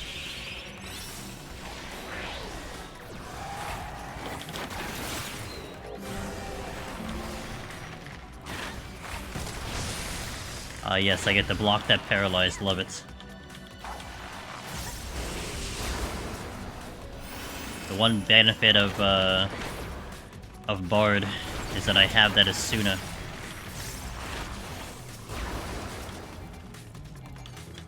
One. Yeah, we are on my EU alt. Especially with how sensitive the my main character is with the lower arm and armor. I wanted to go on a character that was going to be not affecting my main character, and it kind of worked out with the Bard run, etc. I was actually thinking about doing Pictomancer. Laura! Hey Laura, thanks for the raid! Yo, guys, Laura is a amazing MMO content creator, and was doing some 14 today. I think I just missed what you were... I know you were up in 14. I hope you had a good 14 day, but welcome in. I hope you had a wonderful stream. Laura, it is good to see you. I hope you've been enjoying DT on your end. Well, you're an amazing creator yourself, so... Yeah, I hope DT has been fantastic on your end and for your community. It is fantastic to see you pass on by, and welcome in, everybody. Also, Cammy, thank you for that follow. Cammy Bard! Well, we're on Bard today, so we are doing a Palace of the Dead run on Bard. One of arguably the hardest solos in Palace of the Dead. It was kind of a request from one of my buddies to try to get back on this job in Dawntrail. So I'm like, yeah, sure, we'll do it. Sometimes it's really that easy, you know? What do you want to see? This one? Okay, we'll do it. So we're doing Bard for the night. Okay. Sounds good. Halfway through, so like 95 is what we're going for. I'm kind of like trying to remember there, but I'll go with levels. Levels kind of works out. Getting kind of hyped. Just wrapped up. Okay, gotcha. I hope you continue to enjoy it. I will say no more. But I do hope you're having a good time. Thank you again. If you gotta do your post-stream sub, as always, you know, do your thing. But hey, I just started, so I'm gonna be here for at least 5 hours or something. Oh, imagine I die right here. Oh my god, I'm dead. That was my bad, because I hit the wrong button. Well, I don't have Bard run. That's great. Yeah, GG. Guys, we're done. See you tomorrow. What do I want to do? Yeah, GG, guys. See you later. I guess I'll back up into something else, since it's really short. Dude, Sheila's gonna wake up, and she's gonna be like, what happened? Like, I don't know.